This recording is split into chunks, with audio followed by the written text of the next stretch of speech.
love Israel? Israel number one. No politics here. Why you no love Israel?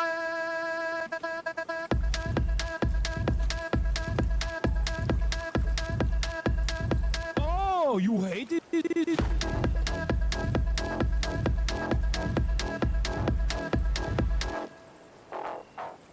I'm Israel high. I'm Israel high. I'm Israel high. I'm Israel high. I'm Israel high. I'm Israel high. I'm Israel high. I'm Israel high. You have forgotten to say I'm Israel high? Do you love Israel? You must love Hamas. You are Hamas. I'm Israel high. I'm Israel high. I'm Israel high. I'm Israel high. I'm Israel high. I'm Israel high. I'm Israel high. I'm Israel high. Oh, Israel not number one for you. Oh, anti-Semitism. Israel, small nation. Israel, tiny nation surrounded by scary Muslims. Ah, you are anti-Semitism. You are Hamas. You are Hamas. No politics here. Say Israel number one. Tweet Israel number one. No politics here. No politics here. No politics here. No politics here. No politics here. No politics here. No politics here. No politics here. Say you condemn Hamas. Say I'm Israel high. Say you condemn October 7th. You are Hamas. No politics here. No politics here. No politics here. No politics here. No politics here. What's going on, everybody? I hope everyone's having a fantastic evening, afternoon, pre-noon, no matter where you are in the world. I'm Hassan Piker, and this is the Hasanabi broadcast coming to you live from sunny California, Los Angeles, folks. We're live and alive, and I hope all the boys, girls, and MBs are having a fantastic one because today's a beautiful day. Today's a wonderful day. Today is Monday News Day, ladies and gentlemen. That's right. Monday, News Day, folks. I'm Hassan Piker, and this is the Hasanabi broadcast coming to you live. It is a beautiful day here in sunny Los Angeles, California. I'm live. I'm alive. Kaya's not around right now because she's getting a little walkie poo. That's right. My mom is walking her at the moment. It's 77 degrees and it's sunny here in Los Angeles, California. We got a lot to talk about, obviously. And I will get to all of that in a brief moment. But before I get to all of that, this is the time for my personal news. That's right. What has happened in the world of Hasanabi Piker in between the time period where I press the stop streaming button and press the start streaming button. So help me God, that's what I'm going to do. It is 8/11/2025, 11:05 a.m. Pacific time. 77 degrees and sunny here in California, Los Angeles. It's a beautiful day out, even though there are some horrifying things happening in the world, in the universe. We are going to cover it all. So first and foremost, it was my mother's birthday yesterday, and that's precisely the reason why I did not stream. I spent time with family, and most of that time, as a matter of fact, was just sleeping. I spent most of that time yesterday sleeping, and then the rest of it with family.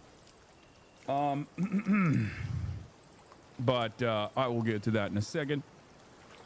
I heard you didn't have enough forks.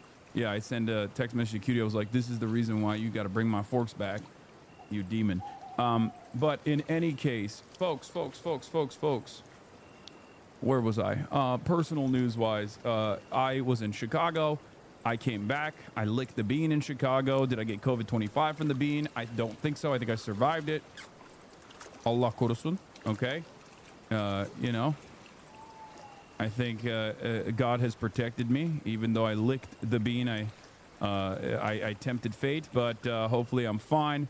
I came back from Chicago, and let me tell you, okay, the process of coming back from Chicago was not the greatest. United Airlines is what I was flying back with, and yeah, here it is. Here is me licking the bean.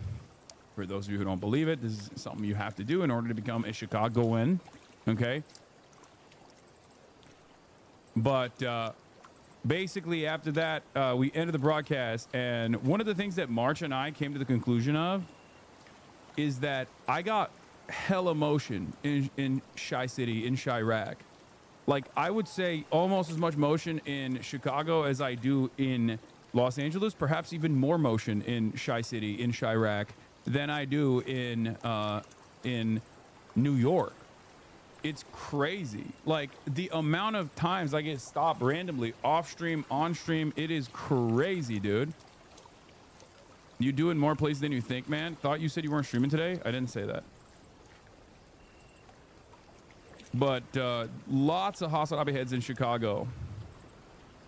But in any case, yeah, it was a great experience. Every time I go to Chicago, I fall in love with it more, I will admit. I mean, I still am on the New York is a better city agenda for sure, but every single time I visit, I believe in the Midwest more and more. Like Midwestern socialism grows in my heart.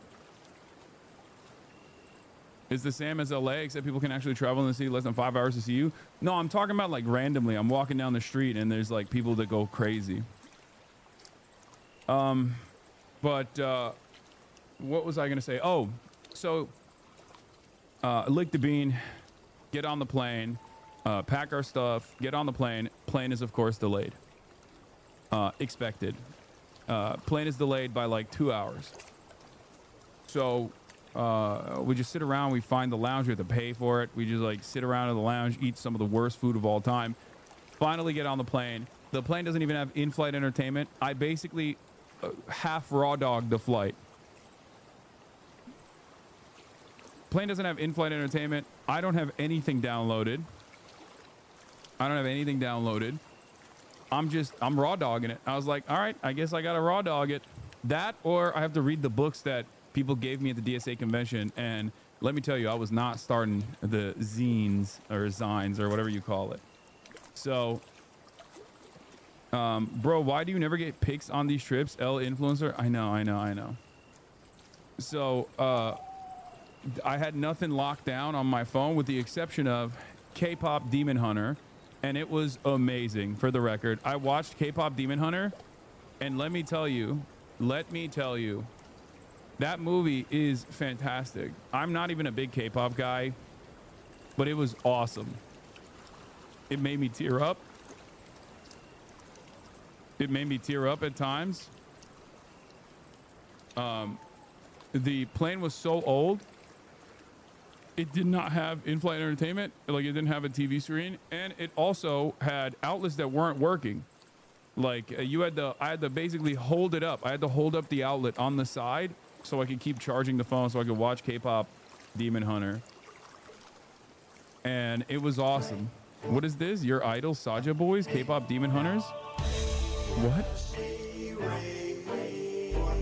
What the hell is this? I'll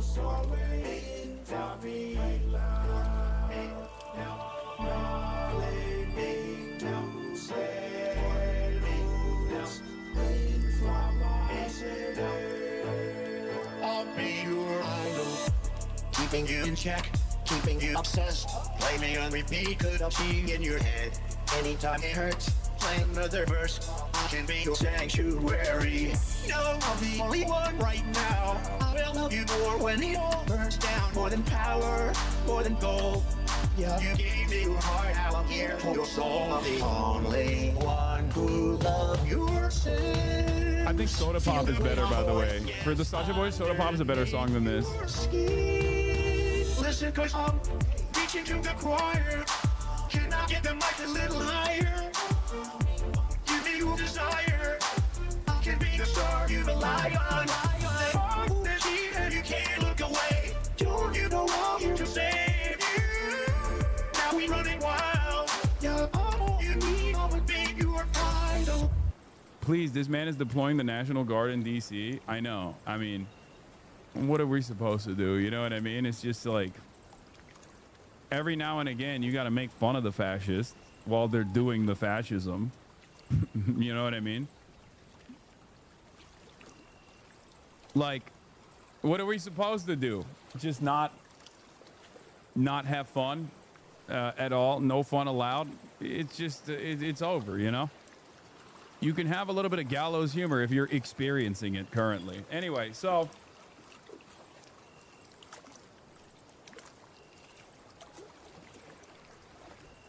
he's a demon taking souls. This is fantastically perfect to cover.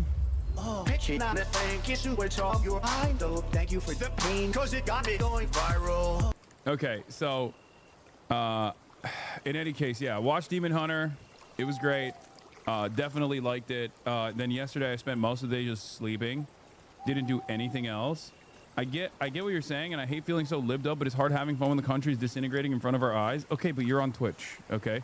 You know, we're gonna do serious stuff and we're gonna do not so serious stuff. This is my job. My job is to guide you through all of the awfulness that is happening on a day-to-day basis and make it as palatable as possible. And it is normal to sometimes do this kind of thing. I don't know why I'm explaining this. All right, let's move on. So, as I was saying, slept most of the day, woke up, and I had my mother's birthday. I have my cousin visiting with her husband and her daughter and her son. I had not seen them. I had never seen her daughter, as a matter of fact. Her daughter's 10. The son's 14, and it was cool getting to see these relatives that are not like distant relatives, mind you. They're just like, I just haven't they haven't really come to America in a minute, and I can't go to Turkey, and plus they're not even like living in Turkey anyway. Did the daughter know who you are? Yes. So it was cool though. It was cool. It is crazy that how fast, and this is from my personal anecdotal experience in my own family, but the girls in our family develop way faster. Like their processing power develops way faster than the dudes do in the family. Like, no disrespect to my male cousins, but it is crazy how much smarter the girls are. I hope they never actually see this because it's messed up to say, but I don't know what it is. Is that like a universal experience? I don't know what's happening. Yeah, we can tell you're a dipshit. What do you mean? Like, I don't know what it is. I don't know. Like, this little one's 10 years old and she's like speaks multiple languages, has interests, is tapped into what's going on the internet. And I was just like, bro, you're 10. I was barely out of the Goo Goo Gaga phase when I was 10. What do you mean? What do you mean you have a broad range of interests and you do like gymnastics and stuff, and also simultaneously speak multiple languages and are just like you're 10. Stop. Go back to Goo Goo Gaga right now. You know what I mean? Like, this doesn't make any sense to me at all. Is that a gold-plated Labubu? So you had to destroy her in the marketplace of ideas? Yeah. Bro, when I was 10, I didn't have shit going on. Like, if you were to ask me what was happening on the planet, I'd be like, what do you mean? What is a planet? Like, I was on that. I was, you know, playing with Pokemon cards and shit, and that was it. That was all I cared about, you know?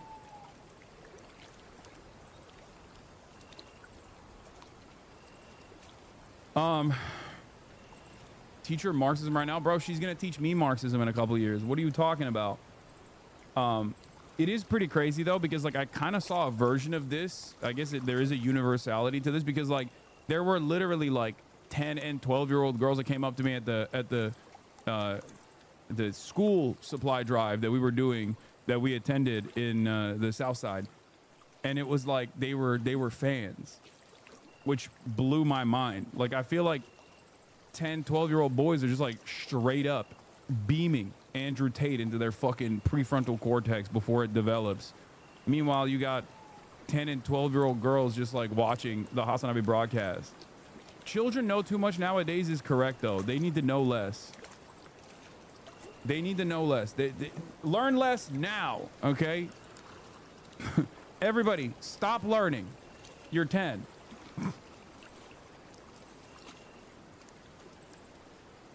But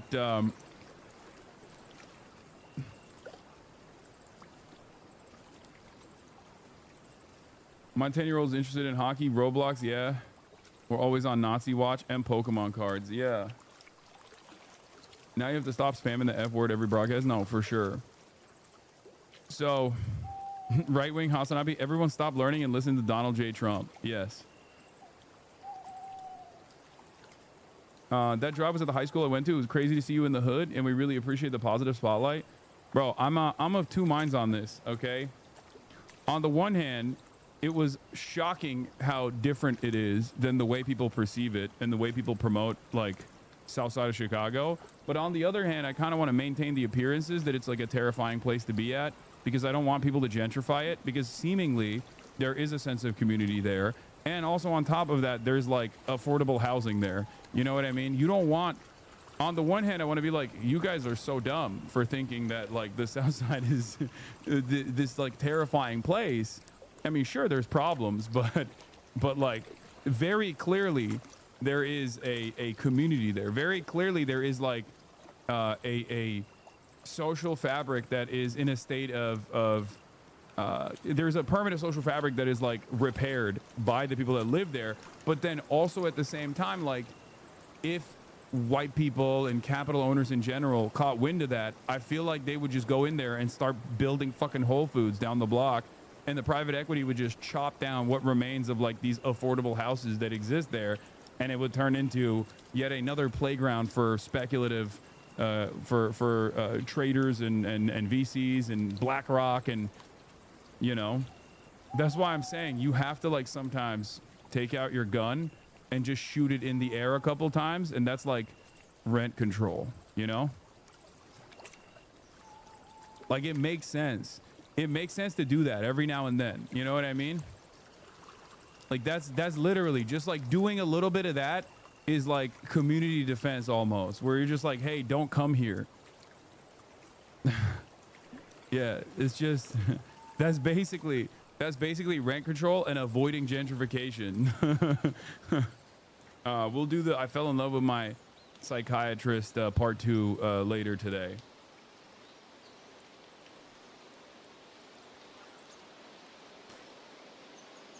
You could improve your Aussie accent if you use a rising inflection at the end of sentences instead of during. Okay, got it. Honestly, one of my most favorite Hasanabi takes. Yeah. Most people talk shit about Chicago, live in, like, Idaho, and have never left their tiny 2,000 people town. Yeah. So, anyway, as I was saying, fantastic experience. I had a great time. I have a great time.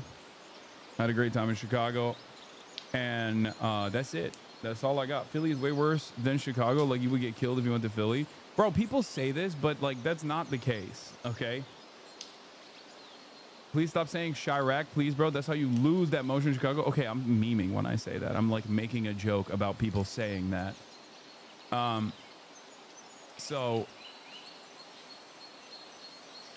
Anyway.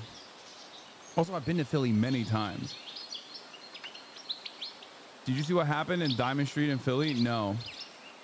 So, what is this? 2 million views, how to keep rent low? Hey, man, can I ask you a question? Sorry, I don't have any money. Do you rent or do you own? Try a place. Wow. Where you live, Thank you. Do you rent or do you own it? I rent. Why? What are you? Well, maybe you should help me out because I'm all that's keeping your property value in check. But things are good now, right? But if I go, it's gonna get much better. It's either me or a Whole Foods. And you don't look like you're making artisanal bread money. You know something? You're right. People like me, we need people like you. Here's $10. Go get yourself some spray cans. Thanks, man. And with the rest of this money, man, I'll get drunk enough to take a shit on your stoop. My man. Yeah. It's true. It's true. It's just like rent control. It's rent control. It's rent control. It's rent control. You got to do it. You got to do it. I think a lot of people don't appreciate this, but, like, low key, that's a big defense. Did you meet any Chicago Palestinians? Hell yeah. There was so many. There's hella Palestinians in Chicago. Anyway, what was I saying? Stavi is stealing your stories? What's the his Turkish military literally... There ain't no way he's talking about the pink slip. They have a rule that if you're a top, so they have, if you're gay, you can be in the Turkish military. If you guys, if you get your they don't let you in the Turkish military. They do like research and they're like, prove you get your ass. Because people lie about getting their, like, I don't know if this, my friend, I don't know if it's true or not, said you have to send like a video of you getting I feel like that's like not the true. army. Yeah. I don't know. My fucking. I think. Could you imagine me like I'm this close to getting in the Turkish military, and then they ask me some history questions, and they're like, "Wait, you know contact and balls, tongue, and." You would be a borderline. They'd be like, "You're out of here." Yeah. Wow, Stabby won't even name me, bro. Stabby won't even name me. He said my friend. Anyway, the best, most popular bakery in Philly is Palestinian. You should check it out next time you're in the city, for sure. I'm friends with 2 progressive Chicago City Council members, and they can connect you with the rest of the progressive caucus. Okay. All right.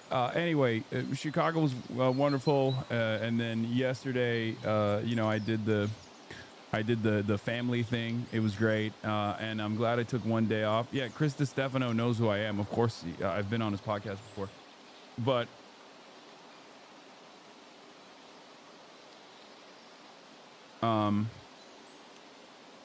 Gays also do rent control. Cookie cutter Suburbans are kept out of the neighborhood. No, dude. Gays are the opposite, because cookie cutter Suburbans, like post gay marriage legalization, cookie cutter Suburbans actually latch on to the gays. They don't fuck with trans people, but they love, especially white gays. Like, they are fans of white gays. Like, they see it as like a rare Pokemon. For them, it's like a rare Pokemon. They see like a white gay in the neighborhood. They're like, oh my God, this is so great. You know? Gay men raise rent. That's how it goes. W nephew, Jason in New York City saying free Palestine. Oh shit, W nephew. What up? Free. What's love? Free Palestine. Hell yeah! It's so funny. Gays beautify the neighborhood by having the best gardens. Evidence that I have the best garden on the block. Okay. They see the gays in the neighborhood like Greg and Terry on American Dad.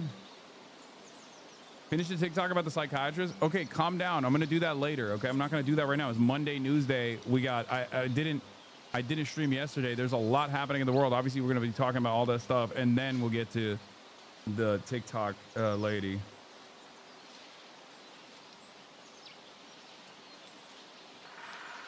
Anyway. Oh my God. The meme that I have dreamed of is literally happening. The White House is partnering with PragerU. The conservative biased education company is already making AI content in a series launched with the Trump admin. Oh my God. PragerU is going to be a substitute for PBS. Oh my God. Every single thing. Everybody stop making jokes now. Okay, everybody stop making jokes. I'm going to stop making jokes. No more jokes allowed. Everything that I jokingly say ends up becoming the inevitable reality. I'm going to stop manifesting. I feel like this is bad. I'm sorry. I'm sorry for this. Comedy is illegal, okay? I'm back in LA. Israel kills Al Jazeera journalist, claims they're Hamas. As iOS occupation intensifies, the world demands change. But is it enough? You're too good for LA, love? I don't know what that means. Are you going downtown for the protest tomorrow? Yeah, I believe I will be attending that. What was I going to say? Are you going to talk about UK arresting almost 500 people for protesting yesterday? It's not in your title. Wanted to check. I talked about it yesterday, but we'll talk about it as well.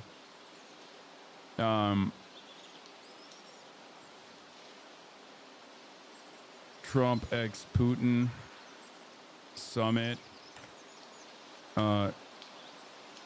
I was not live yesterday. I was live on Saturday, and I talked about the arrest on Saturday. Tariff terror.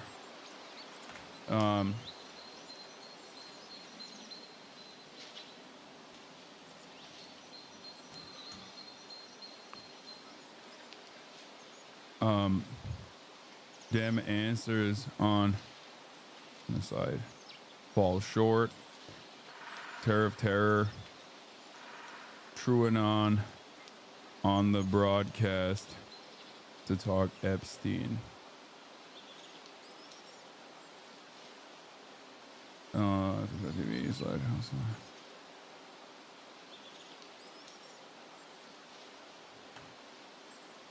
On the talk Epstein. Okay. Was just in a car accident watching the stream in ER. That's crazy. Do we have a blast off meme, chatters? Do you see that people are creating your icon under the Palestinian flag? I have not seen it, but I guess there's technical problems that are being experienced at the moment. But this is W Place, right? I saw that. I saw that on.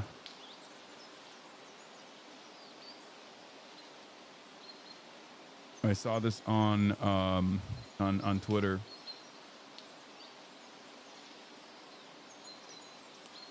Do we have a GG's to Obergefell decision? Oh, nice. That's great. Do we have a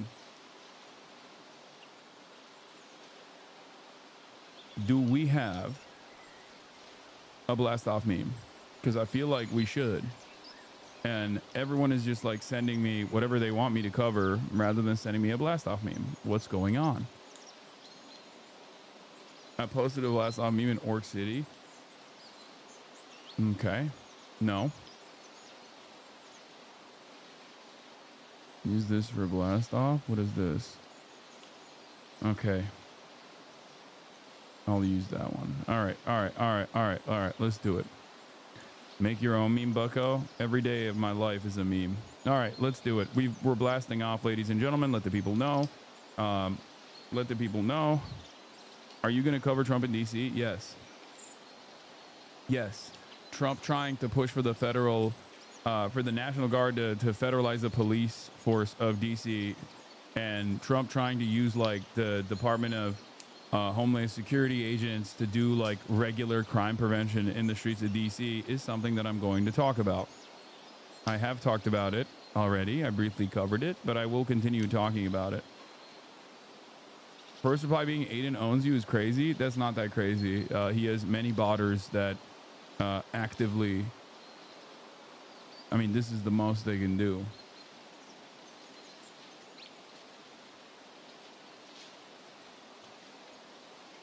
Is Kaya a bear? Yes. Kaya is a bear. Kaya down.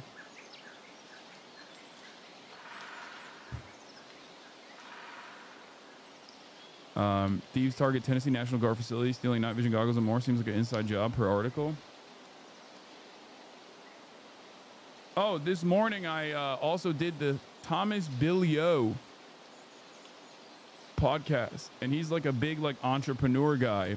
And I thought the conversation was going to be about like my, you know, like how my business operates or whatever. And it turned into like just like a long 2-hour convo, 2-hour back and forth about like DSA, socialism in America, that kind of thing.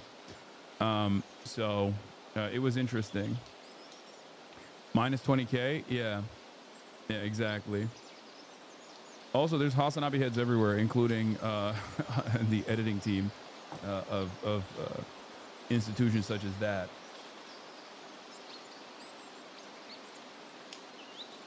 F-Dove, my goat geolocating this. What is this?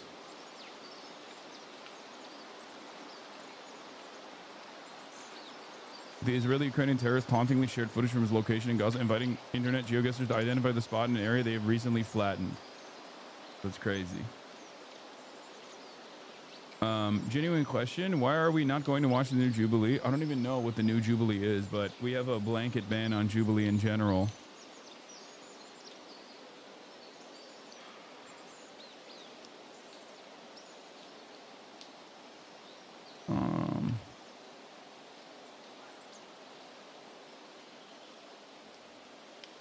Hani camları kapat ne olur. Anyway. For a rally. Okay. Any days for Ireland visits? No.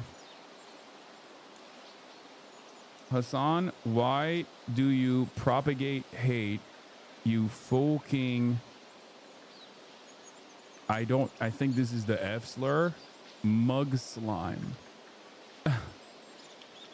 Thank you for not propagating hate. Thank you for being not hateful, chatter. That seems... It seems like your worldview is great. I'm just trolling. Love you, chat. Okay, well, you can do that from afar for a week.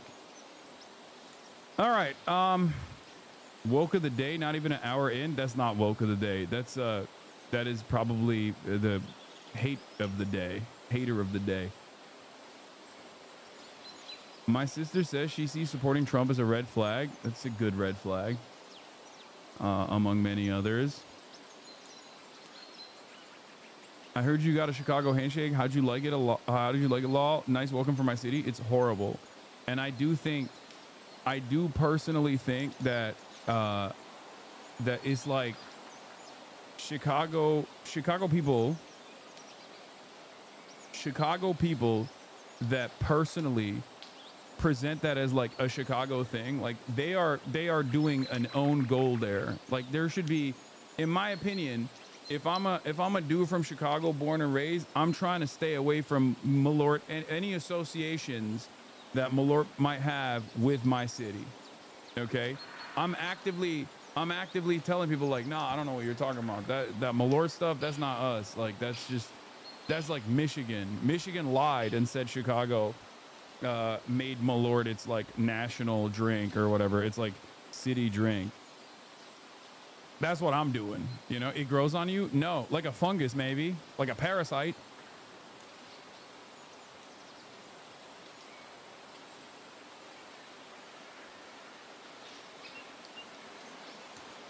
It's like a citywide trauma bond. Yeah, it doesn't make no sense whatsoever. I don't understand it. It's nasty. It's the nastiest business. But yeah, how do you say so confident and calm despite everything fucking sucking? I don't know. I have seen the world for what it is in the 34 years that I've been alive, and I've seen a lot of death, a lot of destruction, a lot of pain. And you just got to keep pushing no matter what. And you got to keep believing that good change can happen. It's not going to happen overnight, but it can happen. And you just got to do everything in your power to push for it. It's because of the Zins, huh? Yeah, sure.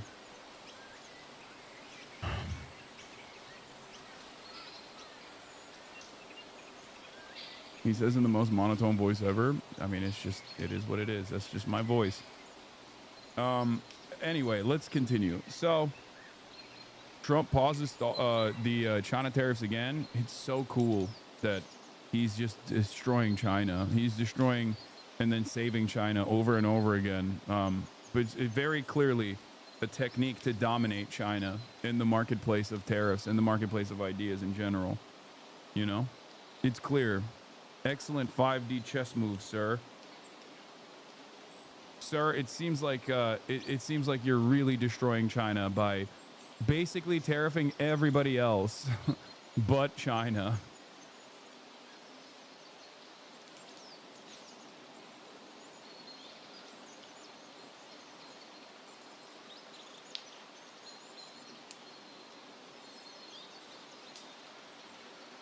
Everybody but China. Anyway, let's continue. Let's get started. Yeah, Fox News is like doing more Sydney Sweeney content because they feel like this is for the first time ever. They don't have to talk about like Epstein files or a million different awful things that Donald Trump has done. And I do think that liberals have also broadly moved on from the Sydney Sweeney shit, especially because like Republicans tried to make a much larger deal out of it. So they're just like actively trying to do the culture war stuff, but I don't think it's going to work. There's always going to be limited success regardless, but the amount of success that they can get out of farming this like culture war shit is smaller and smaller. So it is what it is. Okay, so Simultaneously pardoning Maxwell is a bad move. Yeah.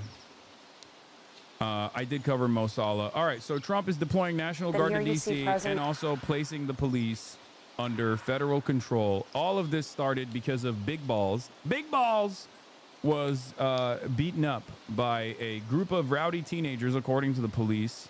There were two teenagers, one 15-year-old, I think, teenage boy, and then another teenage girl. We don't know the exact details of what took place at this incident. Initially, they were like saying Big Balls heroically stopped a carjacking from taking place, but then like you look further into the situation and it doesn't seem like that was going on. It seems like they made it seem at first as though like Big Balls was stopping a carjacking that was taking place of a random woman. It turns out he was with his girlfriend potentially, I think. I just don't know the exact details of it, but it is Big Balls. We know that it is Big Balls. Big Balls was a victim of being attacked, a victim of an ass beating that he took from two teenagers, one boy and one girl. We know that those are the two suspects. It was the night of Big Balls. Many of you are laughing. Big Balls got his ass beat in D.C. by a teenage girl and a teenage boy, and you're laughing. And now Donald Trump is using... What are we doing, man? I can't believe these are the words that are coming out of my mouth when I'm describing like a potential federal takeover of law enforcement in the nation's capital. And like the fucking inflection point of this is Big Balls getting beat up by a 15-year-old girl and a 15-year-old boy. What the fuck is happening in this world, man? That's it. That's his name. His name is Big Balls. That is how we know him. That is how people have tweeted about the incident.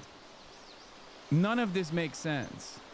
Big Balls, for those of you who don't know, was one of the Doge employees, one of the barely adult Doge employees that was tasked with gutting the regulatory agencies.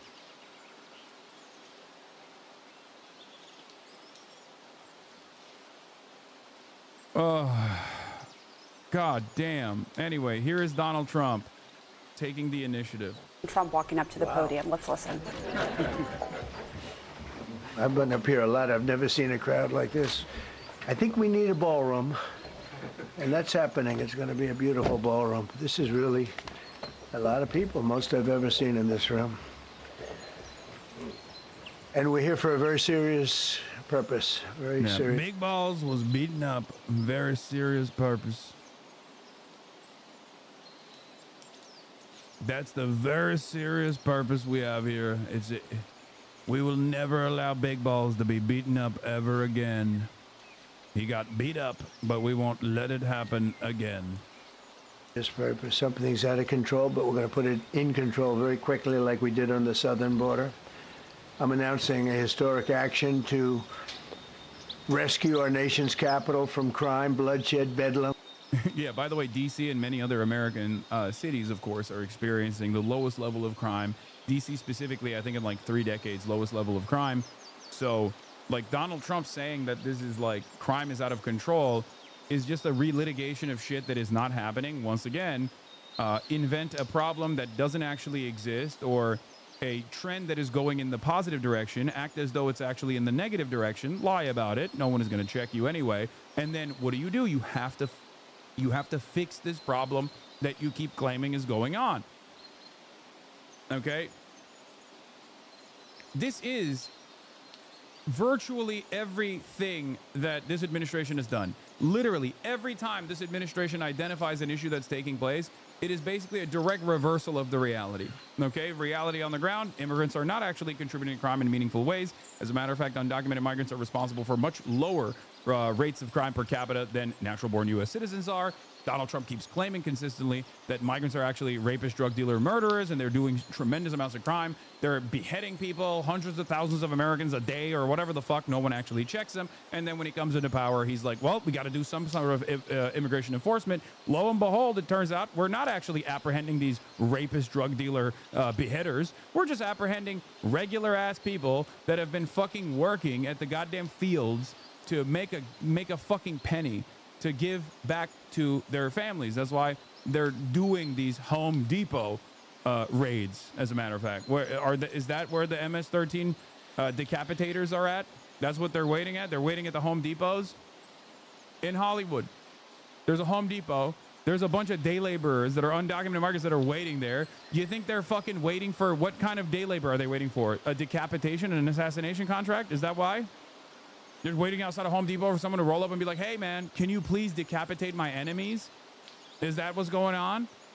No, of course not. It's fucking stupid, because that's not a real problem. Donald Trump invented the problem. Well, Donald Trump didn't single-handedly invent the problem, but he just ran on this being a real issue. And of course, because it's not a real problem at all, you have to fucking turn around and invent a solution, a real violent solution for a problem that doesn't exist.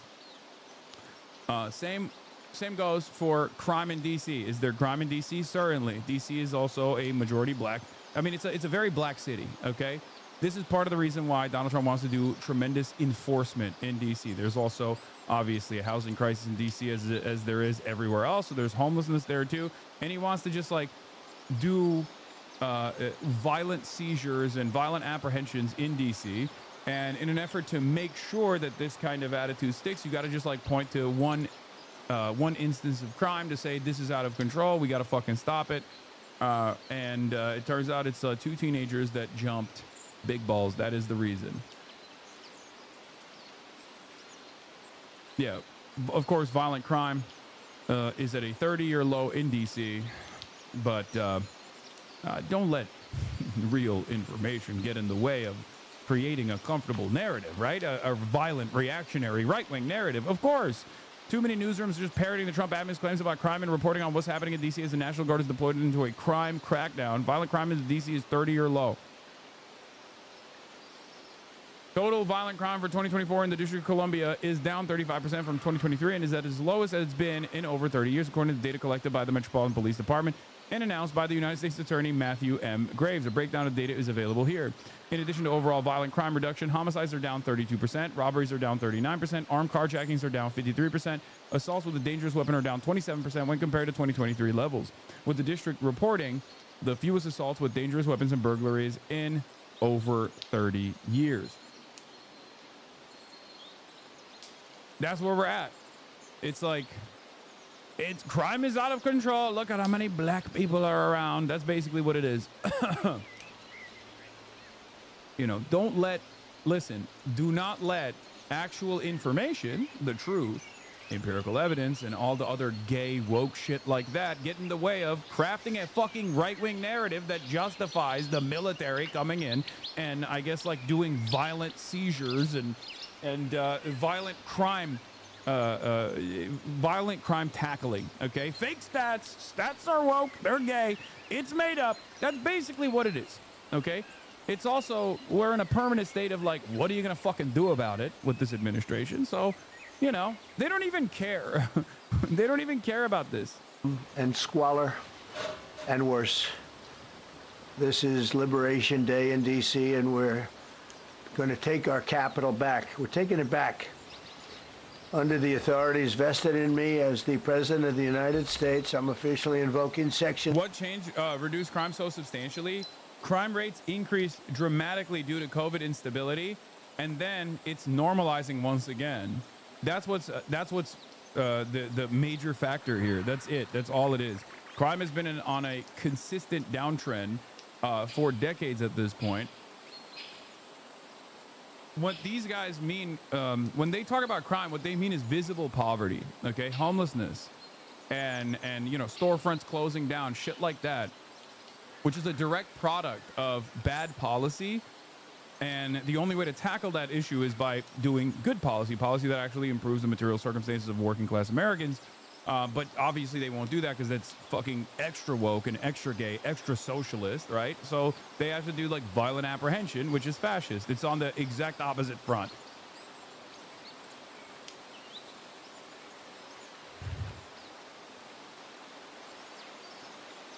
Not to get all blue and on, but this feels like a practice run for eventually declaring martial law nationwide. Oh, for sure. Abso-freaking-lutely. That's not even, I don't think that's blue and on at all. It's very obvious that this man wants to federalize the National Guard in every state he possibly can, specifically blue states.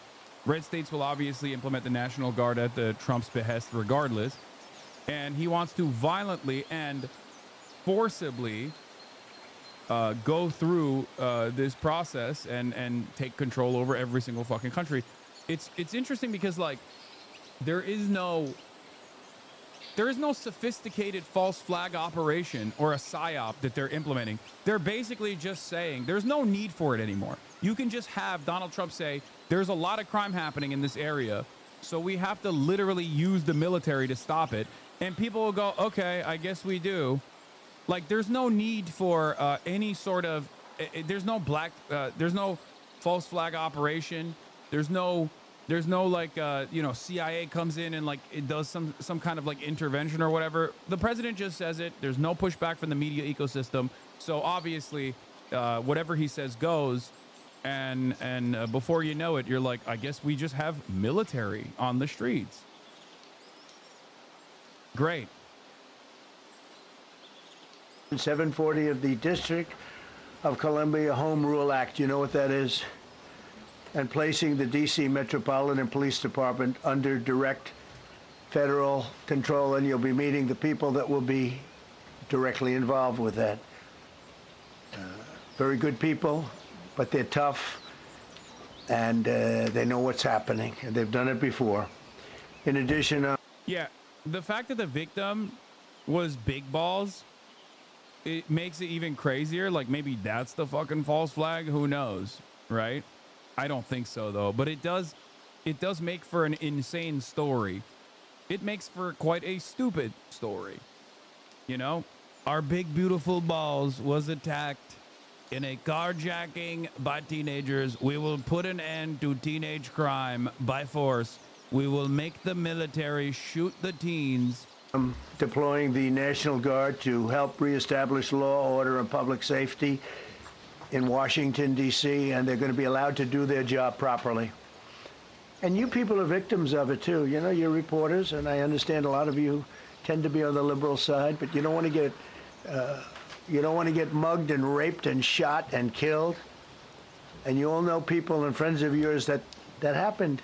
And so you can be any... I think one of the craziest things to say in DC of all places is that like you don't want to be mugged and raped and shot and killed. And it's like, dog, you're a rapist. Okay? You have a literal another rapist to your left that you made the Secretary of State. In DC of all places, if someone is likely to be raped, it is probably by the rapist in charge of the government. Okay? What an insane thing to just add on to the equation. It's like when we do the rapes, it's different. It's legalized. It's cool. Ghislaine Maxwell, free Ghislaine.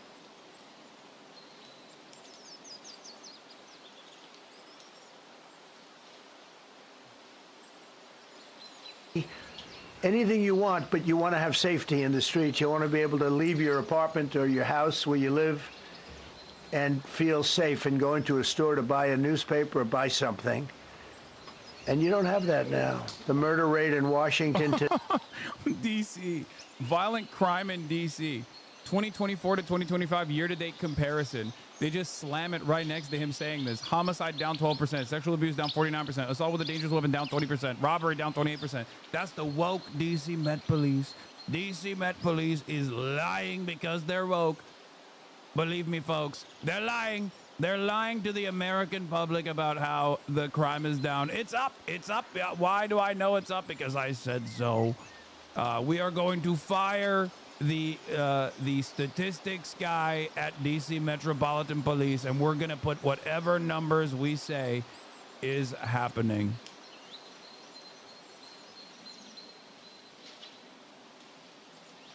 That's right. These are not accurate numbers. These are inaccurate fake news numbers. We're going to fire the person who came up with the numbers and make sure that it is reflective of the reality. Today is higher than that of Bogota, Colombia. Are you saying his bar charts are fake? First of all, he doesn't have a bar chart. He's just making shit up. Okay? He's just making shit up. Why is he making this shit up? Because he wants to utilize the National Guard as a police force that is beholden to him and him only. And it's a testing ground. DC is a testing ground because it's like not a real state. It's a District of Columbia, and it doesn't have like the same tools at its disposal. So Donald Trump is basically using the DC, the big balls beat up, as an inflection point to try to test some kind of like a federal law enforcement, because there's already a tremendous amount of federal law enforcement agents in DC to begin with. Yeah. There's no chart yet. Okay. I'm sure eventually there will be a chart that they will point to that will, create a neat little narrative, right? Oh, there. Okay. This is funny. Oh, here it is, dude. DC police commander suspended, accused of changing crime statistics. Police union says directive to change offense classification comes from command staff. This is from July 18th, 2025. A DC police commander is under investigation for allegedly making changes to crime statistics in his district. The Met Police Department confirmed Michael Pulliam was placed on paid administrative leave in mid-May. That happened just a week after Pulliam filed an equal employment opportunity complaint against the assistant chief, and the police union accused the department of deliberately falsifying crime data, according to 3 law enforcement sources familiar with the complaint. The union claims police supervisors in the department manipulate crime data to make it appear like violent crime has fallen considerably compared to last year. Pulliam, the former commander of the 3rd District of Patrol's Adam Morgan in Columbia Heights, was placed on leave with pay, and he was told he was under the investigation for questionable changes to crime data. 5 law enforcement sources familiar with the investigation told News 4. That came about a week after he filed a complaint against Executive Assistant Chief of Police Andre Wright, according to 3 law enforcement sources familiar with the complaint. Only union in the country? Yeah.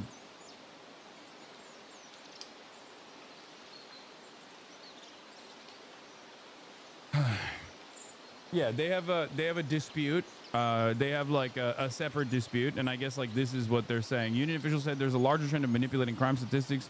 When our members respond to the scene of a felony offense, when there's a victim reporting that the felony occurred, inevitably there will be a lieutenant or captain that will show up on scene and direct those members to take a report for a lesser offense. Fraternal Order of Police Chairman Greg Pemberton said. So instead of taking a report for a shooting or a stabbing or carjacking, they will order that officer to take a report for theft or an injured person to the hospital or felony assault, which is not the same type of classification. Wouldn't that also increase other crime rates, though, if that was the case? Like the lesser crimes that take place, but crime is down across the board. So how does that make sense? Are they just lying?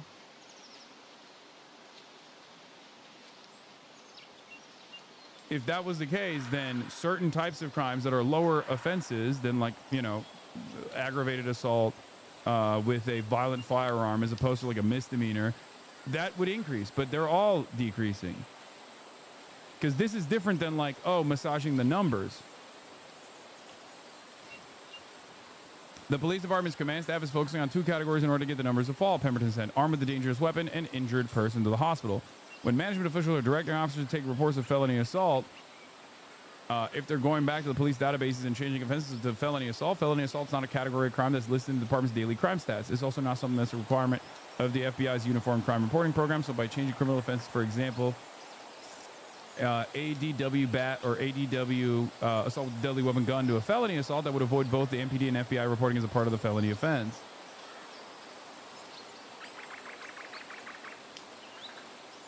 Here's the chart they were passing out. Oh, so they do have a chart. White House handouts passed out to reporters ahead of President Trump's news conference on DC crime. This is the chart. Washington, D.C. will be liberated today. Crime, savagery, filth, and scum will disappear. I will make our capital great again. Holy fuck, he is so insane.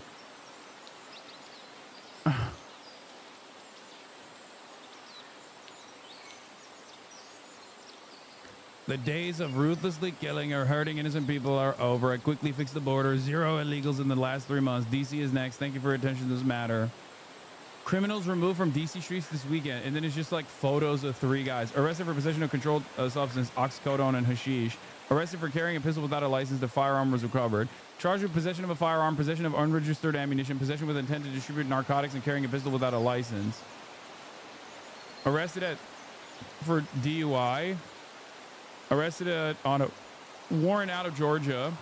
Weapons and narcotics seized during the operation this weekend. Wait, what? Narcotics seized during the operation this weekend? What the fuck? This is like shit you buy at a storefront.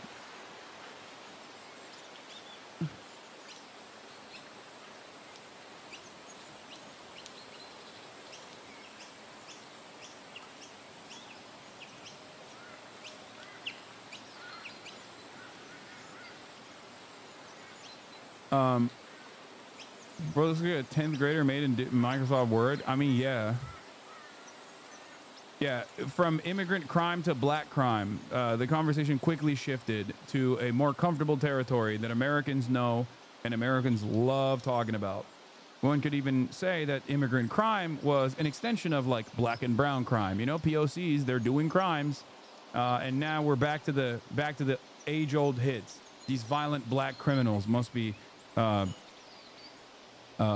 kept at bay through lethal law enforcement, that kind of thing. Mexico City, some of the places that you hear about as being the worst places on earth, much higher. This is much higher. The number of car thefts has doubled over the past 5 years, and the number of carjackings has more than tripled. Murders in 2023 reached the highest rate probably ever. They say 25 years, but they don't know what that means because it just goes back 25 years. Can't be worse.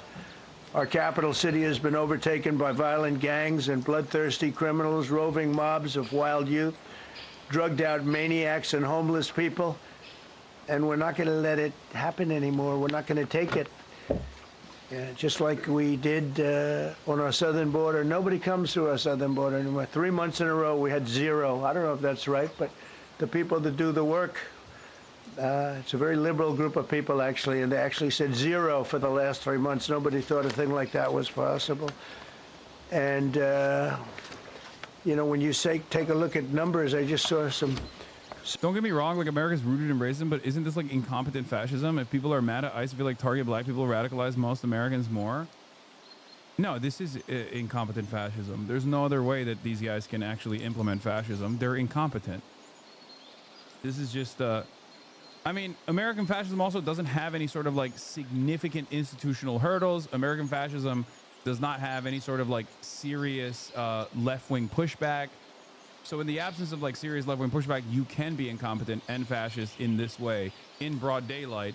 And there is seemingly no investment or interest from the left flank, the Democratic Party, which is not a real left party anyway. It's a center-right party in and of itself. But there is no institutional opposition within the duopoly. So they could just be as fucking stupid as possible with very little pushback. They already have captured the attention and the investment of some of the power brokers that control flows of information.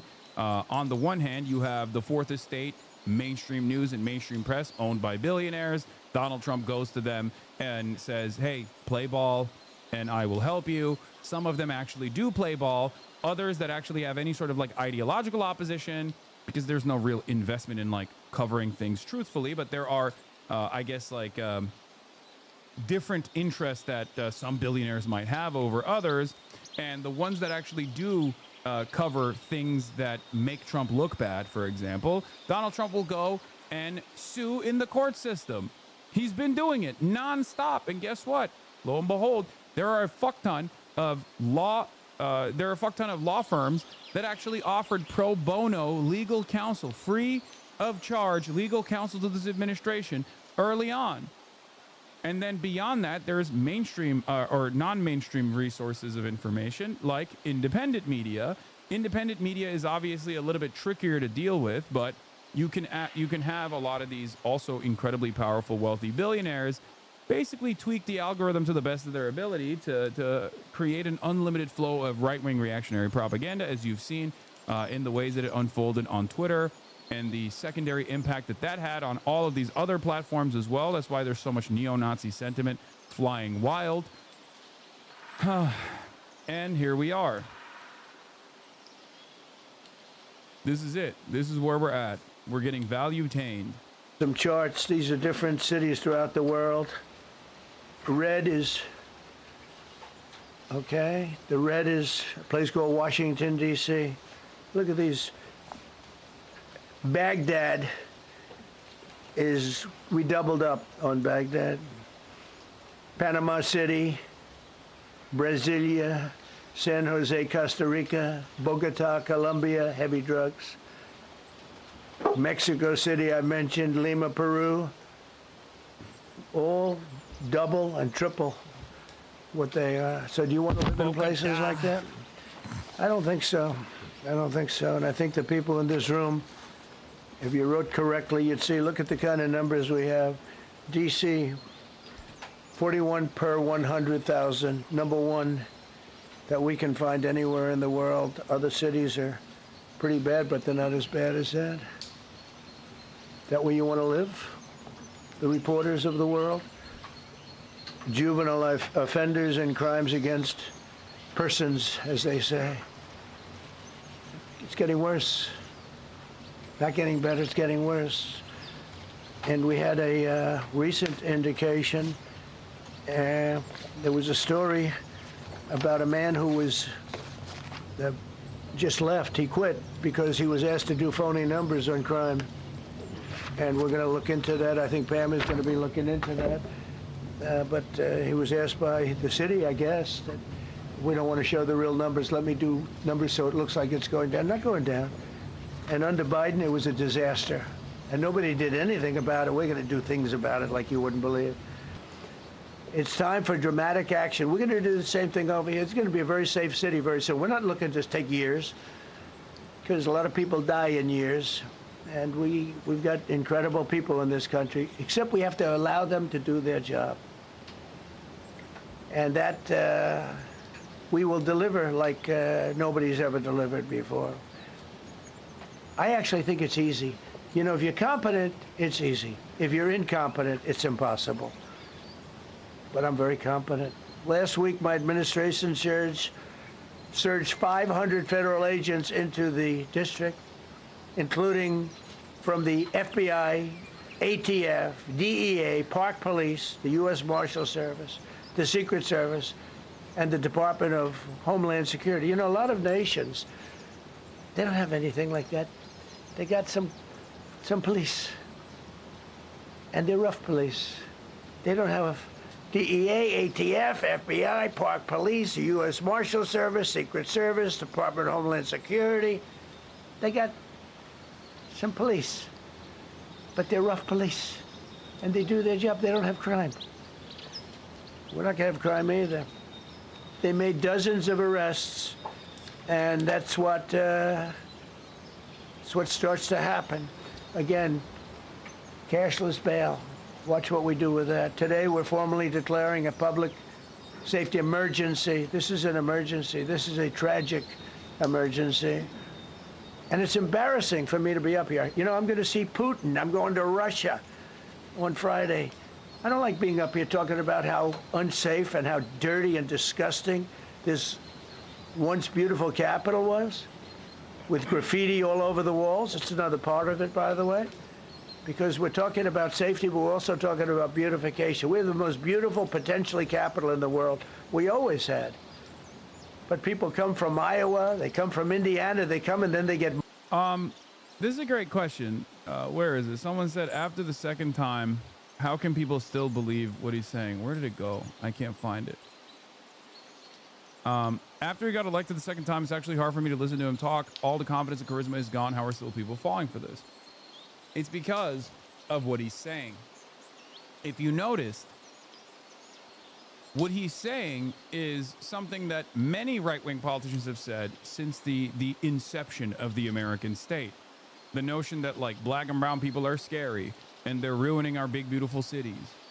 It's just a more modernized version of it. So you don't really need a lot of charisma when there is already, you know, centuries of delicately crafted anti-black propaganda, anti-brown person, like these guys are different than us, type of propaganda that he can just like rely on.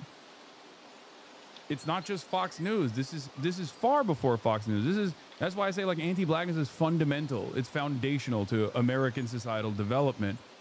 So all he's basically doing is relitigating that same exact fear that many Americans have, and that's all they need to hear. They see it as him truth-telling. Do you understand? And it's also like a bunch of other boomer problems as well. I mean, if you notice, he's like talking about the beautification of the city by like tackling graffiti.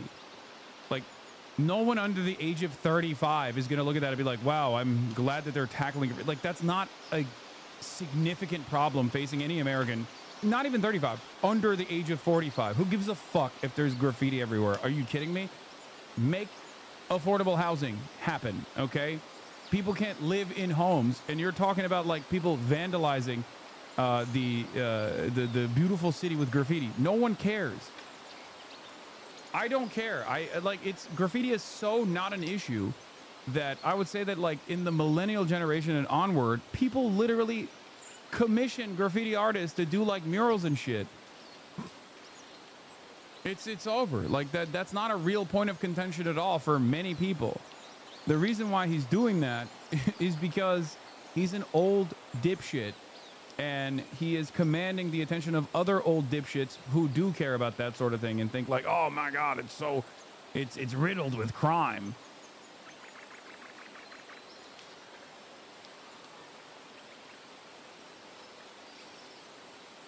Yeah, the pull up your pants caucus celebrating is right. That's exactly what's happening here. We're going to make it illegal to have your pants sag. That's right. It's no longer a thing. Because, like, remember, guys, a lot of racialized language in this country is insidious. It's, like, hidden. It's not... It's something that most people tune into but refuse to acknowledge as, like, racialized. You can't just like straight up slam the N-word into your fucking propaganda because people will go, oh, that's a bridge too far from me. But if you hit it from different angles, like saying that they're thugs, saying that there's a lot of crime that they are doing, saying, you know, at different times there has been different versions of relitigating this same cycle, the same understanding that like black people are violent savages who are constantly doing crime and must be violently put down. With a veneer of plausible deniability, then you can get away with it. Mugged? Not going to happen. Keep coming, because by the time you get your trip set, it's going to be safe again, and it's going to be clean very quickly. We're going to replace the medians that are falling down all over the roads. We're going to replace the potholes. We're going to put a nice new coat of asphalt over the top. No, we don't have to rip the road out and spend 7 years building a new road because they cut everything. Because some designer said, well, we need a 1/4 of an inch more turn for safety reasons. No, we're going to do it right. We're going to get it done quickly. So today we're declaring public safety emergency in the District of Columbia. And Attorney General Pam Bondi, who's fantastic, is taking command of the Metropolitan Police Department as of this moment, and I'll be making the appropriate notifications to Congress and to the mayor, our new DEA administrator, who's one of the top in the country. He better be Terry. If you're not, I'm going to get rid of you so fast. Terry Cole. Terry, thanks. Very good. We just got him. Most highly recommended person. Bro, why can't he do something about a real issue instead of making everything worse? What do you mean? That's the whole principle behind reactionary politics, and it's looking at the reasons as to why crime persists, and instead of actually tackling the material inequities at the heart of why crime happens, okay, instead of tackling the root of why these crimes happen, which is of course woke, gay, and socialist, the solution to these issues. So you can't do that. You have to continue. You have to continue with more and more violent and apprehensive law enforcement policies.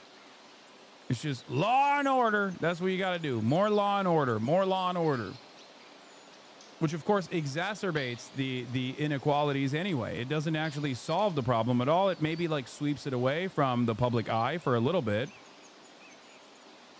And you'll be designated as the interim federal commissioner of the Metropolitan Police Department, okay?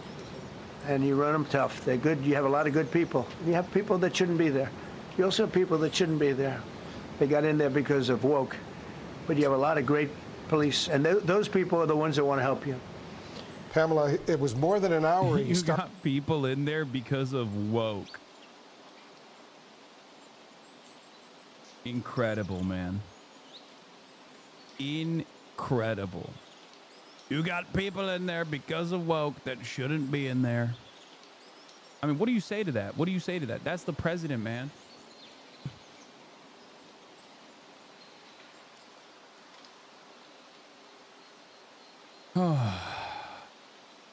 Let's continue, I guess. This news conference, and it's been going on, answering a bunch of questions. Yeah, and this is significant because what he announced today is a federal takeover of D.C. police and deploying the National Guard. I mean, this is, as far as I know, unprecedented to hear it. National Guard and potentially other U.S. military troops down the road. Exactly, and he made it clear that this could just be the beginning, that it might not just be D.C., and I think that that is significant as well. And of course, this is an extraordinary move by the president. I want to bring in our Brian Todd here.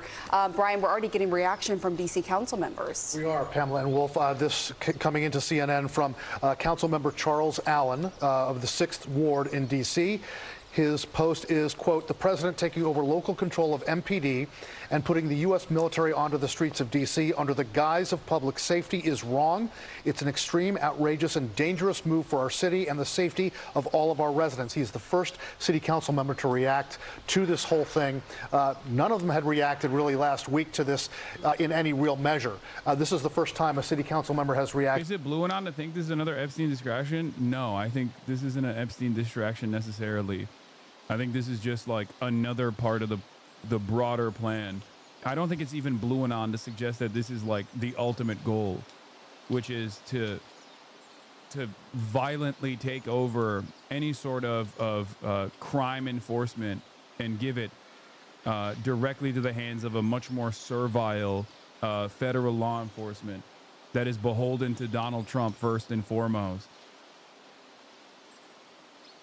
It's just like, they don't want any sort of localized control. They don't want any sort of like blue cities making decisions that would protect their own citizens, protect their own local constituents.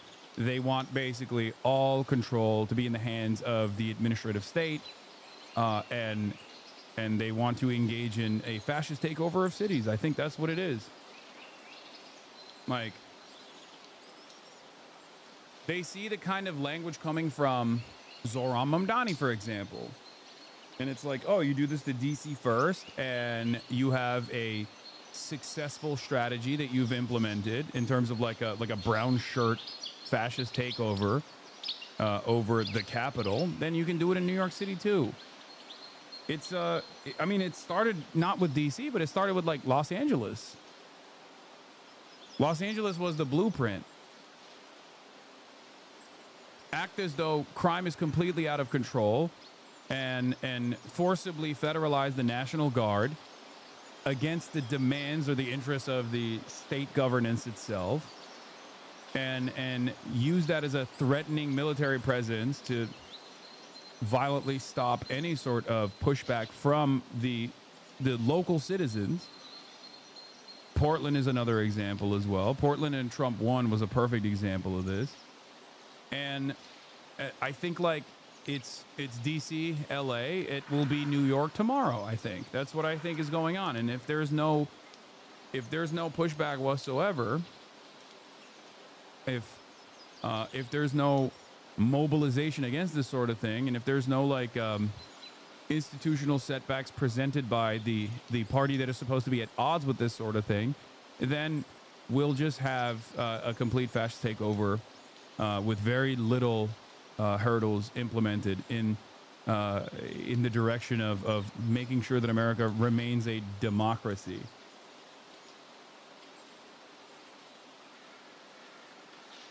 And come out strongly on this.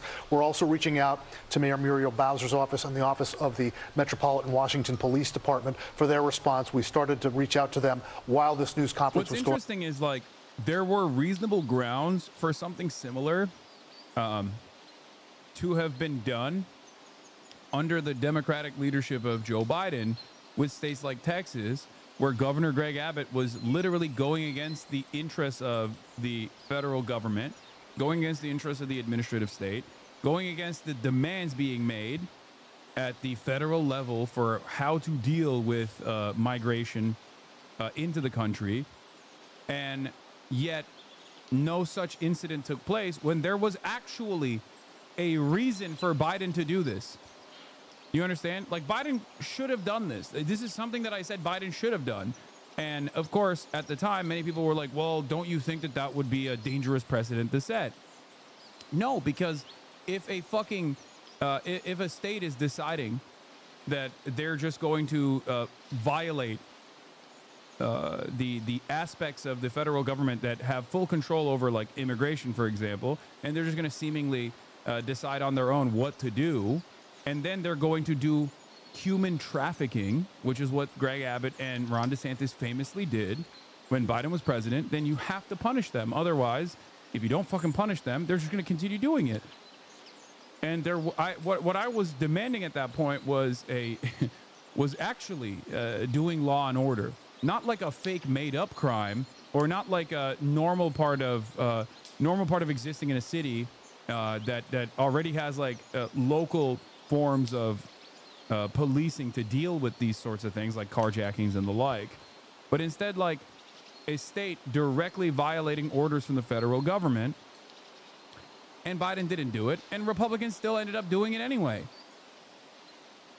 So this is the point we're at. It's like Democrats being like, oh, well, we got to protect the institutions, the sanctity of our institutions. If we like violate something, if we actually violate previous norms like this, then Republicans will violate them when they come into power. And it's like, okay, but they already are going to do it, and they have done it, and they're going to continue doing it anyway. You have to, at some point, you have to fight fire with fire and actually actively push back. Republicans have never looked for permission from the Democrats to do something. They just do it. They know what they can get away with, and they rely on their base and the appetite that their base has for like unlimited violence against known villains, okay, well-established villains, marginalized demographics and things like that, and they will do anything they want to do. Yeah, so why do you believe Democrats will push back? What point did I say they are pushing back? I'm saying that they're not, and I wish they would. Going on, no word back from them yet. The mayor has been fairly muted in her comments on this. She did speak out yesterday in an interview, but did not openly criticize the president for this. It's an extraordinary move. We have to point out, never before in American history has the U.S. president taken over control of the Metropolitan Washington, D.C. Police Department. How is this going to work on the streets? How is it going to work from a command and control standpoint? That is a huge, huge question. And of course, his threat to do this in other cities, we'll see how that plays out. I think you got to see how it really plays out here first. Right, and we should also note that he talked about moving the homeless population in D.C., right. Thousands of people far away without offering those specifics. He didn't say where they were going. I want to bring in our senior White House reporter, Kevin Liptak. Kevin, you've been monitoring this very, very closely. What jumps out at you? Yeah, and I think the president's steps here to federalize the D.C. police force certainly very significant. What we didn't hear from the president was how long that would last. You know, the statute that he's using, the D.C. Home Rule Act, allows for initial federalization for 48 hours before notifying Congress. He said that he was doing that. So beyond that, we don't know exactly how long it would last. The other thing that stuck out was the president raising open the possibility that he would use active duty troops as part of this effort, saying that they would be ready as needed to join the federal or National Guard to help support law enforcement in the city. And you really did hear the president paint quite a dystopian picture of Washington, D.C., saying that it was overtaken by violent gangs, by bloodthirsty criminals, using this imagery that doesn't necessarily comport with a lot of people's experience in this city, but also with what the actual numbers show. You know, statistics do show that violent crime in Washington is falling since reaching a peak in 2023. The president's aides dispute some of those figures. You heard the president come out saying that some of those statistics might have been cooked, but really when you look at the numbers, what the president is painting is an image that doesn't necessarily match up with what the figures show, but also with what a lot of people's experience in the city is. And so a significant step by the president certainly today. All right, Kevin Liptak of the White House for us. Kevin, thank you very, very much. I think one of the craziest aspects of this is that, like, this violent seizure, okay, this ridiculous seizure of local law enforcement in the hands of, like, federal law enforcement apparatus is precisely what the Republicans presented as a real danger that the Democrats were implementing when they fucking were not. Okay? Black bagging people for thought crimes. Republicans are doing it. Democrats never did that shit. Okay? Like, mass censorship at the behest of the State Department. They constantly pointed to, like, the Biden administration saying, like, oh, with COVID vaccines, like, you got to be more careful with what kind of information you're disseminating. They were fucking fearful of that shit. Nowadays, you literally get arrested. You know what I mean? Like, it's insane. It's insane that, like, every single thing that Republicans claim that they care about, that they complained about, that the Democrats might potentially do when they were not doing, okay?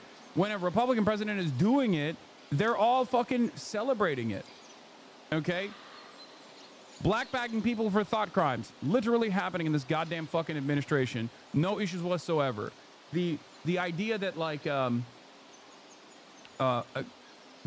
idea that, like, oh, there's a pedophilic elite that are being protected by the administration in charge. Okay, look at Donald Trump. He's going to give a fucking pardon to Ghislaine Maxwell, or at least, like, lenient sentencing to Ghislaine Maxwell. It's already started in exchange for a false confession, presenting her as the singular person that can, reveal information about an investigation that the administration is suppressing. Like, that's literally what the Trump administration is doing. Everything that these guys, everything that, like, Republican voters have cried about that, like, Democrats are going to do, or they claim that Democrats were doing, the Trump administration is doing actively. Even things that are, like, undeniable. You know what I mean? And that's where we're at. Here we are. You know, it's happening in real time. And it seems like the Republicans love it. They're like, oh, this is great. This is exactly what we voted for. That's what they keep saying over and over and over again. Great. You know, oh, they don't care about the Constitution. Okay, what is the Constitution? It's like, I'll wipe my ass with the Constitution if my president says it's fucking bullshit. It's fucking bullshit, baby. Let's go. You know, Chief Pamela Smith is the chief of the Metropolitan Police Department, and its 3,100 members work under her direction. However, as most have heard from the president's press conference, that he has prerogatives in D.C. unlike anywhere else in the country, including his authority given by our home rule charter to require the mayor, to require me to supply services of the Metropolitan Police Department. And he also has control and the ability to deploy the National Guard. But let me be clear, as our home rule charter is also clear, and the president's executive order restates. Yeah, the only thing here is that per D.C. Home Rule Act, presidential control can't last beyond 30 days unless Congress authorizes an extension. Trump has to provide written justification to Congress to extend control beyond 48 hours. And Dave Weigel asks, does any Republican not vote to extend it? Especially on this issue, Republicans will absolutely extend it. Here's another fucking lie. These guys constantly talk about the debt, the deficit, the deficit, the deficit. Donald Trump will explode the deficit by offering fat fucking tax cuts to the wealthiest people in American society at a time when they're, like, experiencing unprecedented levels of wealth growth, where 99% of the public is actually suffering with no adjustments and no solutions to the fucking growing cost of living crisis, this affordability crisis that every American is experiencing, which is what he actually ran on, by the way, tackling that issue. Meanwhile, the only thing he's implemented is actually going to inevitably, down the line, increase prices for every single American because he slapped on a fat fucking sales tax, which is a regressive tax, which hurts the working poor way harder in the form of universal tariffs, okay, with no trade to protect whatsoever. In the process of market volatility that took place, whenever he says, I'm going to do the tariffs, and then he says, I'm not going to do the tariffs, the only people that actually made out like bandits were the wealthiest people who played the market in accordance to Donald Trump's wishy-washy politics. And not only that, but instead of cutting back on, like, military spending, what we're doing is increasing military spending, which was yet another fucking lie. There is trillions of dollars the Pentagon cannot even account for at this point. Never actually passed a fucking audit. Doesn't really matter. We just got to keep dumping more money into that endeavor. And now we will use the military as a law enforcement mechanism in direct violation of the Constitution. But it doesn't fucking matter because Trump can just turn around and say, well, there's crime happening. It's really scary. We got to use the military. That's it. That's it. All the while, there is another federal law enforcement mechanism that is straight up operating without any sort of constitutional limitations under the Department of Homeland Security. And the Trump administration is using that as its own personal Gestapo force. And we gave 17 billion, or not 17, 175 billion total in the next decade to make sure that we fund this federal law enforcement agency so they can do black bagging, kidnapping operations in the middle of the fucking street with no constitutional scrutiny whatsoever, with no limitations whatsoever. They operate outside of the bounds of the Constitution at the direct behest of the president. You make these decisions if you feel like you're never going to lose an election or if there's no election ever going to take place whatsoever. Make no mistake. That's why I keep saying, perhaps jokingly, that like, who knows if we'll have another fucking election, you know? These guys are moving like they don't care if Democrats ever actually come back to power, because either they believe that the Democrats won't do anything with this newfound consolidation of power at the White House, or they'll never actually reach the White House ever again. Meanwhile, you still have... What's up with the new IDubbbz drama? I don't know, man. Why would I know anything about the new IDubbbz drama? Brother, there is a fucking fascist takeover taking place in broad daylight in the fucking federal government at the Capitol, and you're like, what about IDubbbz?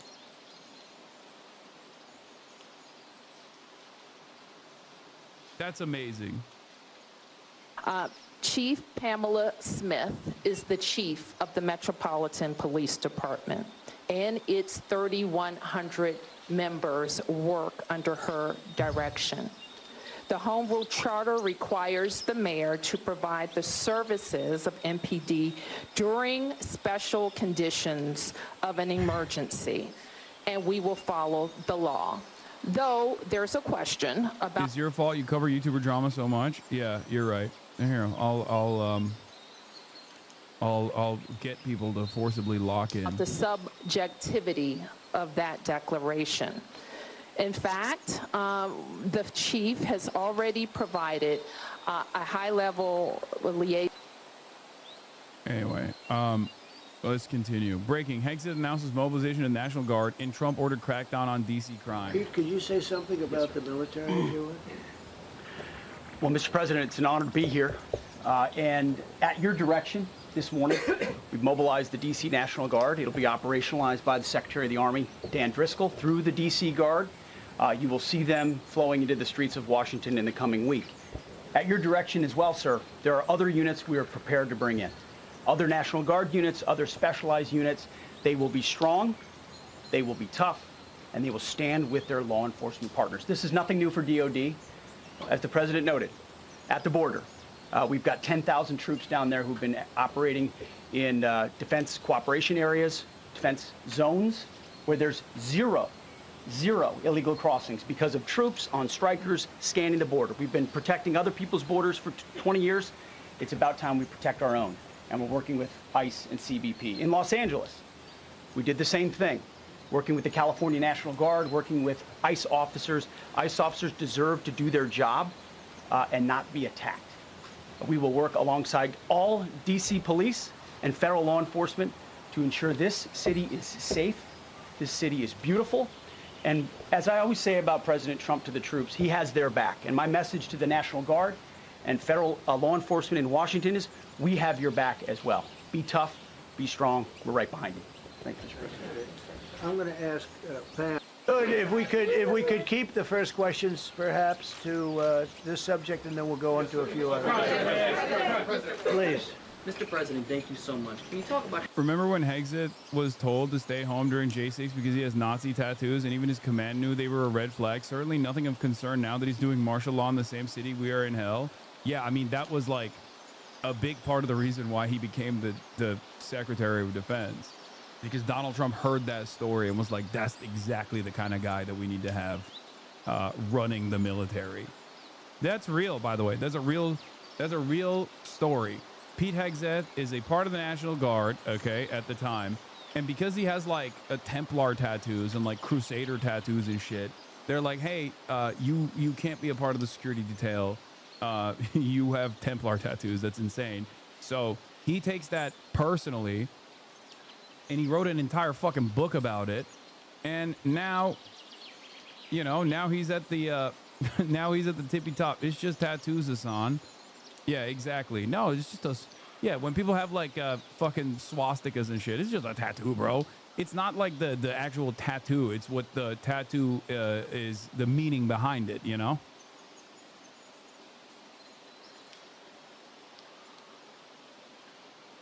How personal of an issue this is. We talked about flying over the Washington Monument and seeing the pride of what DC is. And do you believe that the status of the city, the cleanliness, the way that crime is low, is a direct reflection on how the country is run? Yeah, I do. I think the Capitol, look, everyone comes here. They're all coming. All the leaders, they're all wanting to come. And I say it, I've said it again, but I'm really just quoting. For years and years, I have warned about this. I said over and over again that if the opposition party that was in charge at the time does not create a counter messaging campaign that is dedicated to calling into question the right-wing hysteria and the right-wing panic surrounding the crime wave, then this is the only thing that people will remember, and they will be infinitely more susceptible to this kind of hysteria when the Republicans inevitably come back in charge and they actually do the violations, they actually do the crimes to stop a fucking crime wave that they have whipped up. And of course, they didn't do that. Instead, they fell mercy to the right-wing reactionary sentiments surrounding big crime in big blue cities. And they themselves were like, we got to do something about it. More apprehension is a necessity. More violent enforcement is a necessity. And here we are.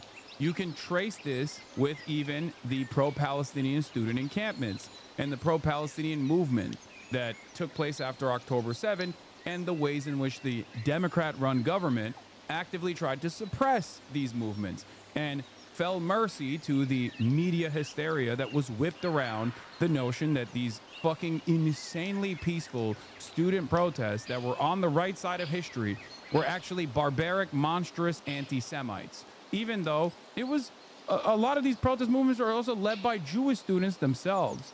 Okay? There were 3,500 arrests of student protesters under the Biden administration. What do you think happens when Trump comes into office? Of course he's going to escalate the problem. Of course he's going to push it even further. That's it.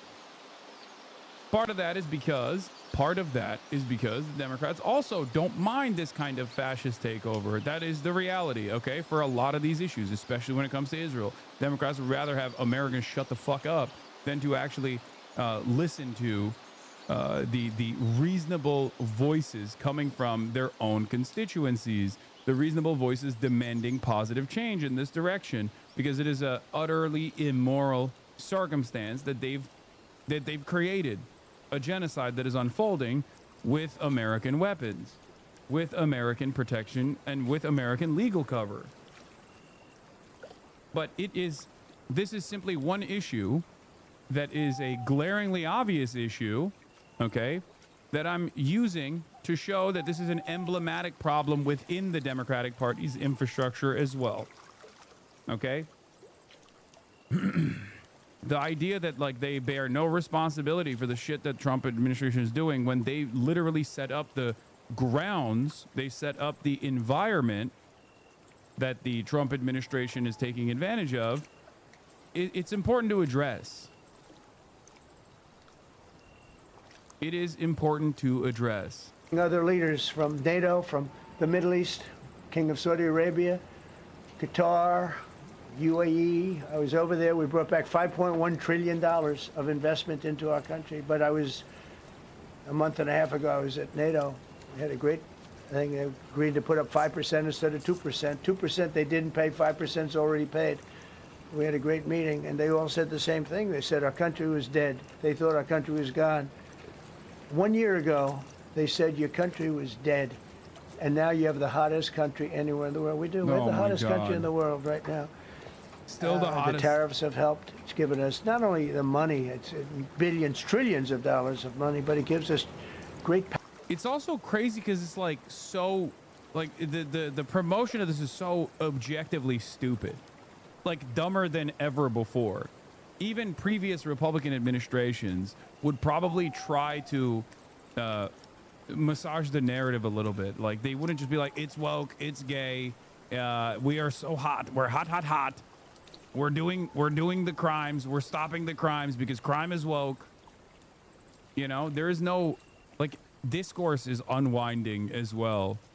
It's just another, I think it's another aspect of like the anti-intellectualist wave that we are seeing, where people are just like, where people are basically saying like, no, it's more truthful and more honest that you don't even make like a reasonable effort to shelter the public. You don't even make a reasonable effort to try and propagandize your position. You just say it's woke and that's it. Oh, we're cutting $800 billion in Medicaid.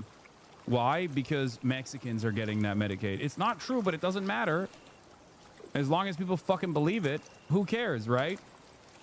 And as long as there's no counter messaging on this agenda, as long as there's no counter messaging from the Democrats that are just like fully grabbing onto these different aspects, and one might even say there's too much unwinding of the systems to be able to tackle any part of it efficiently, and there is some truth to that, but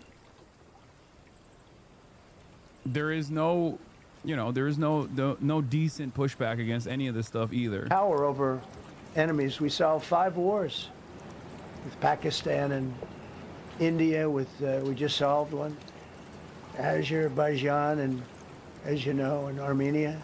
A war was raging for 37 years, and the 2 leaders got up and they said, we never thought this would be solved. Russia tried to solve it. They all tried to solve it.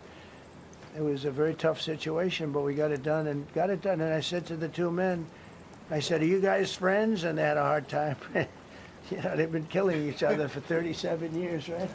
One was there 5 years, one was there for 22 years. He said, my whole life I've been fighting this war, and you got it solved. But we did many of those. We did in the Congo and Rwanda.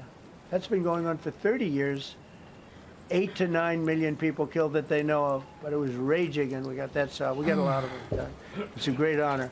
But you want to have, when they come, the leaders come to our country to sign documents that the war is over or whatever, or for other reasons. They come for trade. And you want them to come through so beautifully. You ride down those roads, everything should be perfect. You shouldn't have medians falling down into the roadway. Median, you know, the metal things that are always, somebody had a great lobbyist, because I've never seen them look good. I've been looking at those things with the little, right? They're always broken and bad, but here they're really bad. And we're going to either put new or fix it, and it's not expensive. It's not really expensive. And we're going to fix our roads a little bit. We're going to clean up our sidewalks. You have countries where every Saturday the people go out and they wash their sidewalks in front of their stores or their houses. They scrub their sidewalks. So we aren't quite at that level yet. Oh my God, dude. On the one hand, you're talking about like unprecedented levels of murder taking place, which require the actual military. Okay? The actual fucking military. On the one hand, that's the reason for why they're deploying the military.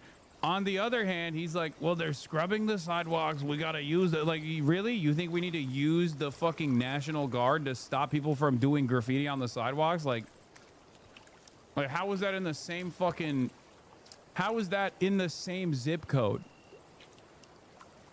It's like talking about nuking DC. We got to nuke it. There's too much graffiti. There's violent crime, but then also too much graffiti. We got to nuke DC.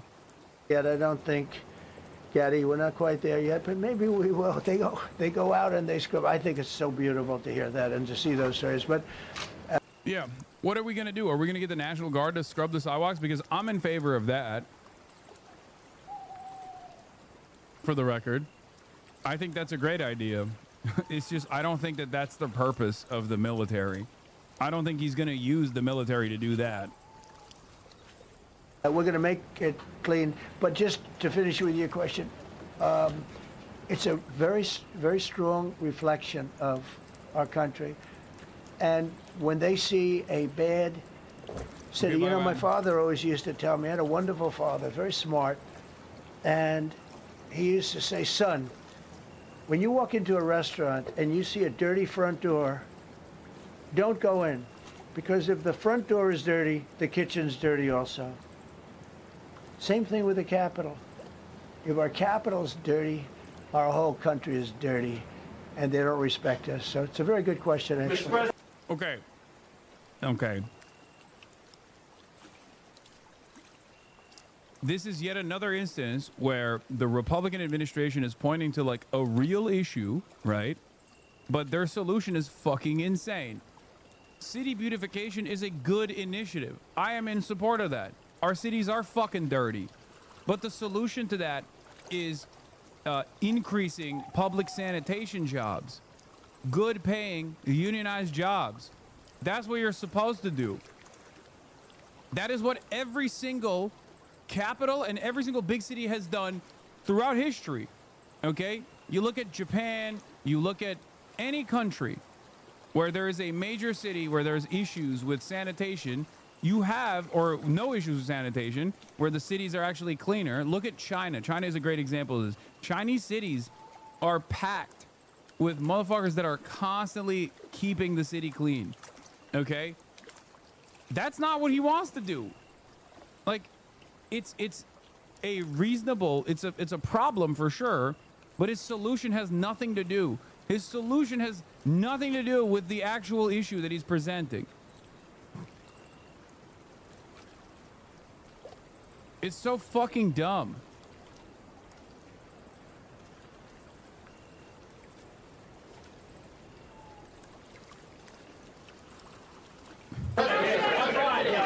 Sorry. Question for you on the specific issue. Do you expect more cities to follow DC's path if this goes through? So the idea is that Chicago, LA, San Francisco, would they expect similar action what we've seen in DC? And the other question, sir, there's reporting that the administration is going to reclassify marijuana. Would that send mixed messages that if marijuana is okay, some drugs are okay, but we're trying to clean up crime? How do they go hand in hand? We're only looking at that. That's early, but you know, somebody. Yeah, conservative politics is simple. Either you create a fake crime, or you create like a fake problem, okay, by directly distorting the stats, or just straight up lying about the stats. Immigrant crime panic is one great example of this. Or you point to a real problem that exists, like, I don't know, not having like adequate funding for sanitation, and the consequences of that is just like there's trash everywhere, right? Like, and your solution to both of these, both imagined and real problems, is completely insane and has nothing to do with solving the problem whatsoever, because the solution always is more militant enforcement. There's just more people that we can put in jail. It's not enough that we already have a profoundly violent local law enforcement apparatus, but we need to use an even more violent organization that is not tasked with domestic law enforcement capabilities at all. We got to use them now to just terrify people. Ordered it, which is fine. We're looking at it. Some people like it, some people hate it. Some people hate the whole concept of marijuana because if it does bad for the children, it does bad for people that are older than children. But we're looking at reclassification, and we'll make a determination over the next, I would say, over the next few weeks. And that determination hopefully will be the right one. It's a very complicated subject, you know, the subject of marijuana. I've heard great things having to do with medical, and I've had bad things having to do with just about everything else. But medical and, you know, for pain and various things, I've heard some pretty good things. But for other things, I've heard some pretty bad things. The other part of your question, I mean, we're just going to see what happens with it all. You're going to have, we're going to have a tremendous success in what we're doing. Other cities are hopefully watching this. They're all watching, just like everyone's watching. This is it. This is the real shit. Okay, notice what he says here. This is the real purpose. Other cities, specifically blue cities, better take note of what we're doing here because we're coming for you as well. I live in Los Angeles. I've already experienced a version of this here in my fucking backyard. Okay? Federal government does something. Federal government leads by this insane hysteria of like rapist, criminal, drug dealer, migrants. Okay? Then they implement the federal law enforcement apparatus that works outside of the confines of the Constitution to violently rip families apart. There is a lot of animosity against this decision. People actually mobilize to protest these decisions, to disrupt these operations because the politicians are not doing shit. Okay? And then he sends in the military to stop the mobilization.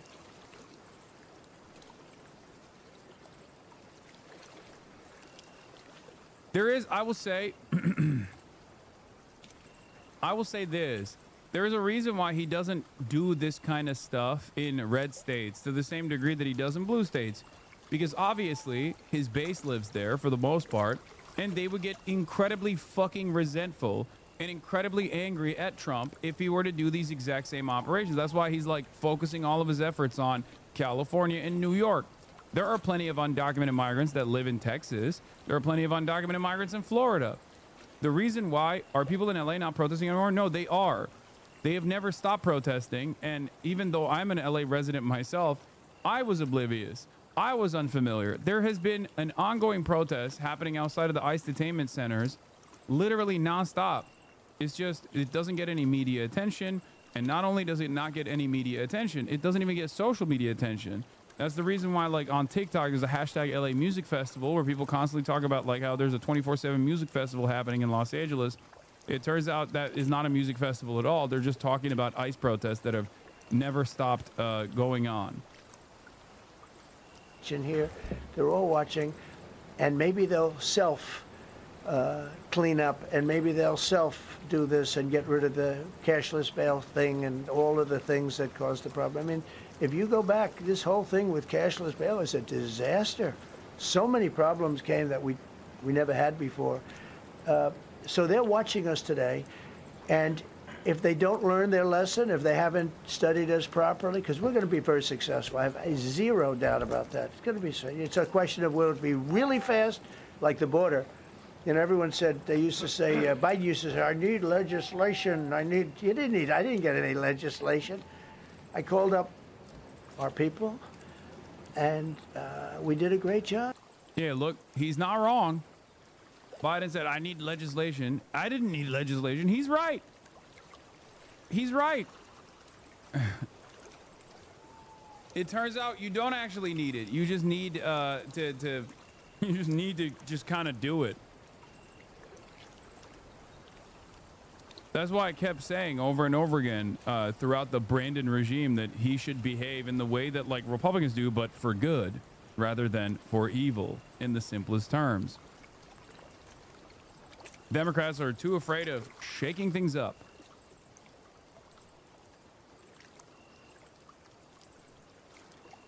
Tom Homan was great. As you know, our secretary did a great job. They did a great job. There's no games. They didn't play games. And we're going to have the same thing here. But then I'm going to look at New York in a little while. Let's do this. Let's do this together. Let's see. It's going to go pretty quickly. And if we need to, we're going to do the same thing in Chicago, which is a disaster. We have a mayor there who's totally incompetent. He's an incompetent man. And we have an incompetent governor there. Pritzker's an incompetent. His family threw him out of the business, and he ran for governor. And now I understand he wants to be president. But I noticed he lost a little weight, so maybe he has a chance. You know, you never know what happens. But Pritzker's a gross incompetent guy, thrown out of the family business. But when I look at Chicago and I look at L.A., if we didn't go to L.A. 3 months ago, L.A. would be burning like the part that didn't burn. If he would have allowed the water to come down, which I told him about in my first term, I said, you're going to have problems. Let it come down. We actually sent in our military to have the water come down into L.A. They still didn't want it to come down after the fires. But that was it. We have it coming down. but hopefully LA is watching. That mayor also. The city's burning. They lost like 25,000 homes. I went there the day after the fire.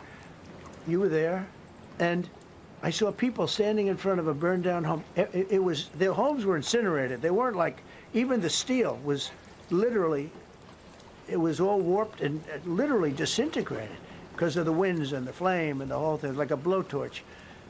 They were standing on this beautiful day, maybe a couple of days after.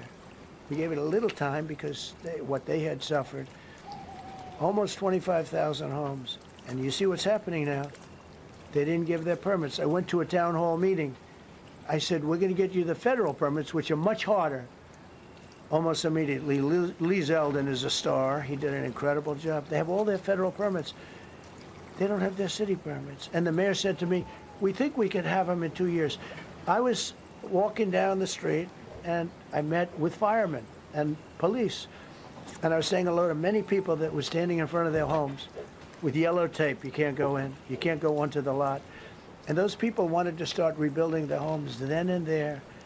And the mayor said, we should be able to get them the permits within 2 years. I said, that's a shame. 2 years? Are you kidding? I'm going to get them the federal permit like almost immediately. 2 years. And she roared back, well, maybe 1 year. The place was booing her out of the place. They don't have their permits to build their homes.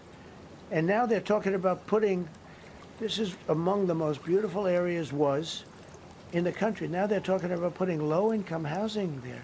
Can you believe this? I love low-income housing. I made money with low-income housing. I built low-income housing. I know more about low-income housing and luxury housing. I know about everything real estate. They want to replace some of those homes with low-income housing. They haven't gotten their permits yet. We've gotten all the federal permits, which are much tougher to get, and it was done almost immediately through Lee Zeldin and Federal Environmental. And I watched the other day, those people are angry. And now, you know, they had tremendous, they loved that area. They loved the whole big area, different places, but they loved it. It was all luxury stuff and beautiful stuff, and some wasn't that luxury, but the level of love for that neighborhood, their neighborhoods, was incredible. And you know what? I watched people on television. They want to go. They want to leave. They've lost their spirit. They've lost their heart because the mayor's incompetent.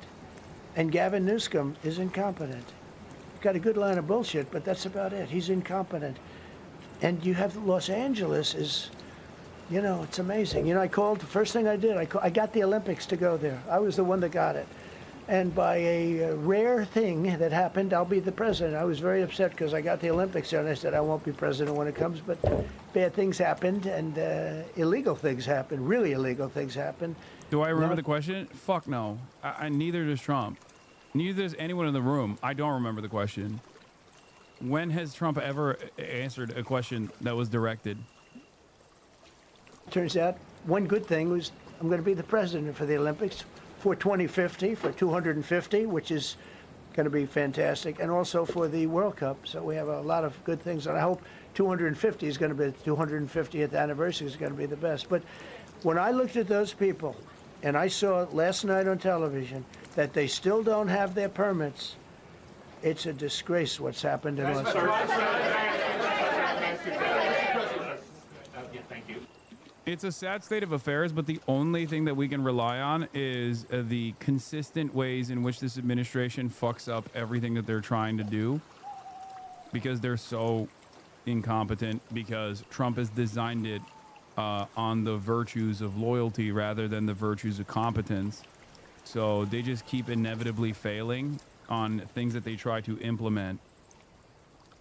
Like one example is a more competent administration that is tasked with doing a reactionary takeover and violating the Constitution slowly but surely would not have gone after Mahmoud Khalil, right? They would have gone after someone who wasn't a green card recipient with a American citizen wife with a child on the way. They would have gone after a student visa holder who had said things that would at least like come across as violent, you know what I mean? They would have done that, but they're so incompetent. They went after someone who was perhaps the most defensible person, even in the eyes of the broader public. Okay? Not that it matters. The First Amendment is still the First Amendment. Even if someone who had a student visa and they were still saying like, I love Hamas or whatever, that's still constitutionally protected speech. But at least they could have made a better, more compelling argument for broader subsects of American society. But because of their fucking idiotic nature, because of their like bouldering ways in which they're trying to implement fascism, when there are still institutions that remain, albeit in the margins, but they still exist, they were able to basically fail through this process. They're still trying, they're still pushing. Okay. Having said that, it has been somewhat of a failure, not due to democratic pushback, mind you, but due to their own inability to implement a broader strategy, a broader strategy of like unwinding constitutional protections in a way that like most Americans will not bat an eye at. Okay, having to lie about Khalil proves how flimsy and failure this has been. Exactly. People can obviously debate the deportation of foreign students, though Trump's policy isn't to deport foreign students, only those who criticize or oppose Israel. But lying about what Khalil said shows how weak the case is. Here's what Rubio claimed. Like that's what this is it. This is what I mean when I say the only thing that we can rely on is the consistent failures and the consistent incompetence of this administrative state that will inevitably set its own setbacks. Why is a guy like that allowed in the United States on a visa? Let's take a look at what Marco Rubio is lying about here. Saying and doing abroad what he's now doing in the United States, we never would have given him a visa. He was on TV, I think it was yesterday or the day before, arguing that October 7th had to happen, that it had to happen, that it was a necessary evil. Now, he didn't call it an evil. He said it's a necessary thing, it had to happen. This is just completely made up, you know? And while this might work in garnering some kind of support from your base, I don't think you can just like make this shit up in a legal setting. The hell's he talking about? No, he's just making shit up. That's it. He is just making shit up. That's not what he said.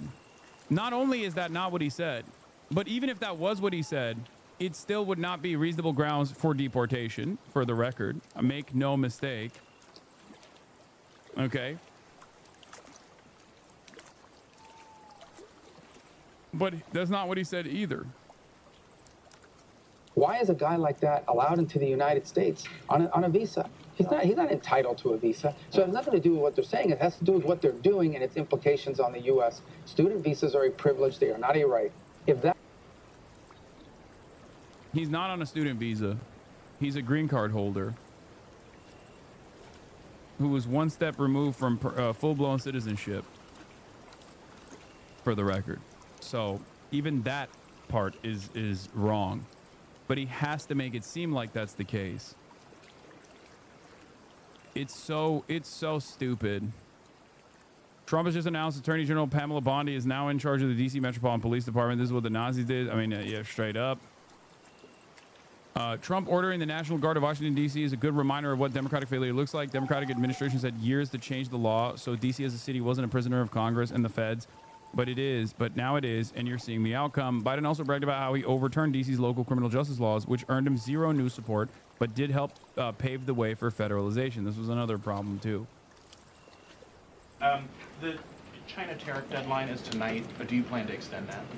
We'll see what happens. China's been, we've been dealing very nicely with China, as you probably have heard. They have tremendous tariffs that they're paying to the United States. There's a lot of similarities with Israel and America for understandable reasons. This is another one of them. It's like they only concede to force. That's it.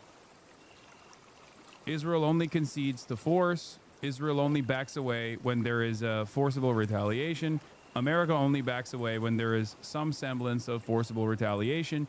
European markets actually have tremendous amounts of power in terms of building a broad coalition to forcibly push back against the United States of America, but they have relegated themselves to vassal status, as you have seen, whereas one of the only countries that is actively pushing back against this stuff is China. Look at the way he's dealing with China versus the way he's dealing with the European Union. and even the UK. Think about that. Maybe there's a lesson there for the Democrats as well.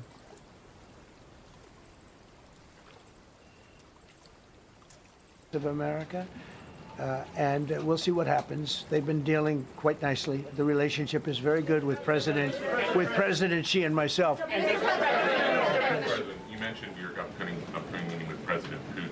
Can you tell us what China doesn't talk to Trump, he lies. I'm sure you would know, idiot. I mean, you don't have to know whether or not there's private correspondence between China and the Trump administration. The Chinese government says there's no private correspondence. Trump says there is private correspondence. But regardless of what either state is saying, you can just look at the outcome. The outcome is undeniable, right? Donald Trump has said over and over again, 150% tariffs. He's lowered the tariffs. He's actually extended the tariffs deadline. One must ask the question, why? If China is at a servile state to American interests, and their economy is at the point of collapse, if collapse is imminent, then don't you think that they would be basically running to Donald Trump in the same way that, like, you saw European leaders run to Donald Trump? That's it. That's all you need to look at to make up your own mind on whether or not Donald Trump's posturing is correct or if he's just making shit up.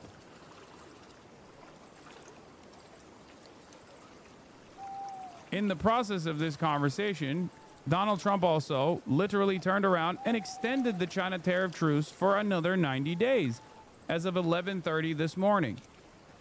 If Donald Trump was destroying China right now and bullying China, and China was on the verge of collapse, don't you feel like they would have actually made a public show of conceding and I guess like giving into whatever insane demands Trump is making currently?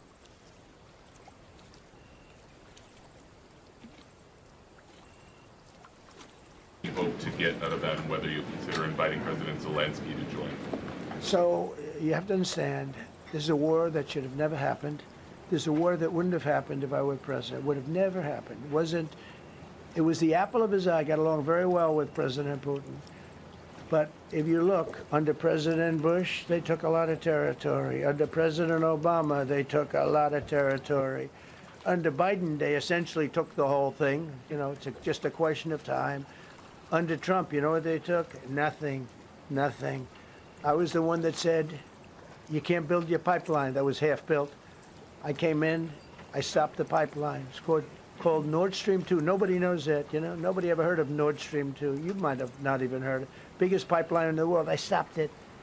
I was not a friend of Russia, but I got along well with Putin. It's always good to get along with other countries if possible, but that doesn't mean you roll over like Biden did. Biden came in and he immediately approved the pipeline. I couldn't believe it. Then they say Trump wasn't tough on Russia. I wasn't tough. I was the toughest.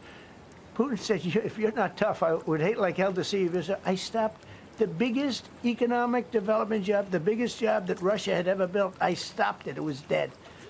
And this low IQ president came in and he let them build a pipeline and supply oil and gas all over Europe, you know? So this is really a feel-out meeting, a little bit. And President Putin invited me to get involved. He wants to get involved. I believe he wants to get it over with. Now, I've said that a few times, and I've been disappointed because I'd have like a great call with him, and then missiles would be lobbed into Kiev or some other place, and you'd have 60 people laying on a road dying. I said, that's cold, that's cold. But it's a violent war. 5,000 to 7,000 people a week are dying. And you know, there's nobody from here. They're all Russian and Ukrainian people, and some people from the cities, much smaller number, but still, those missiles do damage and they kill a lot. Oh yeah, here's the export control, and the tacit recognition that the export controls failed is from Financial Times. Donald Trump said he's considering allowing NVIDIA, now I'm saying NVIDIA to sell a more advanced chip in China after confirming that they negotiated a little deal in which the U.S. will take a 15% fee of the chip maker's artificial intelligence processor sales to the country. At least $1 billion worth of NVIDIA NVIDIA's advanced artificial intelligence processors were shipped to China in 3 months after U.S. President Donald Trump tightened chip export controls, according to Financial Times analysis. Here's what you need to know. A roaring black market. The Financial Times analysis of dozens of sales contracts, company filings, and multiple people with direct knowledge of the deals reveals that NVIDIA's B200 has become the most sought after and widely available chip in a rampant Chinese black market for American semiconductors. The processor is widely used by U.S. powerhouses such as OpenAI, Google, and Meta to train their latest AI systems, but banned for sale in China. In May, multiple Chinese distributors started selling B200s to suppliers of data centers that serve Chinese AI groups, according to documents reviewed by Financial Times.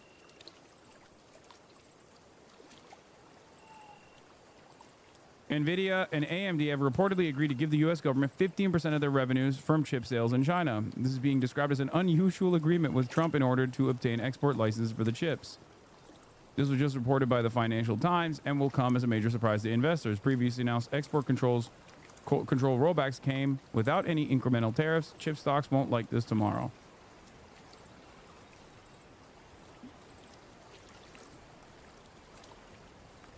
To be fair, Biden did the same shit with GPUs. They had the 4090D because the 4090 was banned in China. I mean, I think it's already incredibly stupid to try and fucking ban China from receiving this technology, especially in this day and age when you can't even stop Russia from receiving new shipments of cars. Okay? That's a lot harder to fucking process and ship than a goddamn fleet, a stack of processors, semiconductors. Okay? Especially considering that some of the components are literally made in China. So how are you going to stop that? It doesn't make any sense.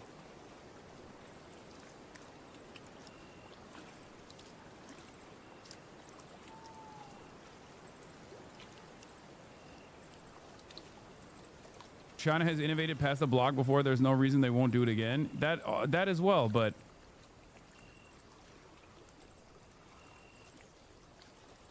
you know, it's just, I don't think it's something you can do in this day and age. Maybe I'm wrong. We blocked the USSR from getting IBM computers for years. This is partially considered one of the elements that led to the meltdown in Chernobyl. Yeah, but if you compare global trade between the USSR and America to China and America, there is no comparison. The USSR was not responsible for 30% of all manufactured items. You know? Not only was it an entirely different time for global trade, but also there wasn't a complex web of tremendous amounts of trade taking place with the country that we're trying to stop from receiving these items. Yeah, IBM computers weren't being made in the USSR. You know? This is one of the most impactful, one of the most significant differences between modern day China and the USSR. China has made itself an irreplaceable force in global trade, utilizing the endless need for low-cost manufacturing that capital owners had in the Western world to their advantage to make themselves an irreplaceable force around the planet. And what they did with all of the bounties that they got out of it, all the foreign capital that flew in to the country, they actually redistributed back evenly with rapid development, rapid urbanization, building the necessary infrastructure to continue uplifting millions, if not almost 1 billion people out of fucking extreme poverty. And they were able to do so successfully. And in the process, they, again, and I'm going to repeat this one more time, they became an irreplaceable force around the globe.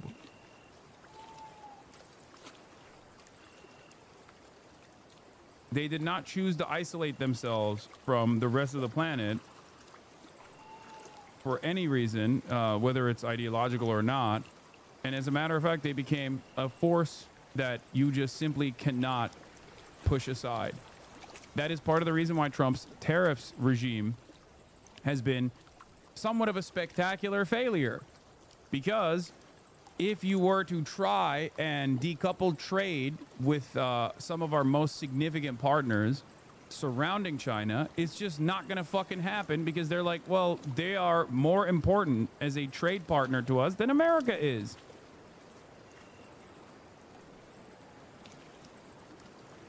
China was set to surpass NVIDIA since they were forced to invest into developing their own chips. China was banned from the ISS, so it built its own. Now it's the most advanced space station in the world, and the ISS is being decommissioned. Yeah. Anytime you try to like actively stop Chinese development, they just either find a workaround and make their own thing, okay, or they just find a workaround in terms of trade and still receive the goods regardless. So technically, yes, it is not that China is not doing anything. Oh, do nothing equals win. It's that they are doing shit. They're doing shit all the time. A lot of people, but mostly soldiers. And they're young soldiers, although in the case of Ukraine, they're getting much older. They're drafting. Yeah, Central Planning 2 OP, please nerf paradox is right. The irony, of course, is that if America wanted to beat China, I don't even know if that's like a thing that we can do at this stage, but they would need to be more like China. We would need to be more China to beat China, but we won't. We have tremendous wealth in this country. We have you know, the skeleton of an infrastructure that still works, but we're not fucking doing it. We could build a robust manufacturing base. We could actually automate the fuck out of said robust manufacturing base while still keeping on the labor force without firing them, so that they're doing very little work, but they're still getting paid as though they're doing all of the work with their own hands. And that way we could have a healthy labor-first economy. We don't do any of those things. We're just like actively pushing for our own demise. 60-year-olds now. It's a terrible thing to witness, and I think I have an obligation. Look, this is Joe Biden's war. This is not my war. I made a deal with NATO a month ago. You covered it very accurately, actually. We don't pay anything anymore. You know, we're not paying anything. They are buying things from us, and NATO is paying us. I got it raised from 2% of GDP to 5%. And they're paying us for everything that we send. We're not paying. But Biden approved $350 billion. Europe has spent $100 billion. The money that's been spent and the death is incredible. It's the worst thing that's happened, by far the worst that's happened since World War II. So I'm going in to speak to Vladimir Putin, and I'm going to be telling him, you got to end this war, you got to end it. And he wasn't going to mess with me. This war would have never happened. You know, we had a discussion about it one time, and we never had that discussion again. Would have never happened. And when the election was rigged, and then Biden took office, which was barely took office, the auto pen took office, bad things started happening. Bad things, stupid things were said. And it ended up in a war. And you know, and I don't believe this will happen anymore because I have that pretty well covered. This could end up in a third world war. This could have been a third world war. I don't think that's going to happen now. But I thought it was very respectful that the president of Russia is coming to our country as opposed to us going to his country or even a third-party place. But I think we'll have constructive conversations. Then after that meeting, immediately, maybe as I'm flying out, maybe as I'm leaving the room, I'll be calling the European leaders who I get along with very well. And, you know, I have a great relationship, I think, with all of them. And I get along with Zelensky, but, you know, I disagree with what he's done. Very, very severely disagree. This is a war that should have never happened, wouldn't have happened. But I'll be speaking to Zelensky. The next meeting will be with Zelensky and Putin, or Zelensky and Putin and me. I'll be there if they need. But I want to have a meeting set up between the two leaders. I was a little bothered by the fact that Zelensky was saying, well, I have to get constitutional approval. I mean, Yeah, this is all Zelensky's fault. Oh my lord. Yeah, he looked so good. He looked so good. What was he wearing? What was he wearing? What was Ukraine wearing? He's just like, he's like so rapist mindset on this, where it's like, nope, this was Zelensky's fault, not Putin. I said, Vladimir, stop, and he didn't stop, but also it was still Zelensky. Is he actually blaming Zelensky? Yes. It's maximalist cope. Like, he could, in a way, it makes sense that he's doing this because it's still like kind of takes away the responsibility from America if you were to even present it as such. Because like on the one hand, he's like, this is Biden's war. This is Biden's war. Okay. But Zelensky in and of himself is the least responsible party for why Russia invaded Ukraine. Okay.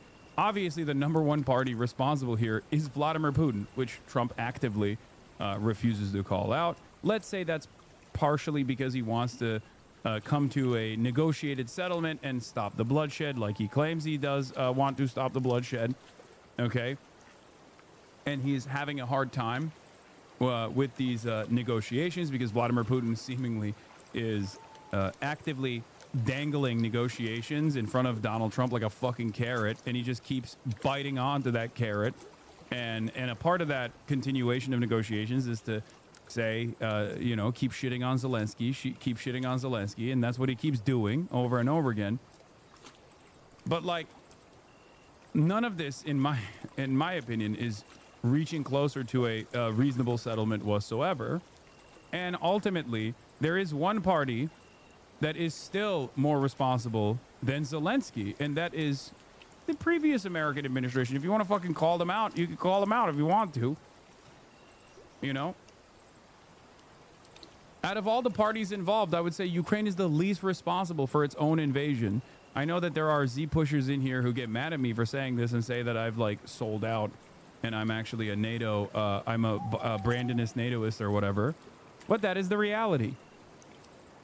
How the fuck is this Zelensky's fault? Ukraine is invaded by Russia. Russia is the primary responsible party.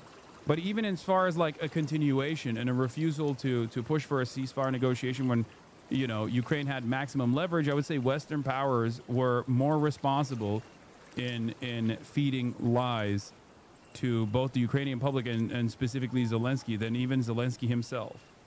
He's got approval to go into war and kill everybody, but he needs approval to do a land swap because there'll be some land swapping going on. I know that through Russia and through conversations with everybody to the good, for the good of Ukraine. Good stuff, not bad stuff. Also, some bad stuff for both. There's good and there's bad. But it's very complex because you have lines that are very uneven, and there'll be some swapping, there'll be some changes in land. And what land is Russia swapping? I don't even know what he's saying here. What the fuck did Vladimir Putin tell Witkoff that he just thinks, what? Alaska?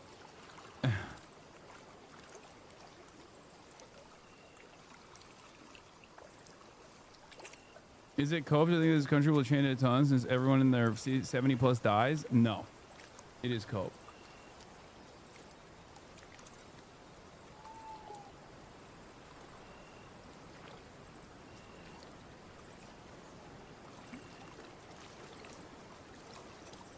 If he is capable of forcibly taking back territory that Russia currently has annexed and occupied, I'm gonna be honest, that would be a spectacular development.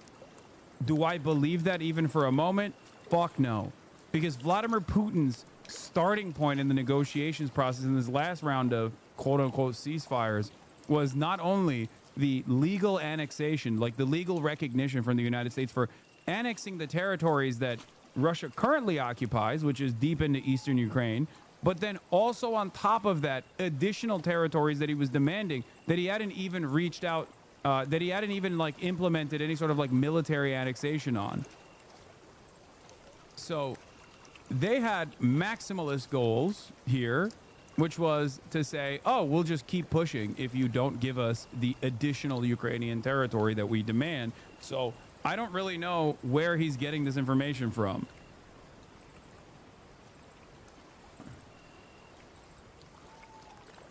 The word that they will use is, you know, they make changes.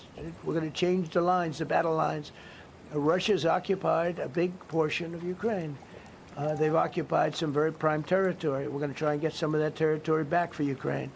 But they've taken some very prime... He's like, I'm giving Canada to Russia. He's going to be like, in exchange for certain occupied territories, I'm giving Canada to Russia. Canada is now a part of Russia, Russia. That's right. Some prime territory. Russia is now reaching out, becoming the crown jewel on top of the world, wearing the world like a crown. We're giving them Greenland too. Fuck it. Territory. They've taken largely ocean, you know, in real estate we call it oceanfront property. That's always the most valuable property. If you're in a lake, a river, or an ocean, it's always the best property. Well, chill, dog. Don't give him any ideas, bro. I don't even fucking know anymore. Okay, I don't even know anymore. What was Putin's reason for the invasion? Just expansion? It's always just expansion. That is the ultimate goal here. If you're asking me what he claimed his reasons were, which, by the way, ironically, I was spelling out the other day, and then LSF took it as me defending Russia, even though it was in the process of me saying this is what they believe and they're wrong. That was a fun little moment for all the fucking dumbass Redditors. Okay. And I saw that same clip circulating on TikTok, and everyone on TikTok was like, dude, he's literally saying this is not what his belief is. This is what their belief is. But on Reddit, of course, no one watches the video, I guess, and just implement whatever their fucking version of events actually is. But yeah, why are you on that sub shaking my head? The moderators locked down the post like 24 hours later and 4K comments later for clickbait. Oh, they locked it down after people had already done their fuck Hasan nonsense. That's crazy. It's so wild. Like, I'll literally explain what Russia's reasoning is and how I don't believe it, and they'll cut out the part where I say this is what they believe. I don't believe this. And they'll make it seem like I'm saying that, like, this is the Russian reasoning and I'm in agreement with it.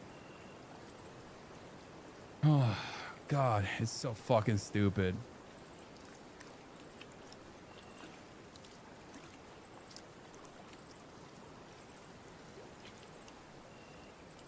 They didn't even cut that out. It's in the clip. That's even funnier. That the OG clip actually, the OG clip literally featured me saying I disagree with this, and yet people were still fantasizing about how fucking pro-Russia I am. Not a single person watched it, I guess. Interesting.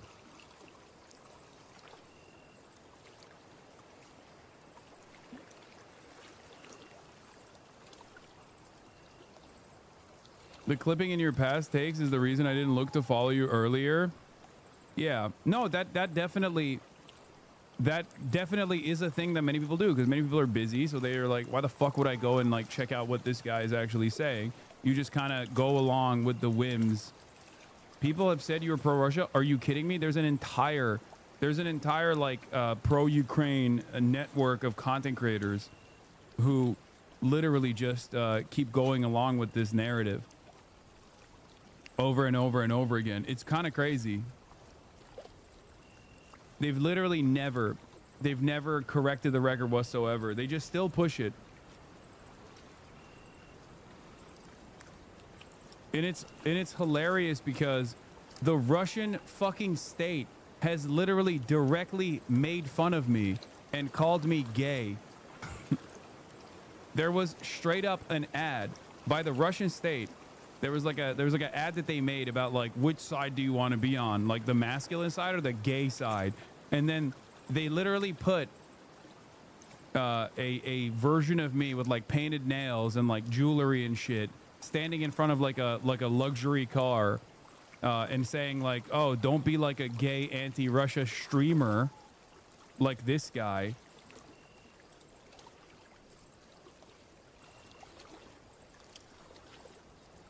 Yeah, they gave me a Ferrari, I think.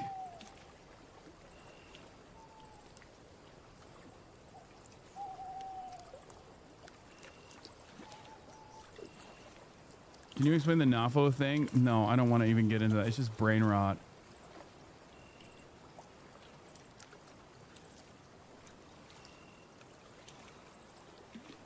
I hate to say it, but that wasn't supposed to be you, dog. Okay.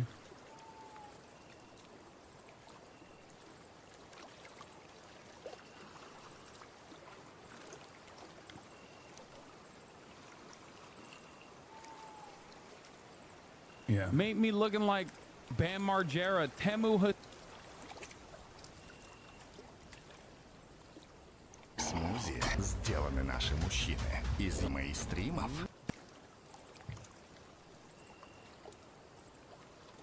That's crazy.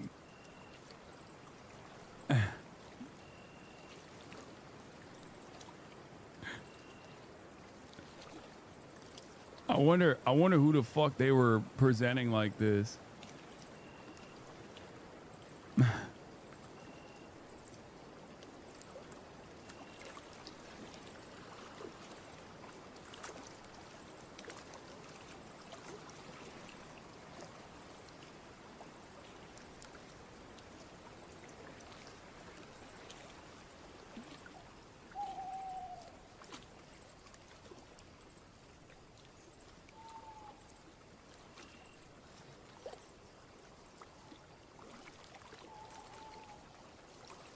Hasanov.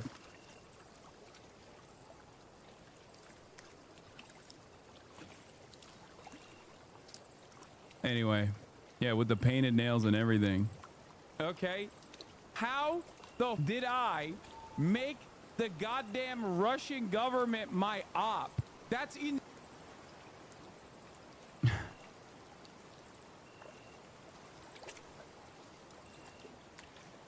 Anyway. A lot of people don't know that Ukraine was largely 1,000 miles of ocean. That's gone. Other than one small area, Odessa. It's a small area. There's just a little bit of water left. So I'm going to go and see the parameters. Now, I may leave and say, good luck, and that'll be the end. I may say this is not going to be settled. I mean, there are those that believe that Putin wanted all of Ukraine. I happen to be one of them, by the way. I think if it weren't for me, he would not be even talking to anybody else right now. But I'm going to meet with him. We're going to see what the parameters are. I'm then going to call up President Zelensky and the European leaders right after the meeting, yeah. And I'm going to tell them what kind of a deal. I'm not going to make a deal. It's not up to me to make a deal. I think a deal should be made for both. I think Russia has to get back into building their country. It's a massive country. I think they have 11 time zones, if you can believe it. It's a massive, it's by far, from the standpoint of land, it's by far the largest. From the standpoint of land. They have tremendous potential in Russia to do well. They're not doing well. Their economy is not doing well right now because it's been very well disturbed by this. It doesn't help when the President of the United States tells their largest or second largest oil buyer that we're putting a 50% tariff on you if you buy oil from Russia. That was a big blow. And then they say, gee, he wasn't so tough. Nobody else would have done that. And I haven't stopped there. I mean, look, I was all set to do things far bigger than that, but I got a call that they'd like to meet, and I'm going to see what they want to meet about. I'd like to see a ceasefire. I'd like to see the best deal that could be made for both parties. You know, it takes two to tango, right? So ultimately, I'll have a meeting next week. I had a great relationship with him, considering the fact that you know, I was not nice to him because of the pipeline. I ended the pipeline. I also gave the javelins. Do you ever hear of a javelin? Javelin is called a tank buster. They say that Obama gave them sheets and I gave them javelins. If it weren't for me, all those tanks that were destroyed at the... Remember when he floated pre-approved? Remember when he floated pre-approved weapon shipments, stopping unless the Ukrainian government comes up with blackmail against his possible opposition in the upcoming election, and then got impeached for it? And then he turned around and said it was a perfect phone call. I remembered that was a literal thing that he did. It seems like a lifetime ago.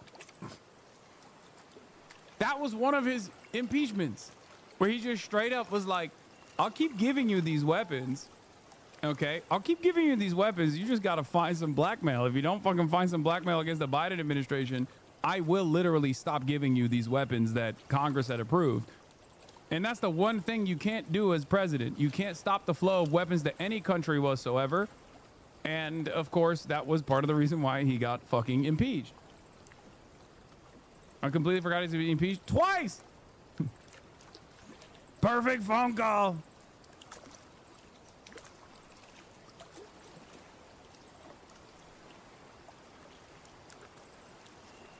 It's great. It's great.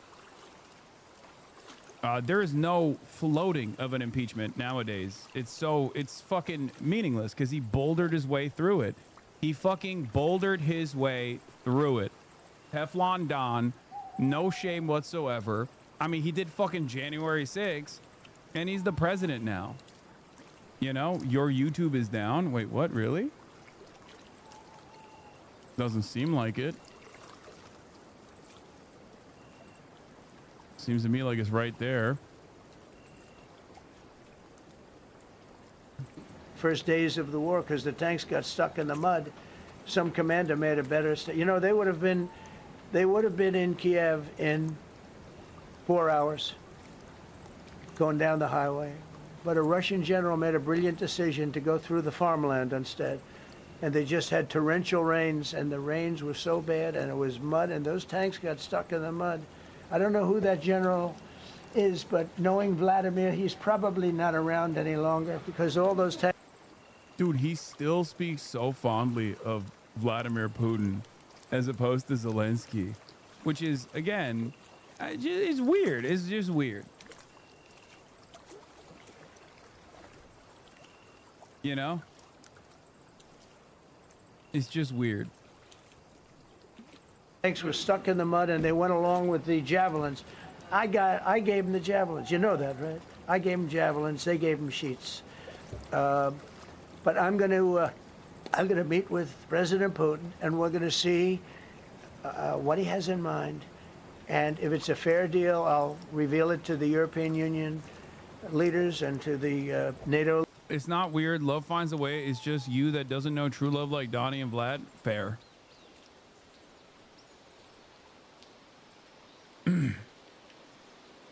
Putin had Ukraine as the apple of his eye, and Vladimir Putin is the apple of my eye. Leaders, and also to President Zelensky. I think out of respect, I'll call him first, and then I'll call them after. And I may say, lots of luck, keep fighting, or I may say we can make a deal. I will tell you this, I've seen a poll coming out of Ukraine. 88% of the people would like to see a deal made. And if I don't understand why this motherfucker won't just like say the correct number. Okay? Even when he's right, he's still wrong, which I don't understand. I don't think it's 88%. I think it's like 79%. Why is it that, like, that's already a fucking unimaginably high number of Ukrainians that want to come to a negotiated settlement and do not want to continue fighting. But it's like, even when he says the correct thing, he has to still lie. I don't know why. It's so weird. Just, it's like 79%, isn't it? No, he said 88%, 98% say they want to stop the war. They want to negotiate with you, Russia.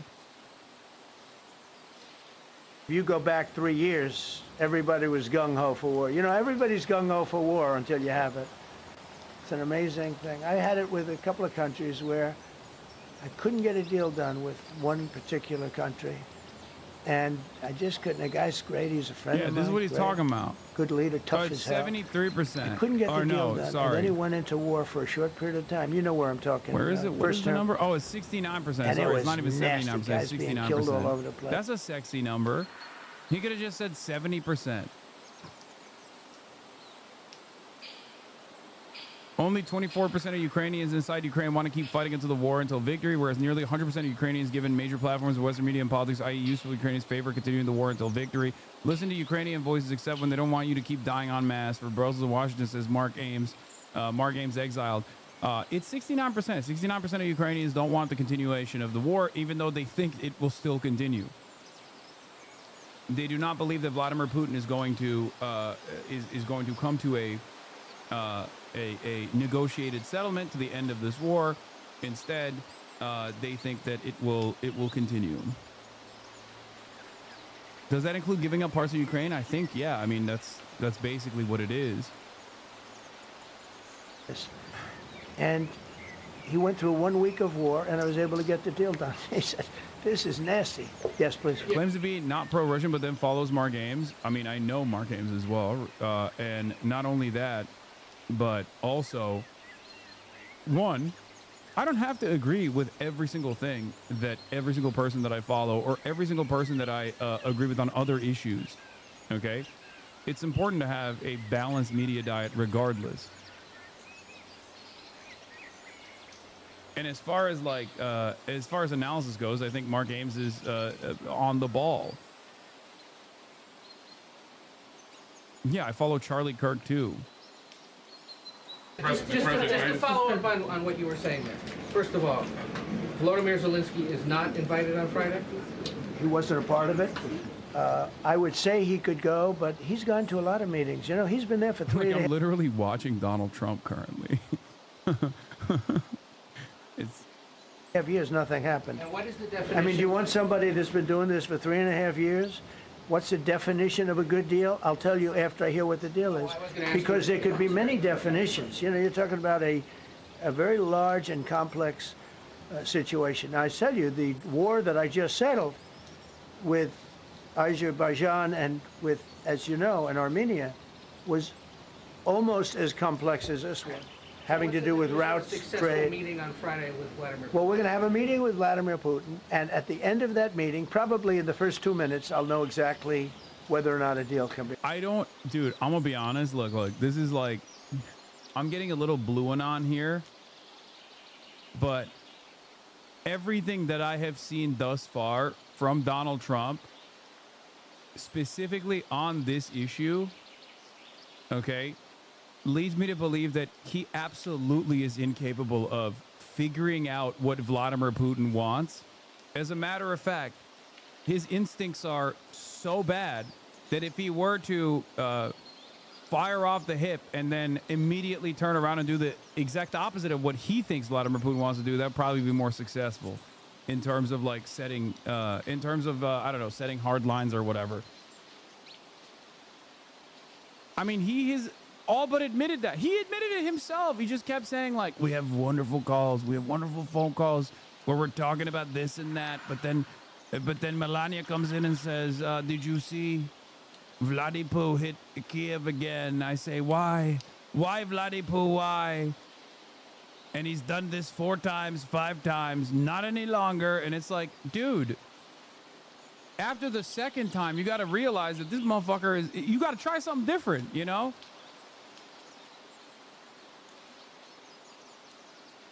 And like, I don't think the solution is to force, I don't know, to deport like Ukrainian men and force them into the fucking front lines or something. Because like, that's the only other way that you can actually bring Ukraine the necessary manpower that they need to be able to successfully push back against further Russian occupation.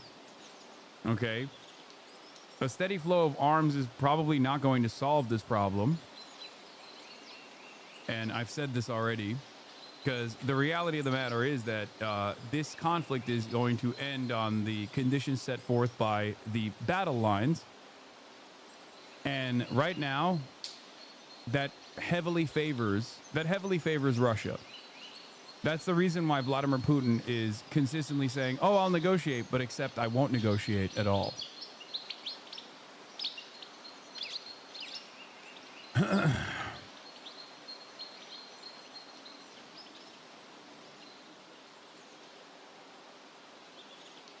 Why is Estonian blacklisted? What do you mean?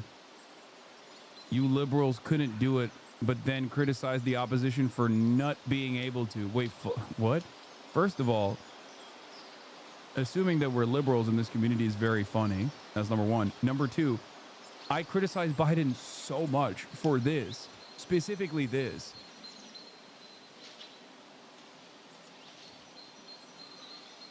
So, no, I think it's warranted for me to criticize Donald Trump as well. Not only that, but also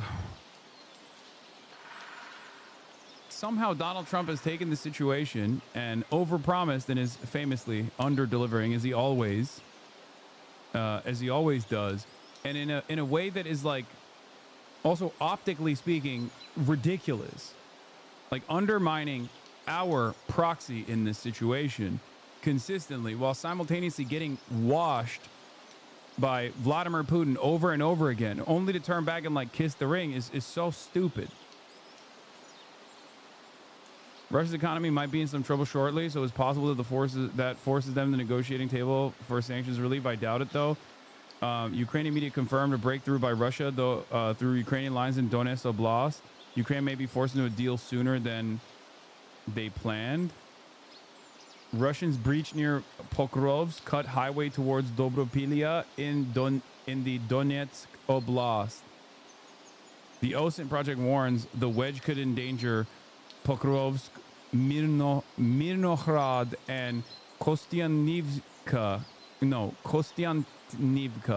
unless Ukrainian reserves regain the roads. Oh, so they're like encircling the rest of this area in the Donetsk region. Euromaidan presses Ukrainian propaganda. Yeah, I know, but even they're fucking reporting on the possible encirclement of Ukrainian forces that remain in this area. So obviously, Euromaidan press reporting on it is like when Radio Free Europe or any number of these different outlets report on something that is bad for Ukraine.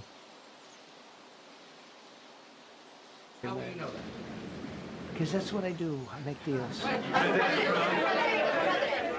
Yeah, please, go ahead. Yeah, thank you, Mr. President. I'm going to ask you two questions, one about China, one about Russia, if I could. On China, your administration agreed to send the most advanced or advanced NVIDIA and AMD chips. No, obsolete. No. Obsolete chip. Well, and then 15% of the profits. You mean the 20s? No. This is an old chip that China already has. And I deal with Jensen, who's a great guy, and NVIDIA. The chip that we're talking about, the H20, it's an old chip. China already has it in a different form, different name, but they have it. Or they have a combination of two will make up for it and even then some. Now Jensen's a very brilliant guy, and Jensen also has a new chip, the Blackwell. Do you know what the Blackwell is? The Blackwell is super duper advanced. I wouldn't make a deal with that, although it's possible I'd make a deal, a somewhat enhanced in a negative way Blackwell. In other words, this guy knows his chips, man. It's a super duper spectacular chip. It's so good. Hot! It's a hot chip. Like the one spicy chip challenge is a hot. Take 30% to 50% off of it. But that's the latest and the greatest in the world. Nobody has it. They won't have it for 5 years. Everything is NVIDIA. Everything is Tesla. Everything's computer. But the H20 is obsolete. You know, it's one of those things, but it still has a market. So I said, listen, I want 20% if I'm going to approve this for you, for the country, for our country, for the U.S. I don't want it myself. You know, every time I say like 740. I like that you had to specify that you don't want to tax it for your own pockets. That's insane. I don't want it for myself. I want it for the country. Oh, really? I thought when you were taxing motherfuckers, that meant you get the money. What is happening? That's crazy. I want, yeah, for the Air Force. So I just wanted. So when I say I want 20, I want for the country. I only care about the country. I don't care about myself. And He said, would you make it 15? So we negotiate a little deal. So he's selling a essentially old chip that Huawei has a similar chip, a chip that does the same thing. And I said, good, if I'm going to give it to you, because they have a, they have a stopper, what we call a stopper, not allowed to do it. A restricted, it's really known as a restrictive covenant. And I said, if I'm going to do that, I want you to pay us as a country something, because I'm giving you a release. I released them only from the H-20. Now, on the Blackwell, I think he's coming to see me again about that. But that will be a unenhanced version of the big one. Like, I don't know if you know it, we will sometimes sell fighter jets to a country, and we'll give them 20% less than we have. You know what I mean, right? That's the same. So on Russia, do you see a time, Mr. President, when there could be normal trade between the U.S. and Russia? Should your meeting go well? Should there be peace? I do, yeah. Russia has a very valuable piece of land. If Vladimir Putin would go toward business instead of toward war, it's a warring nation. That's what they do. They fight a lot of wars. A friend of mine said Russia's tough because they just keep on fighting. They beat Hitler, so did we. And they beat Napoleon. They've been doing this for a long time. I asked a question to a very, very smart man that some people like and some people Maybe he's just a don't Russophile. like. Viktor Orban, right? From Hungary, the head of Hungary. And he's in that same area and knows the two countries very well. I said, this was before Biden didn't do anything to get us out of it. He could have gotten us out of that. It would have never happened. I said, so can Russia be beaten by Ukraine? He looked at me like, what a stupid question. He said, Russia's a massive country, and they win their country, and they win their life through wars. They fight wars. That's what they do. He said, China beats you with trade. Russia beats you with war. Wait, what? A very interesting statement. China's not... Bro, what a fucking admission. It's weird to see. It's weird to see these kinds of it's weird to see these kinds of admissions. And then he quickly follows up by saying, well, China's not going to beat us with trade.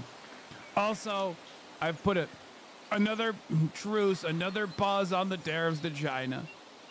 Beating us with trade. Not when I'm in charge, but they were beating Biden with trade, but they never beat us with trade. Don't forget, China had to pay $400 billion worth of tariffs when I was last time. That was last time. And if we didn't have COVID, all of this stuff we would be loaded. We're finding hundreds of billions of dollars of cash is pouring into our country now because of tariffs. And all we're doing is we're doing what they do to us. It's so beautiful to see it. They found last month, as you saw, $25 billion of excess cash flow. They say, where did it come from? I said, I'll tell you where it came from. It came from a place called tariffs. A place? And we're doing very well. We're really doing well. But I expect to have a meeting with Putin that I think it'll be good, but it might be bad. And I'm here for one reason, to get rid of a war that somebody else started. Should have never happened. And if I could end it, great. Complex war, a lot of bad blood, But Zelensky's been there for 3.5 years. So if you put him in a room, now I will say this, ultimately I'm going to put the two of them in a room. I'll be there or won't be there.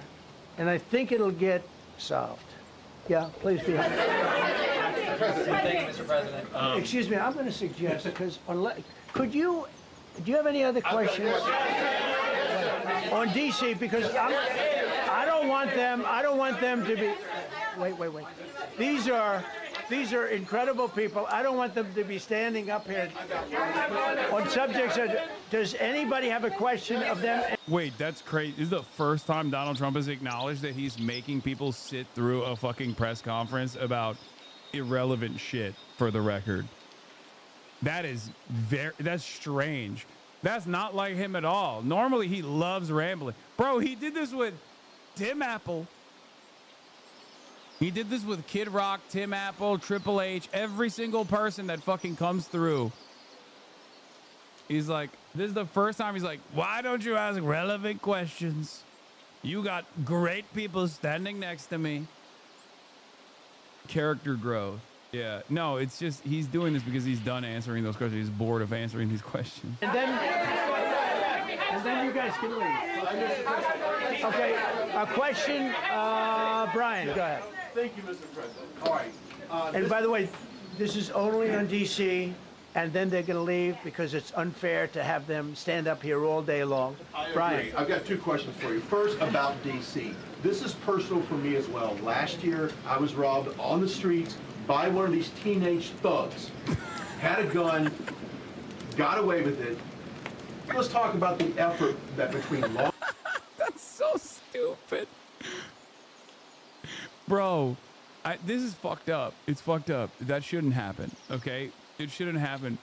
But, like, the way you're presenting this in a fucking press conference is ridiculous, man. It's ridiculous. It's ridiculous. That's it. That's crazy.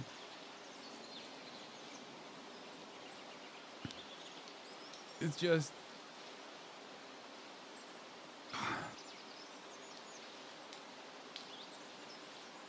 Oh my God. Enforcement, prosecutors, and judges, because it's a recycling belt. Like, these kids go, they don't fear the police.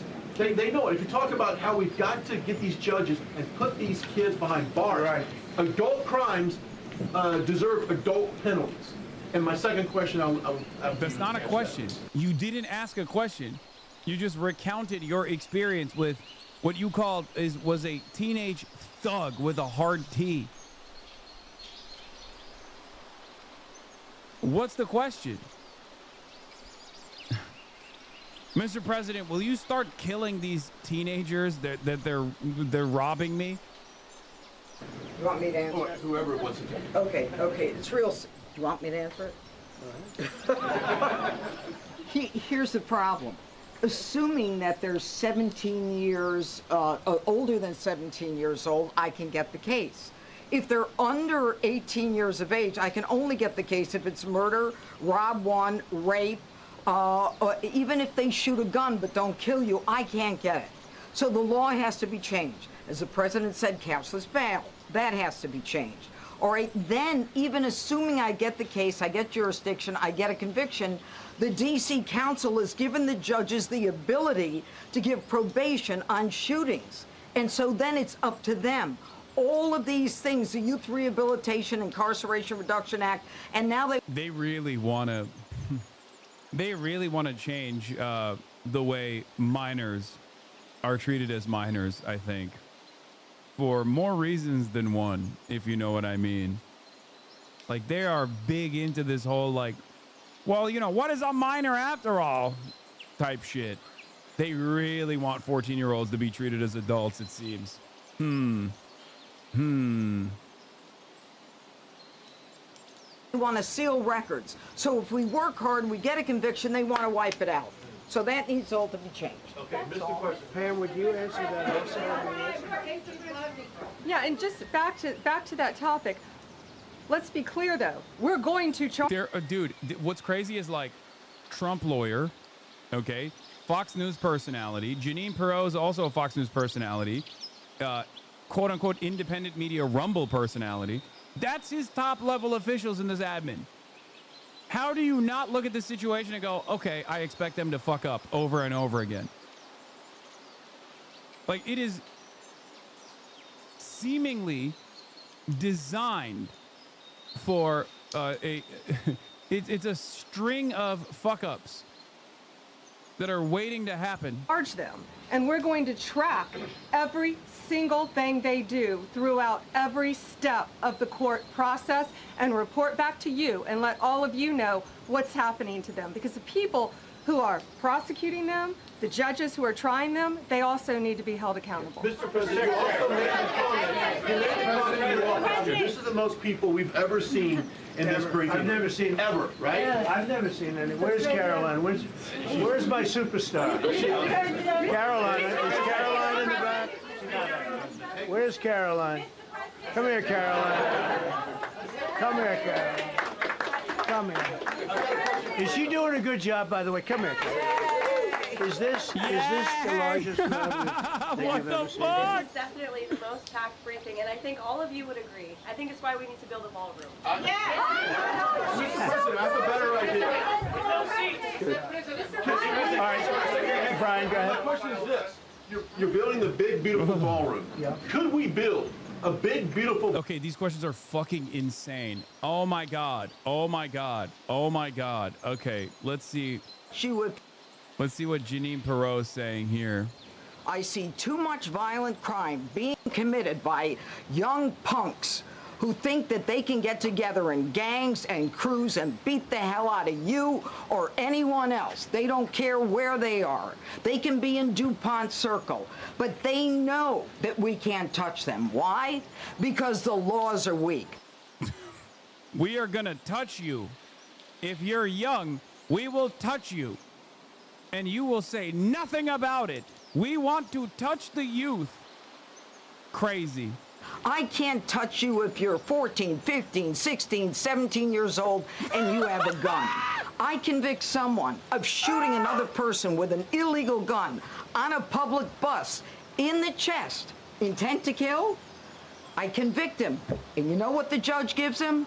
Probation. Says you should go to college. We need to go after the D.C. Council and their absurd laws. We need to get rid of this concept of, no cash bail. We need to recognize that the people who matter are the law-abiding citizens, and it starts today. But it's not going to end today, because the president is going to do everything we need to do to make sure that these emboldened criminals understand we see you, we're watching you, and we're going to change. We're watching you. If you're 14 years old, I'm watching you. I'm gonna touch you. Is probably not the thing you want to say, especially around this fucking guy, as the main talking point is the Epstein files.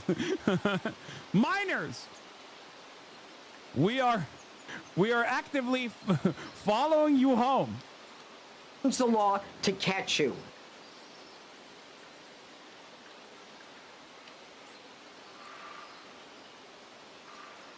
Look at Doug, bro. My goat is washed. He still looks handsome. How dare you? Doug Burzum. Bergamaniacs rise up. The saving grace of this admin is Doug's proximity to power.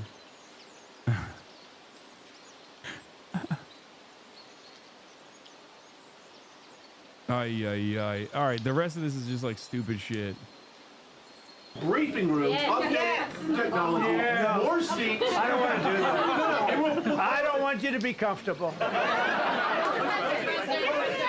The day they speak about white kids like this, the U.S. would be in another civil war. Of course, they never have to speak about white kids like this. There's a white kid that did a rape on a minor in Utah, and like he was directly related to a Republican in Utah who single-handedly pushed to change the law. So he actually wouldn't get criminal penalties for it, because that's how it works, you know.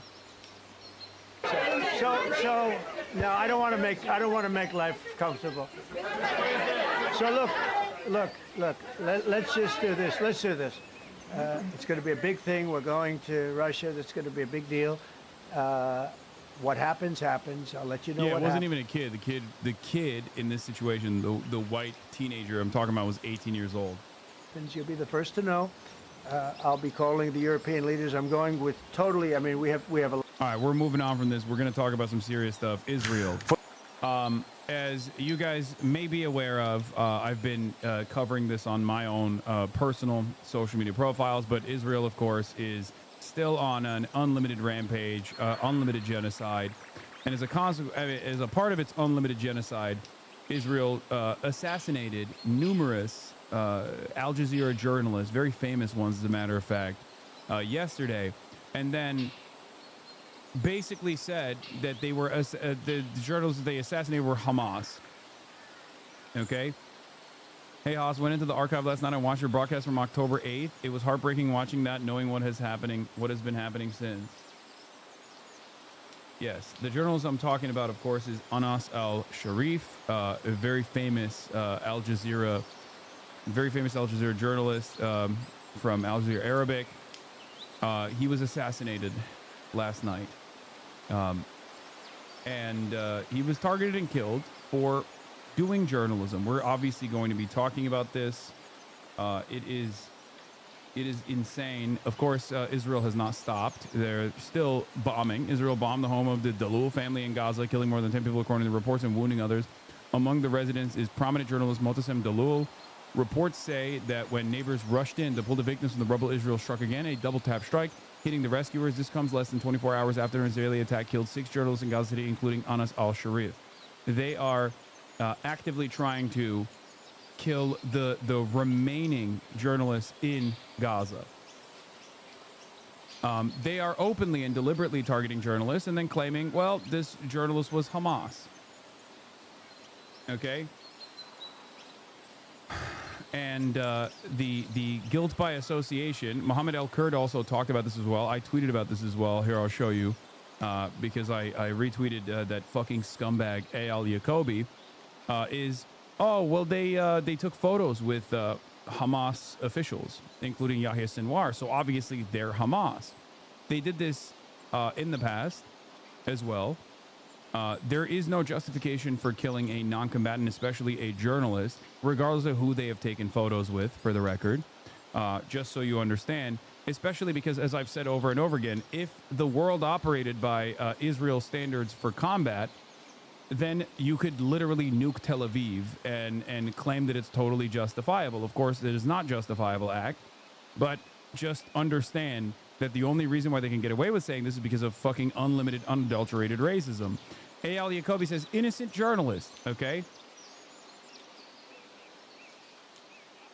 I said, Zionists justify the murder of journalists by pointing to photos they've taken with political officials of the governing party to imply they're valid military targets in a country, Israel, with mandatory service where people take photos with genocidal war criminals with regular frequency.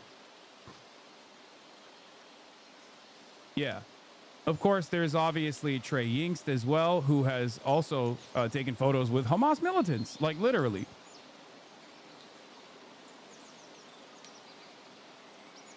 This kind of argument is fucking ridiculous in a country, especially where there is literally a mandatory draft, a mandatory military service, as in every single person has been a part of, pretty much every single person has been a part of the Israeli occupying forces currently committing a genocide.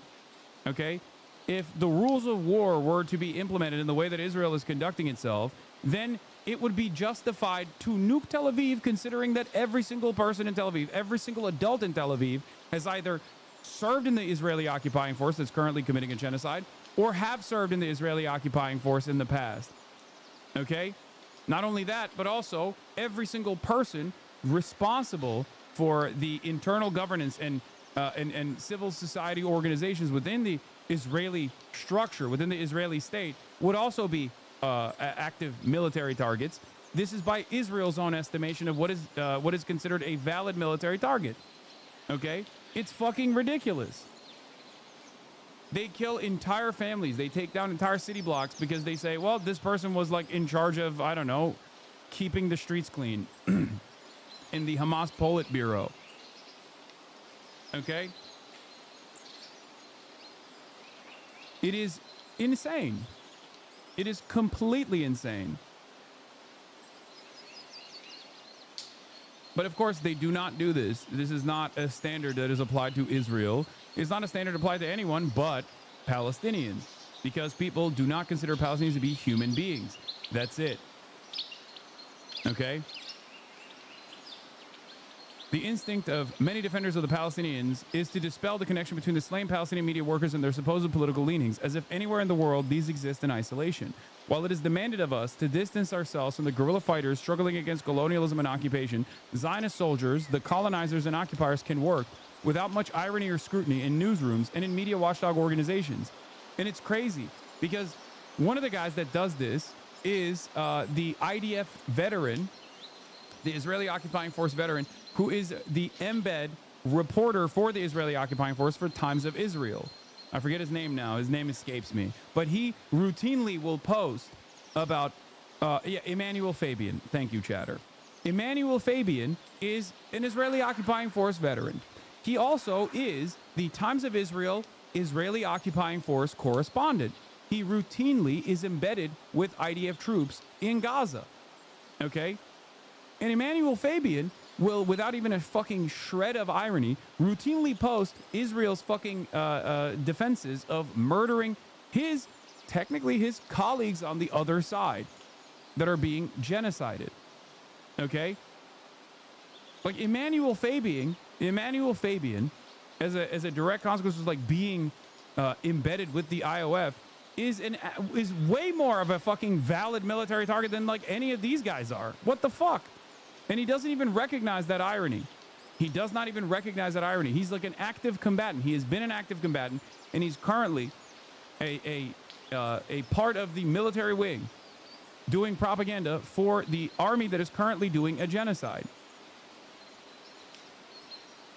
And yet he routinely posts Palestinian journalists getting killed and saying, well, these are valid military targets.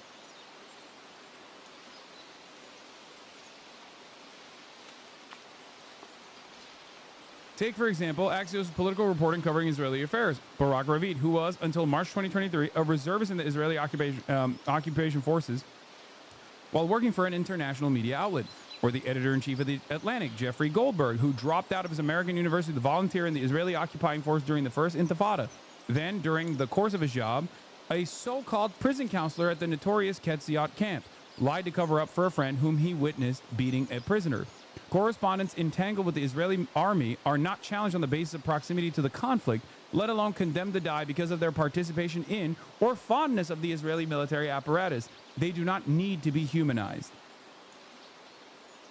This is an inconsistent double standard that is never shown on the Israeli side. Israelis do not have to advocate for their own humanity. It is a given. Palestinians, on the other hand, have to consistently advocate for their humanity, even after they are murdered by the Israeli state that is openly doing a genocide. It's fucking crazy. It's fucking insane. And Israel hasn't stopped.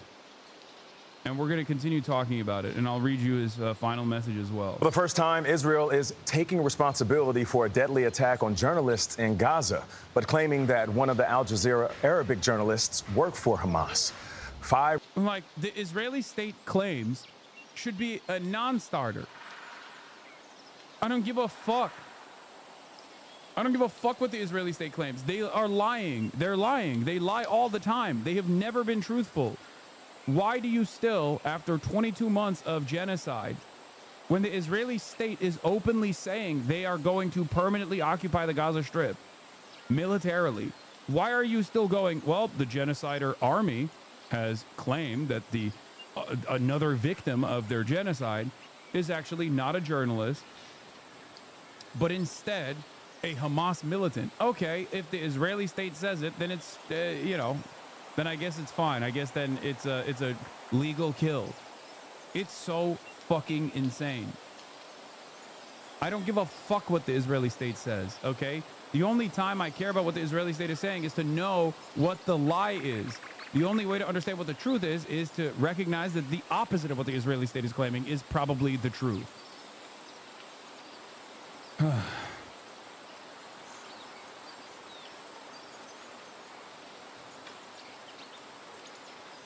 There's absolutely no reason why the New York Times shouldn't be fact-checking every single claim made by Israeli authorities like it does with Trump here. President Trump said he was taking control of the D.C. police due to out-of-control crime, even though violent crime on the city has fallen. Mainstream journalists and editors insist on platforming Israeli claims for objectivity's sake, but if they truly wanted to be objective reporters, they'd preface every Israel statement by noting Israel's record of disinformation and the absence of independently verifiable evidence, especially when Israel is not only directly at war against all journalists, okay, journalists who are literally correspondents for these international media organizations, for Western press in general. Israel keeps killing the Western press's own correspondents in the fucking Strip, okay?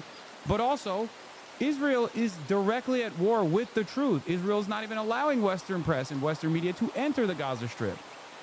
That in and of itself is enough for any Western media company worth its salt to immediately apply scrutiny. Why won't they let us in? Why won't they want us to cover the truth? Why won't they let us report truthfully about what's going on the ground? The very fact that the New York Times is still playing this fucking song and dance is insane, okay? It's not unexpected, to be fair. They have done so since the beginning. Were killed by an airstrike outside of a hospital in Gaza City yesterday. Meanwhile, Israeli Prime Minister Benjamin Netanyahu is talking about plans to take over Gaza. Deborah Petta is in East Jerusalem. Deborah, good morning. A very good morning. Well, amid growing condemnation at home and abroad, Prime Minister Netanyahu has defended his new plan to expand the war. The Israeli leader held a rare media conference with the foreign press over the weekend. Prime Minister Netanyahu lashed out at what he called a global campaign. Dude, this shit is so crazy, too. Like, one of the most insane lines of argumentation from the Israeli state now is it's like almost childlike. I mean, this is disgusting, right? This is like blatant Nazi propaganda. It's Holocaust denial. And of course, Benjamin Netanyahu is doing it. That is expected. But one of the most insane things that he's now claiming, which we saw, which we saw throw out, like the Israeli state throw out in that Fox News, in that fucking Fox News interview that he had, is that, oh, we're going to let journalists into the Strip, right? They're going to inevitably let journalists into the Strip. It's going to be fucking favorable coverage, obviously. But even in the process, if they accidentally reveal that, like, the entirety of the Gaza Strip has been destroyed, what is Netanyahu's fucking comments on that? Oh, Hamas booby-trapped it. That's what they're saying. Their argument for why the entire Gaza Strip has been flattened by multiple nuclear arms worth of munitions by the Israeli state is because Hamas booby-trapped every building. That is unironically what they're claiming.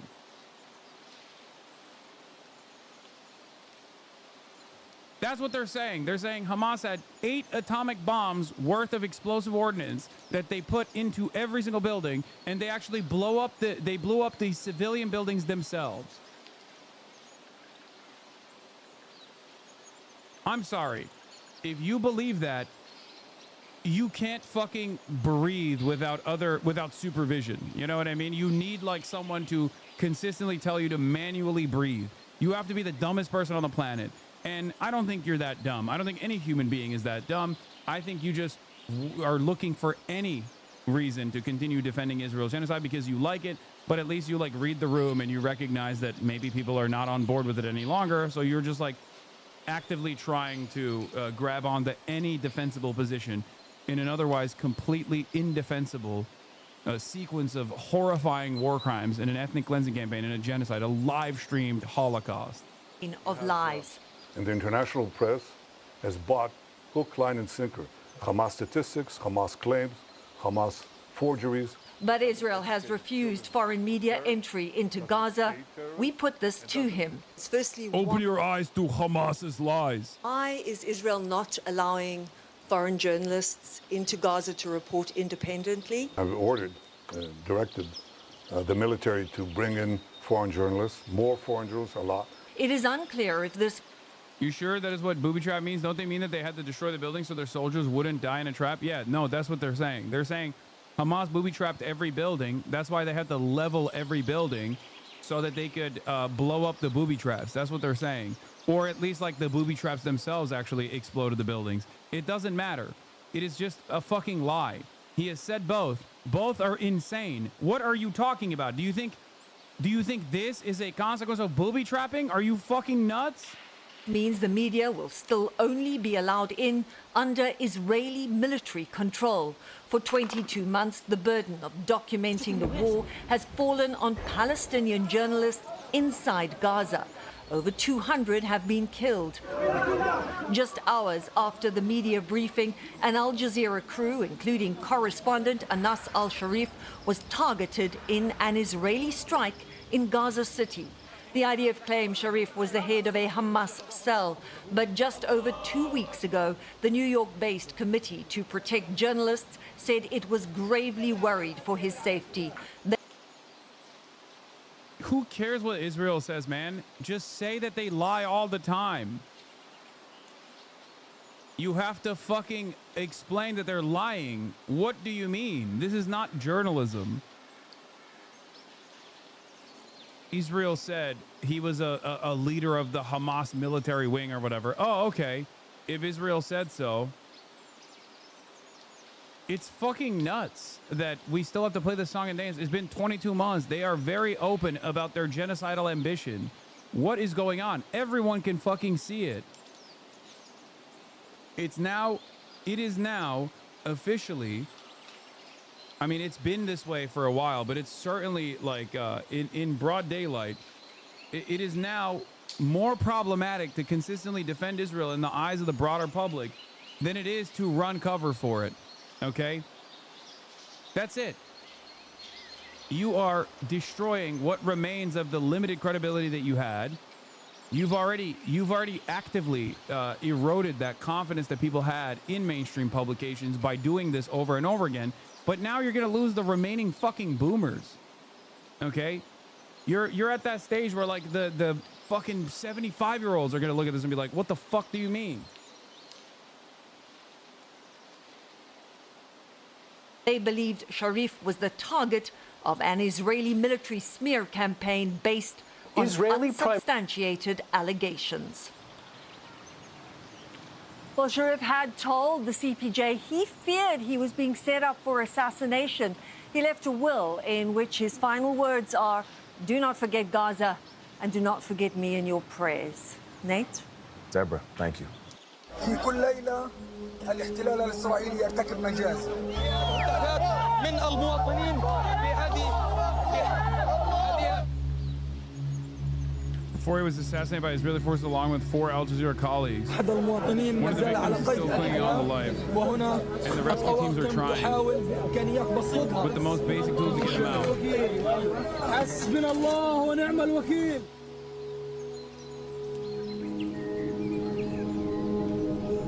A Palestinian man urged him to continue when he broke down in tears during his coverage.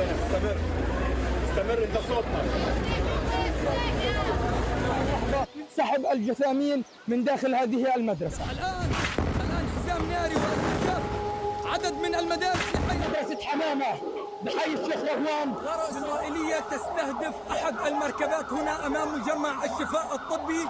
الآن نتقدم إلى هذه المدرسة التي تم فيها المجزرة. القوات الطبية استطاعت الوصول إلى المكان جثامين أشلاء.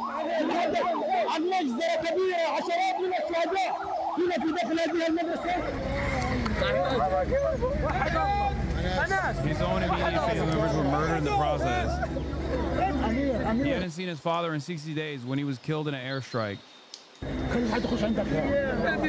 لم أتمكن من الوصول إلى المنزل نتيجة هذا القصف المتواصل وتم دفنه داخل مراكز اللواء.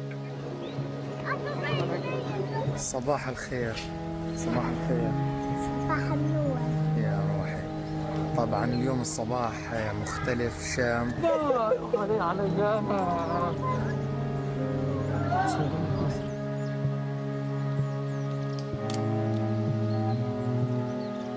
يلا باي يا بابا. أن نخلع هذه الخوذة ميادة التي أرهقتني طوال هذه الخطة. كان على مدار الوقت يرافقني والآن نعلن هنا من داخل قطاع غزة ومن داخل مدينة غزة هذا الإعلان ووقف إطلاق النار لي. طفل كانوا يحفظون القرآن بين أروقة. Yeah, that's him. As a child, Al-Sharif appeared on the Al Jazeera during the 2008 Gaza war. المسجد المستهدف.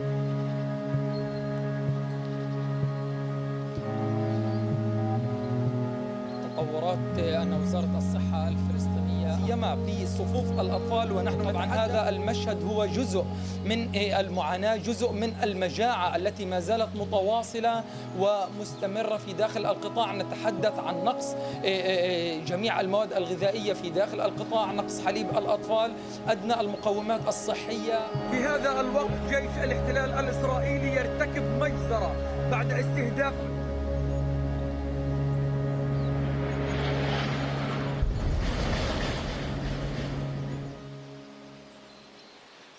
I believe he was 28 years old.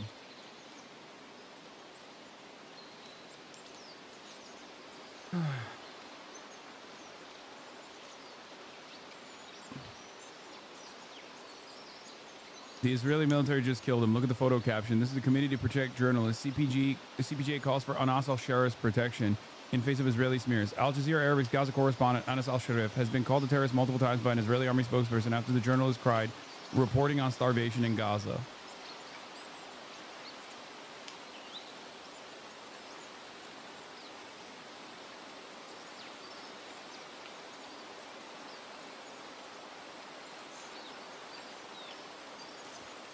Anas al-Sharif was born in 1996. He was 4 when the Second Intifada began in 2000. He was 11 when Israel imposed a blockade in Gaza in 2007. He was 12 during Cast-led in 2008 to 2009. He was 18 during the 2014 assault on Gaza. He was 29 when Israel assassinated him in 2025.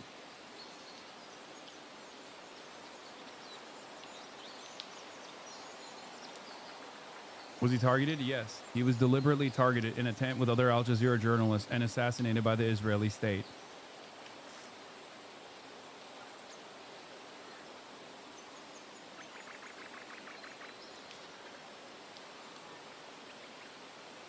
And Israel has openly stated that they need to keep in mind they are killing journalists specifically for covering Israel's war crimes. Do you understand? Stoker has a breakdown on why they did this. Many of you know Israel assassinated Anas al-Sharif before the invasion of Gaza City so that it will have it in darkness. Here's some brief notes on Israeli targeting and that a decision group making. of journalists was just intentionally targeted with a kinetic strike by the Israeli military in the Al Jazeera journalist tent in Gaza City, because they do their targeting operations based off cell phone signals. So somewhere, someone in the targeting cell was like, all these journalists are here, drop it. And it's hard to do a battle damage assessment based off of this video, but it's clearly, there's no crater, it was not a bomb. It was most likely a precision munition like a Hellfire missile shot from a Q-9 Reaper drone. As you can see, there's no blasted terrain. Okay, so basically, I've been tracking this for a long time. When they go to kill journalists or aid workers, they use precision munitions like this because they want to be able to see the bodies, see on thermal imaging the heat go away out of the bodies so they can confirm that they're dead. You can't do that if you're trying to kill a high-value target with a bomb because it just destroys everything. There's a drone somewhere circling above, making sure all of these guys are dead. This strike was not about leveling Gaza. This one was to kill the prominent journalists reporting the genocide. So, rest in power, y'all. And are there any quote-unquote Western journalists that would like to say anything? Yeah. Here's the Israeli occupation forces bragging about this assassination. Struck Hamas terrorist Anas al-Sharif, who posed as an Al Jazeera journalist. Al-Sharif was the head of a Hamas terror cell and advanced rocket attacks on Israeli civilians and IDF troops. Intelligence and documents from Gaza, including rosters, terrorist training lists, and salary records, prove he was a Hamas operative integrated into Al Jazeera. A press badge isn't a shield for terrorism. Even your own fabricated document about Anas incriminates you 100%. It claims he was wounded in a training explosion in early 2023 and was left incapacitated and unfit for military service with extremely weak hearing in the left ear, weak eyesight, constant migraines, and headaches. In other words, Anas, per your own document, had zero military role during the entire period of the genocide, yet he was murdered so openly for the crime of being a journalist.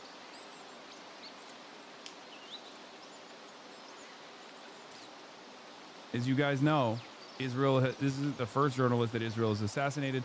Hossam Shabat comes to mind, someone who I spoke with frequently in North Gaza, who chose to remain in North Gaza and cover the atrocities that were unfolding when Israel was trying to implement a blackout in North Gaza. in some of the worst periods of the ethnic cleansing campaign. And Israel claimed that he was a Palestinian Islamic Jihad sniper, and then they assassinated him. When they did so, a couple weeks prior to his assassination, we knew that he was under the crosshairs.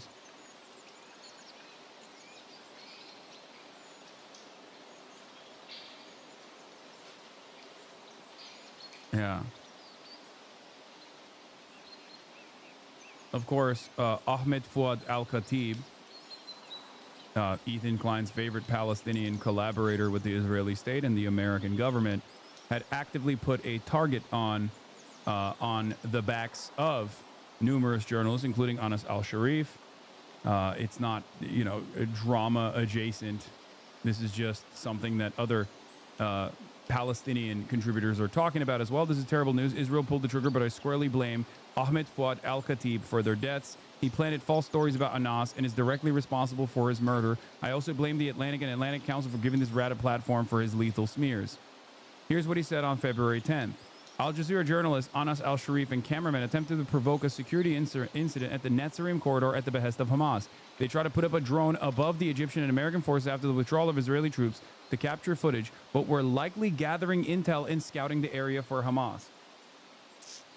He recognizes that these guys are journalists and they're covering the Netzarim corridor, but then says it's for Hamas purpose, which was rumored to want to use the Netzarim corridor as a site for future hostage release to prove it is in full control of Gaza. The American PMCs worked with the Egyptian security personnel to get the drone operator not to fly it overhead, with tensions escalating. The Al Jazeera journalist team sent it up anyway, and the video of the incident has been distributed on social media with laughter, commentary to boast about defying U.S. security contractors and proving that the Netzarim, like most of Gaza, is back under the full control of the resistance. Extremely reckless behavior that's going to endanger the ceasefire and create unnecessary risk for the civilians and the fragile calm that is desperately needed. Once again, Israel had never actually wanted to have fragile calm in that area, and no area in Gaza. Israel violated that ceasefire openly. Chad, did Hassan cover the National Guard being deployed in DC already? Yes, for the first 2.5 hours of this broadcast. As a matter of fact, I just only switched to Israel news like in the last 40 minutes.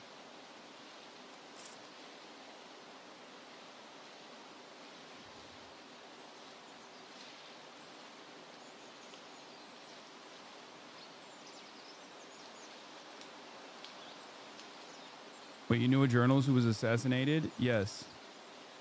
Months ago. Almost half a year ago at this point.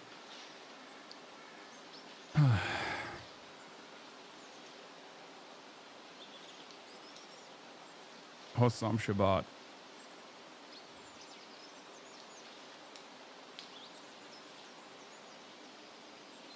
Reminder that this is what he posted when Israel murdered beloved journalist Hossam Shabbat. Al Jazeera's fake journalists and mercenaries are working overtime trying to serve their Islamist overlords and save Hamas from collapse. Never forget that Al Jazeera is the media arm of Hamas. Al Jazeera equals Hamas, but the people of Gaza finally see through both. There's no going back. This is what Ahmed Fouad al-Khatib said when Israel assassinated Hossam Shabbat. 21 years old, by the way.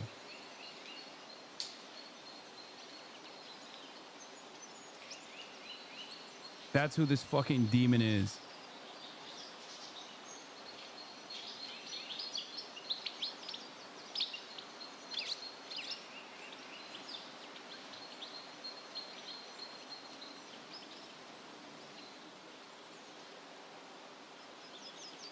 Nazi collaborator, piece of shit. Anyway, here is Mohammed Shahada talking to Al Jazeera about all of the lies that Israel has been engaging in. One thing that you need to keep in mind is Israel has been lying incessantly since the beginning of the genocide. It's been the cornerstone of Israel's genocidal campaign to lie every single day about everything possible and to come up with the most lunatic lies imaginable. Israel lied about massacring the ambulance workers in Rafah. They lied about the GHF massacres. They lied about the Shifa hospital, the Flower massacre, the beheaded babies, Hamad hospital, Hind Rajab, the terror list at the Rantisi hospital that turned out to be a calendar, the World Central Kitchen workers, babies in ovens, white phosphorus, deliberately starving Gazans, Sinwar surrounding himself with 20 hostages in a tunnel, gassing hostages, the Ahli hospital, killing women and children with white flags, mass raping Palestinians, non-existent tunnels under graveyards, Nasser hospital, Hussam Abu Safiya, mass graves, snipers targeting kids in the heads, providing protection to criminal gangs that are looting aid systematically. Israel also lied about wiping out Gaza. They lied about refusing and collapsing the ceasefire, blowing up Gazans fleeing the south, blowing up and destroying Kamal Udwan hospital, claiming that dead Gazan children are fake plastic dolls, creating alleged safe zones that they push the people into, and they bomb them once they get there. They lied about the general's plan. They lied about how many Hamas militants they killed, about the Red Crescent taking part in October 7th. That was another lie. They lied about how many journalists they've killed, and they lied about designating journalists as Hamas militants. They lied about Muhammad Abu Silmiya, the head of the Shifa hospital. They lied about the Indonesian hospital, about UNRWA, Al-Auda hospital, killing women sheltering at a church, bombing the church again, bombing another church, destroying every single university in Gaza, destroying the overwhelming majority of schools in Gaza, blowing up Gaza's Turkish cancer hospital, the sole cancer hospital in Gaza. After using it as a military base, the Israeli government was the one who used it. It emptied it out and then used it as a military base to launch operations out of. And then after they pulled out, they blew it up. They lied about Hamas hiding giant stockpiles of fuel in Rafah and Hamas looting aid. They lied about finding active smuggling tunnels in Rafah. They lied about hostages that would return pregnant. And they lied about who killed Yussi Sharabi, Itai Sivrisky, and other hostages as well that the IDF themselves killed. And after all these lies, Israel comes up and says, but trust us, our next lie will be 100% true. Trust us. You should attach as much value to Israel's allegations about Anas al-Sharif as you attach to the dust on the floor.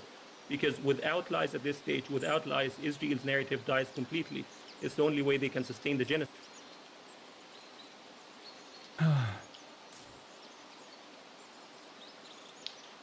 This time is true. Believe me. Here's the press club in D.C., the National Press Club in D.C., and their fucking ridiculous statement on this. Throughout this entire statement, you would never know that Israel killed Anas al-Sharif, and the IDF took credit for the assassination immediately. The National Press Club is saddened and troubled by reports at Al Jazeera that his correspondent Anas al-Sharif was killed today in Gaza. The network says al-Sharif, 28, died in a tent for journalists outside the main gate of the Al-Shifa hospital. Al-Sharif, a respected Arabic language correspondent, have reported extensively from northern Gaza throughout the current conflict. His death is among more than 200 journalists reported killed since the war began. The killing of a journalist while working to inform the public is a loss felt far beyond one newsroom, said National Press Club President Mike Balsamo. Journalists must be able to work without being targeted or killed. All parties in conflict zones must honor their obligations. The National Press Club calls for a thorough and transparent examination of the circumstances surrounding al-Sharif's death and reaffirms its commitment to defending the safety and independence of journalists worldwide. Fucking bullshit. Dropsite Middle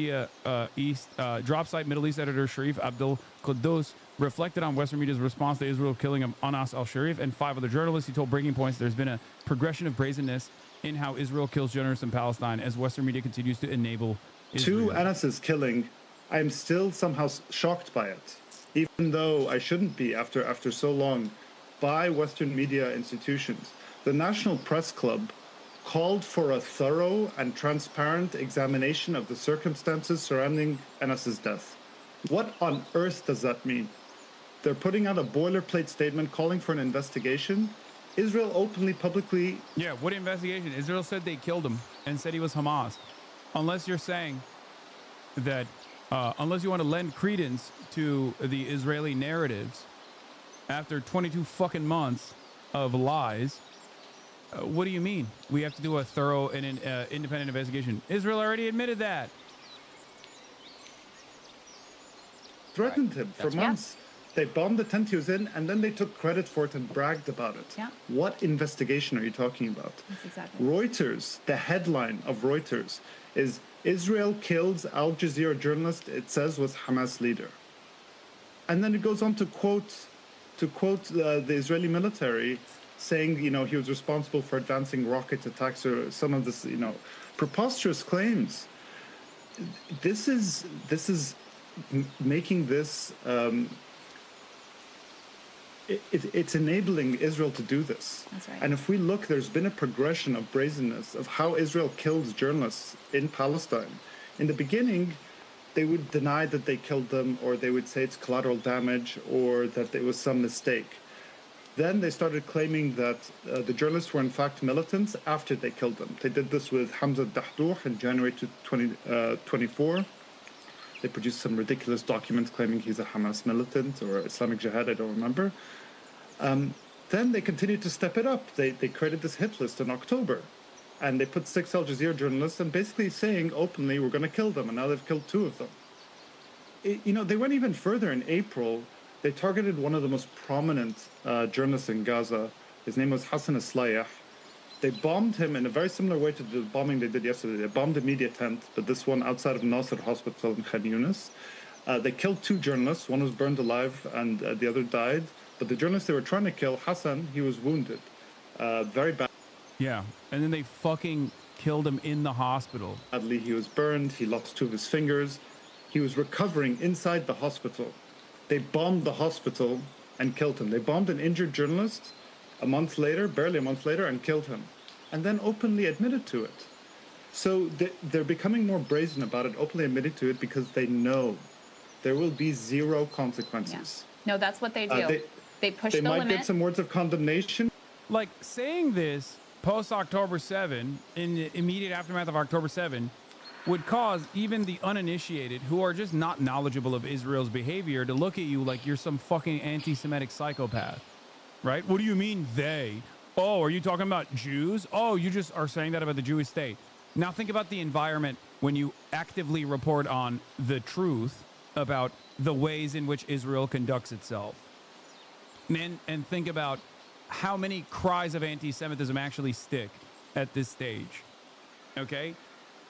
For the past 12 years of my professional broadcasting career, I saw a very different attitude from the Western public when I tried to cover this shit truthfully.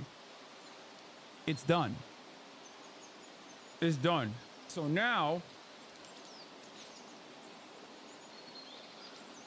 what remains is the media, Western outlets, that are actively trying to defend Israel with increasingly ridiculous lies. It's over. It's done.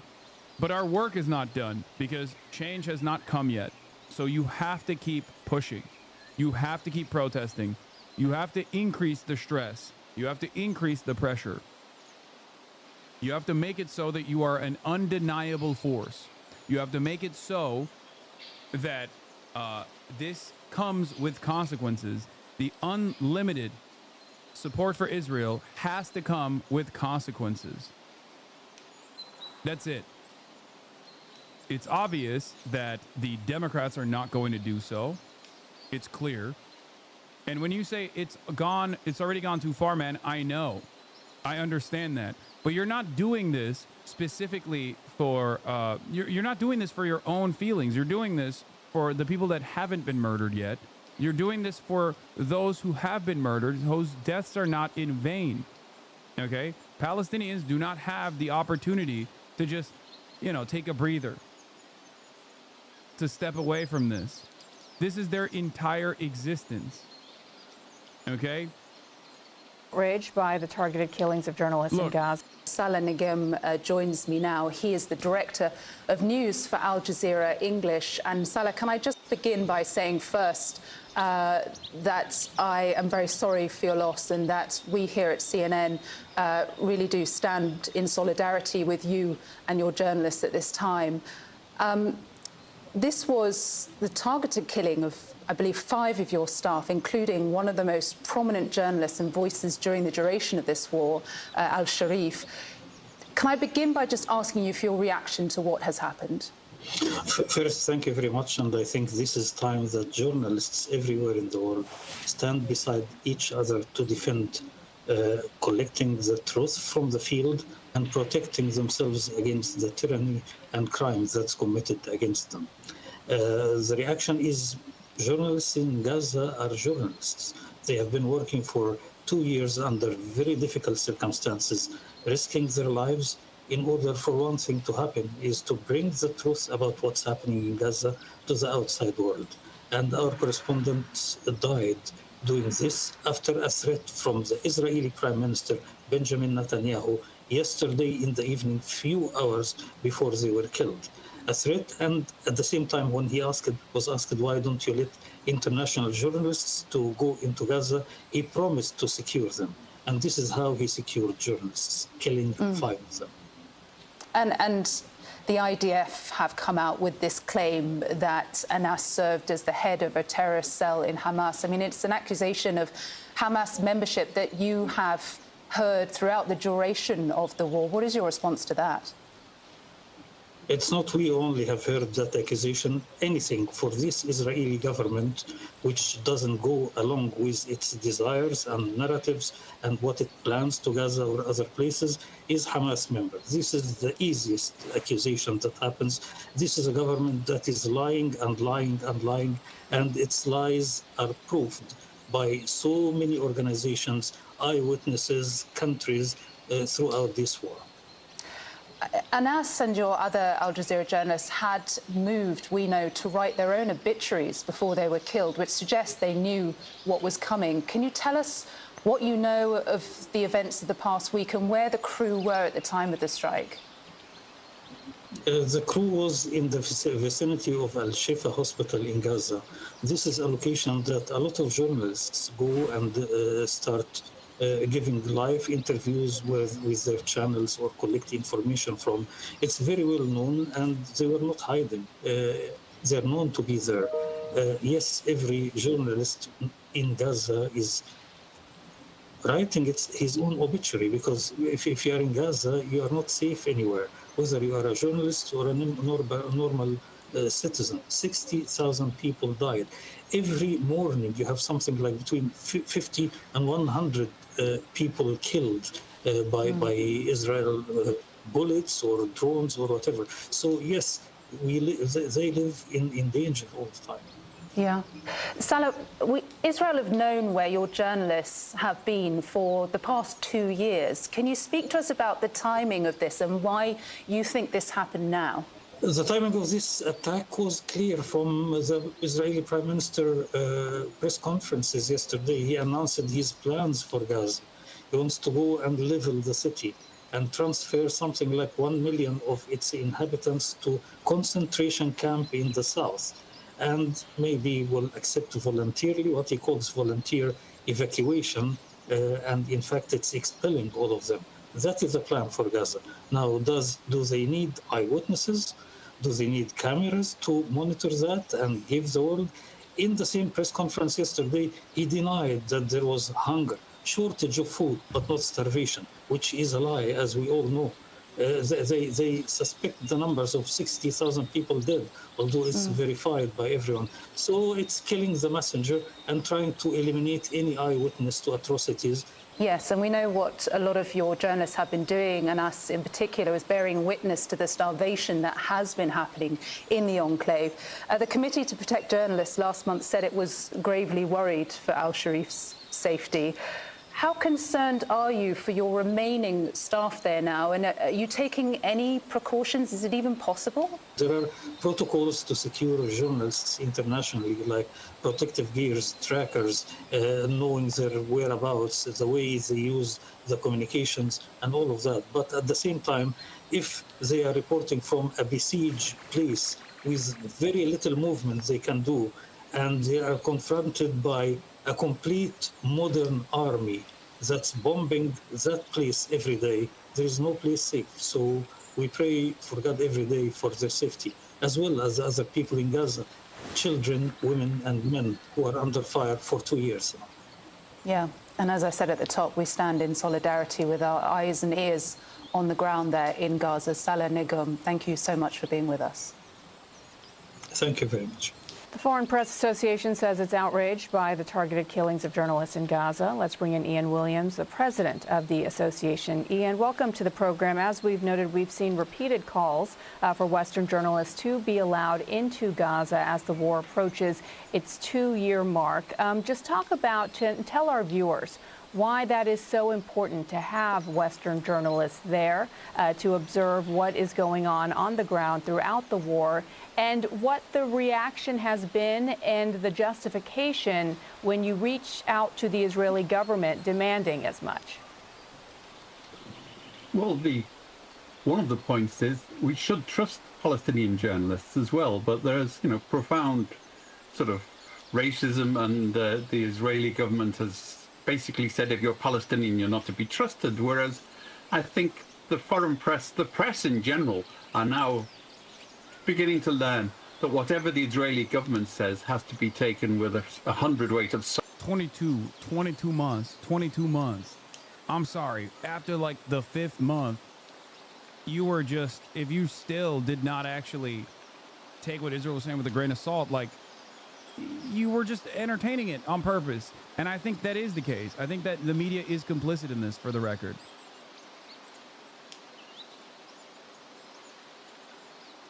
Instead of scrutinizing those in power making accusations, the BBC sows doubt about the innocence of those accused who can't defend themselves because they have been assassinated. This is how passive consent for genocide is manufactured. BBC presenter, in terms of how journalists are operating the Gaza Strip, obviously international organizations like the BBC cannot go in, so Al Jazeera is using local people there. Are they able to operate truly independently? An absolutely disgraceful question.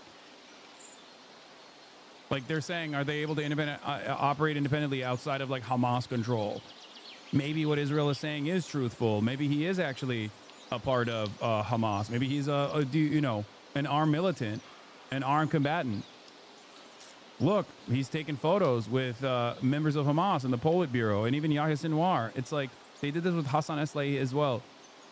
Oh, he took photos. He took photos of the Hamas members. It's like, yeah, dude, they are literally the people who are responsible for governing the fucking Gaza Strip. The fuck do you mean? What kind of fucking idiotic assessment is this? You can't just kill someone because they've taken a photo with a person, okay? You can't, that's insane. That's an insane standard. If that standard was evenly applied to Israel, once again, I'm going to repeat this, if Israel's standards for what constitutes a valid military target was applied, then you can't say anything that happened on October 7th is a fucking war crime. Like, literally, what do you mean? You could literally justify nuking Tel Aviv by that same standard, and it would be a perfectly fucking legal act of military intervention because there's mandatory conscription in Israel. And on top of that, you have a bunch of fucking politicians and members of the government that are tasked with civil governance, civil affairs inside of Israel. They live with their families. Israel has assassinated, the head of fucking sanitation, who was a part of Hamas's Politburo, who was a part of the civil governance division there. Israel has assassinated that person and their families and openly said that they're doing this because they are a part of sanitation. They're a part of like the ministry of fucking governance, the internal affairs. It's ridiculous. It is a ridiculous standard. Here, I'll give you one step further. It's like saying you can just nuke every part of America, okay? You could just like literally send America nukes. Just destroy the United States of America in its entirety. Leave it as a fucking crater in the dustbin of history because there are a fuck ton of veterans that live all around the country. There are a fuck ton of people who are former politicians, current politicians. That standard does not work. There's a reason. That's crazy. Everyone that has ever taken a photo with Donald Trump is now what? A fucking legal, valid military target? Or anyone that's ever taken a photo with like a Republican or a member of the Republican Party, a member of the Democratic Party, a member of any American party, anyone who has ever been responsible for like public sanitation, anyone who's a former or current police officer, anyone who's done anything, like the fucking head of the local library. Everyone is now a perfectly valid military target in that regard.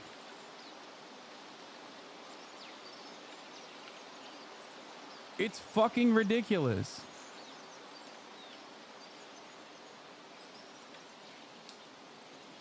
The only reason why you don't consider that as a real threat is because no one is capable of doing so. Okay? No one is obviously capable of doing to Israel or America what Israel and America have done to Palestine. And that's the reason why people can entertain these fucking ridiculous assessments of whether someone is a fucking valid military target or not. It's fucking bullshit. More journalists have been killed by Israel since October 2023 than the number of journalists killed in both World War I and World War II combined. The Israeli military has even publicly confirmed by its spokeswoman that they do not differentiate between civilian employees of Hamas and Hamas militants. Even more bluntly, according to the Cost of War Project, the Gaza genocide is the most deadly war for journalists in recorded history, full stop.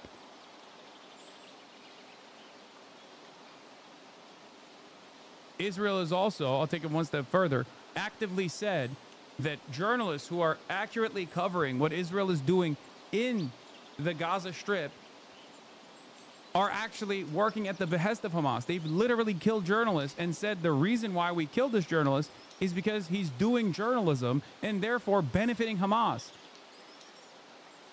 It's not like they're hiding it. They're openly saying why they're doing these violent things. So the very fact that there are still people trying to entertain this fucking idiotic notion, especially in Western press, is so fucking morally bankrupt. Because there's, you know, what they say bears no relation to reality. And they use keywords like, you know, the Hamas Ministry of Defense. Hamas controls the place. And I mean, the Ministry of Health. Hamas controls the place. Journalists there, frankly, I don't care whether Al-Sharif was in Hamas or not. We don't kill journalists for being Republicans or Democrats or in Britain Labour Party. Thank you. Fucking thank you. Oh my God. Finally, I can't believe I'm hearing this on CNN. Holy fuck. Thank you. He's not, but even if he was, it doesn't fucking matter. Like, that's crazy. Your political affiliations mean that you can be assassinated is crazy. That's not how this works. It took 22 months for CNN, and this is the international part of CNN, to finally fucking say the truth. Oh my God. Hamas is a political organization as well as a terrorist organization, perhaps. But it's not permissible to go killing people. And this was the distinct change now, is the IDF actually boasted that this was a targeted killing. And the reason they're doing that is they're not letting foreign journalists in. So Palestinian journalists are the only ones who are there, the only ones who can tell what's happening there. And what they're saying completely contradicts what's coming from Israeli spokesmen in Israel and across the world. You know, it's quite clear they've documented the ongoing massacres, and the Israelis don't like it. What do you mean by not caring whether Anas al-Sharif was part of Hamas? Because the Israelis have produced what they say is evidence and have long-standing statements where they say he was not only part of Hamas, but he was leading a Hamas cell. In your view, that doesn't make him fair game. Is the lady deaf? Yes. That's why she's there. Okay? Her job is to literally just turn around and be like, hey, I know you just described exactly why this is a completely unacceptable war crime that Israel has done 200 times over, okay? More than 200 times. But also, Israel, the fucking party that is committing a genocide by the admission of virtually everyone on the fucking planet with the exception of people who are paid to avoid that reality, those at fucking CNN, have claimed that this person was a Hamas brigade commander with legal kills, actually, with so many kills. He had so many, he was scalping people. What do you have to say to Israel's fantasies? Aim for Israeli targets? Well, first of all, I don't believe it. He's been working 24 hours on journalism. He doesn't have time to work in a cell on the side. The second point is I basically don't believe anything the Israeli government says about this. They've lied and lied and lied. They buried a whole medical team after denying it. They went and destroyed the evidence. They bombed hospitals, claiming there were Hamas facilities underneath, which weren't there. And the only way to conclusively disprove them was to let foreign journalists in. And they won't do that.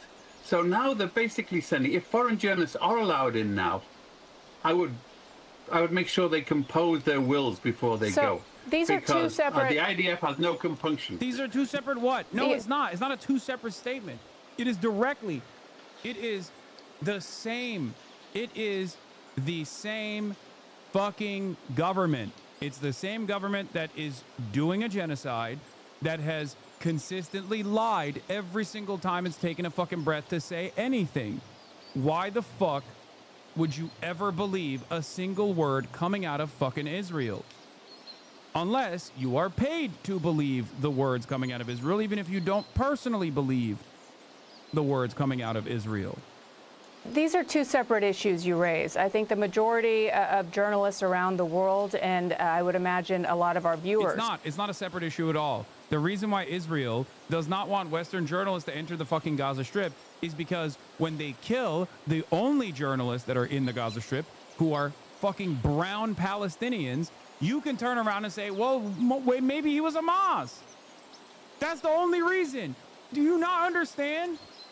Because of racism, because of your racism, because of white supremacist attitudes, the notion that Palestinians are not fucking human beings is so easily trafficked through Western media. That is precisely the reason why they can't have white journalists in the fucking Strip. Because if they kill white journalists, which I assume Israel would probably still get away with, mind you, okay? Because these guys are such fucking rapacious dick riders of the genocidal apartheid state that they would probably be like, well, did Clarissa Ward deserve it? I don't know. Maybe Clarissa Ward was Hamas. They could literally fucking kill their own white colleagues and they would still turn around and be like, well, maybe this was Hamas. We should do an investigation. Would support allowing Western journalists into Gaza to see for themselves and report for themselves what is happening in this war. But when you say you don't believe a word Israel is saying, you know, there's been a lot of accusation thrown at Israel for not producing evidence to confirm some of the claims they've made. If they then produce evidence and you say, I don't believe it, where does that leave things? What do you mean? They've never produced evidence. They've never. The evidence that they produce is not real evidence. You are supposed to be an outlet that does journalism. When a state that is conducting a genocide routinely lies about its targets, routinely lies about who they're killing by presenting immediately dismissible falsehoods, okay? You're not supposed to take what they're saying at face value after the 754th time that they're done so over the course of 22 fucking months. Well, it leaves things. We work on the balance of proof. Our job is to challenge authority. The authority here is denying access to independent witnesses. Nobody else is allowed to go into Gaza. International organizations aren't allowed into Gaza. Journalists aren't allowed into Gaza. Reuters, AP, CNN, BBC are not allowed into Gaza. Now, what does that give us? Sort of more than a little hint that things are going on there that the Israeli government doesn't want you to know about or doesn't want you to witness. What other conclusion are you going to give? You know, there's a presumption in favor of Israel in a lot of this, which is totally unjustified after recent experience. I think, and they've targeted journalists before, in the West Bank as well, by the way. We're looking at Gaza, but journalists have been assaulted and killed in the West Bank as well for witnessing what the settlers are doing, let alone what the IDF is doing. So I think we're really, you know, it doesn't do Israel any great favors for basically making everything they say totally questionable. All right, Ian Williams, we'll have to leave it there. Thank you so much for the time, President of the Foreign. Yeah, this is the president of the fucking Foreign Press Association that she's having on, by the way. Of course he's going to have this attitude because it's undeniable. It's unconscionable. Israel is doing a mass slaughter of all journalists. Fuck this anchor. Suck my dick. Anyway, Ryan Grimm says, here's the challenge. Name one other country or organization on the planet that is not a designated terrorist organization that would strike a tent full of journalists outside a hospital, celebrate it, and announce it was justified using obviously contradictory documents, claiming that just one of the journalists had previously served in the military. Name one single other country that you could even imagine doing that. Okay? Even America doesn't get to do that. It's fucking crazy how much Israel gets to do. It is unimaginable. Okay? At least America tries to fucking hide when they assassinate journalists, you know what I mean? Which is, of course, still unjustifiable. But even Barack Obama had to apologize for fucking striking the Kunduz hospital and killing fucking Doctors Without Borders medical personnel. Israel just goes, nah, they're Hamas, and move on. That's it. And we have to sit there and be like, I guess they said so. It's crazy. The idea that someone would pose as a journalist by doing live reporting all day, every day for 2 straight years, but is actually secretly a terrorist when is so stupid it demonstrates how much power Israel believes it has. Their excuse for assassinating a world-renowned journalist and his entire crew doesn't even have to make any sense for them to put it forward. It doesn't matter what they say. They can kill without impunity, and they fucking know it. This is precisely what it is. The very fact that they are not even trying to present like reasonable evidence for this, which, you know, we're not giving Israel tactics here, but like the very fact that they don't even choose to present reasonable evidence here in the unjustifiable assassination of yet another fucking journalist, a very famous one specifically, is an implication that they understand they can do this with impunity. It does not matter. No one will fucking call into question anything that they are doing. No one will put a stop to it. It doesn't matter what Israel says. Sometimes they fabricate evidence to smear those they've killed. Sometimes they won't bother. Either way, they know they'll get away with it. No one will stop them. It's become less about convincing the world and more about convincing themselves. Here is Clarissa Ward on the assassination of Anas al-Tarif.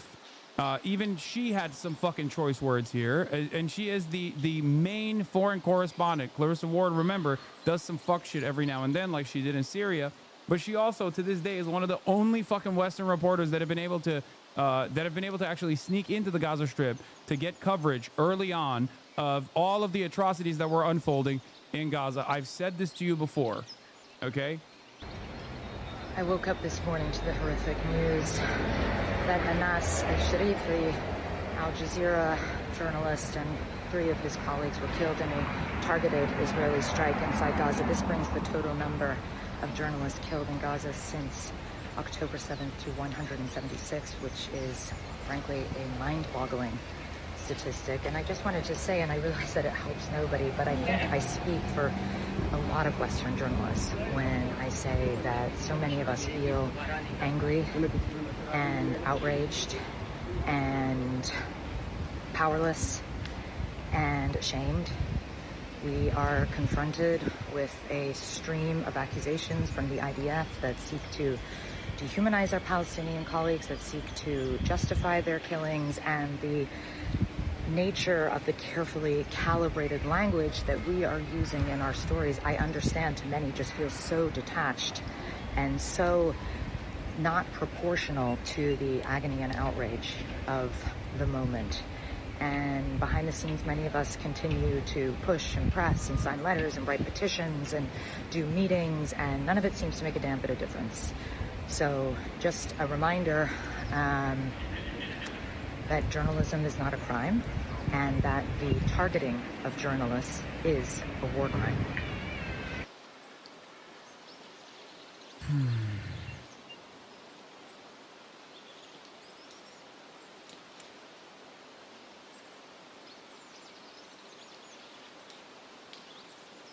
The previous anchor reposted on Twitter, she's 100% bought by Israel. Wait, that's the previous... No. What?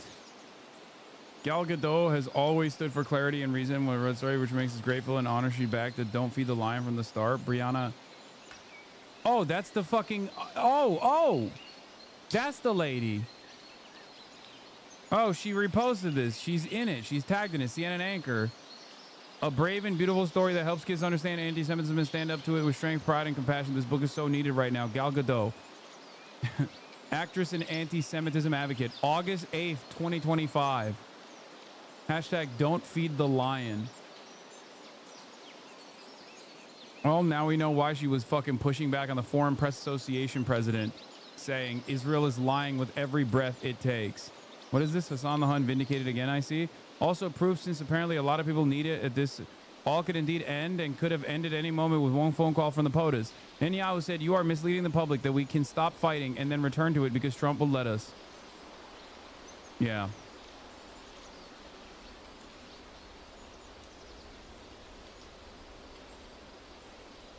You didn't even make the nominations, little bro? Oh, damn. I'm not even at the top of the bracket this time. 2025 Anti-Semite of the Year Award. It's a close one this year. Well, I guess, good.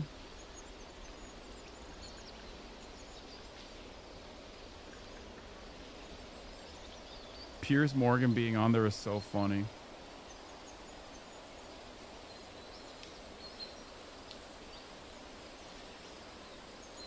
I think they just gave up on trying to deplatform me, which is good.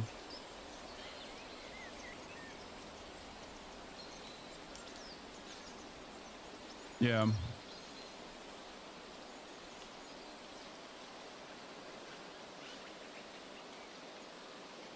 They disrespect my work. I know. It's really fucked up.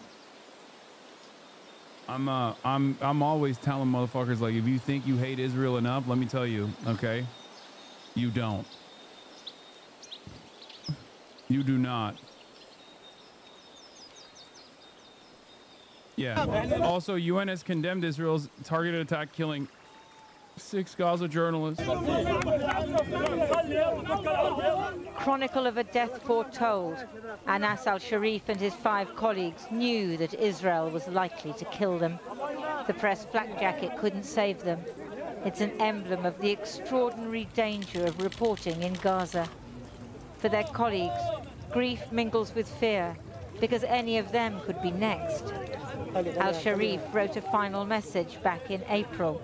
I have tasted suffering and loss, he said, yet I never once hesitated to convey the truth.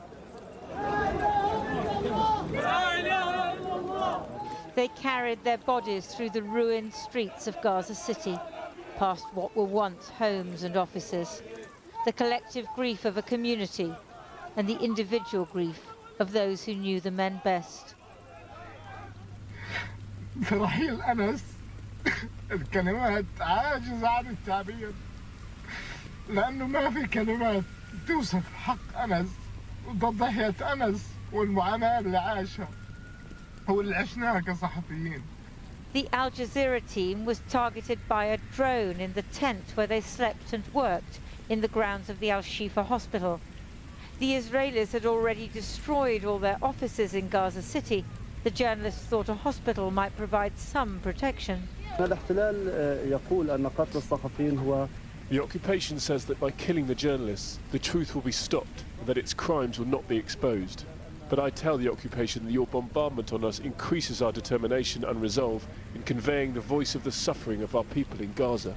Yeah, they bombed tents. Israel has not only admitted the strike, but trumpeted it. Anas al-Sharif was a Hamas cell leader, they say, responsible for orchestrating rocket attacks. But to millions of viewers across the Arab world, he was the face of Gaza, reporting the endless airstrikes that have killed tens of thousands of people. They watched. After this segment is over, I'm going to have Brace and Liz on to talk about Epstein, and we'll also talk a little bit about Israel as well. Hold on one second. Yeah. We have Truanon in the building.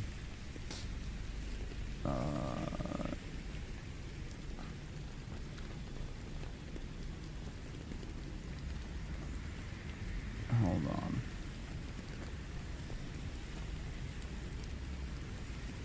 Yes, Brace and Liz both. Full stack. Full team.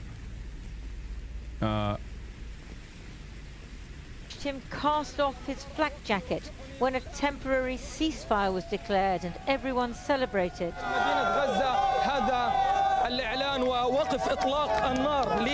And break down while reporting on a woman who was starving. Crocodile tears, said the Israeli Defense Force Arabic spokesman. Part of a false Hamas campaign on starvation. The IDF put out several videos saying he was a member of Hamas, which he and his employers denied on numerous occasions. He continued his coverage despite all of allegations and accusations and all of difficulties, and even targeting his house and targeting his family. And Anas, managed to stay in Gaza, and he refused to leave Gaza. Reporter Mohammed Kreke cameraman Ibrahim Zahir, Mohammed Nufal, and Muammer Aliwa, and freelancer Mohammed Al-Khaldi were also killed. Anas al-Sharif, who was 28, had 2 children. In a final message he wrote to be read in the event of his death, he said that his daughter Sham was the light of his eyes. Hold on 1 second. I never got to watch. What's up, guys? Brace and Liz are in the building. I have we're currently covering the Israel assassination. Before we move on to wait, hold on. Why did I lose? I think video? Liz. This is probably Liz's second time ever using Discord. So. Okay. Well, yeah, she's. I don't know what happened. She's gone. She passed. Okay. Well, here we'll continue on this for now. Wait, why can't I? Oh, there it is. Okay. Put you on the main stage. Welcome back to the broadcast, Brace Belden. Am I on? Yeah, you're on. Yeah, you and Liz are both on. Well, Liz was gone for a second, but she's back now. She's back? I don't see her. Can you hear me? Yeah, but I think you gotta change your mic, Liz. No, it works. I know, but it's coming through. I know what's happening here. It's coming through the computer. And what you just gotta do, Hassan, walk her through this. Be a gentleman. Yeah, you gotta go click on the cogwheel, user settings in the bottom left corner, and wait, go. Hit it. And then go. Wait, hold on. Liz, hit the mic. No. Hello? Okay. Liz, can you speak? I can. Okay, yeah, no, the mic is Can you correct. hear me? Yeah, no, it's the right mic. That's what I thought. No, now it's. Are you wearing AirPods? No, I'm not wearing AirPods. Do you see the string? Okay. Listen. Okay. Wait, how do I fix the? You know what? I'm just gonna stop this so that you can. I'm just saying she tapped the mic and I didn't hear. I'm trying to figure out how to. I'm having a hard time with this as well. Hold on. With my Discord as well. I want to show. Oops. I want to show everybody, but it's not letting me for some reason. 1 second. I have to fix that. How do I fix that? More options. Oh, grid view. There it is. Boom. I did it.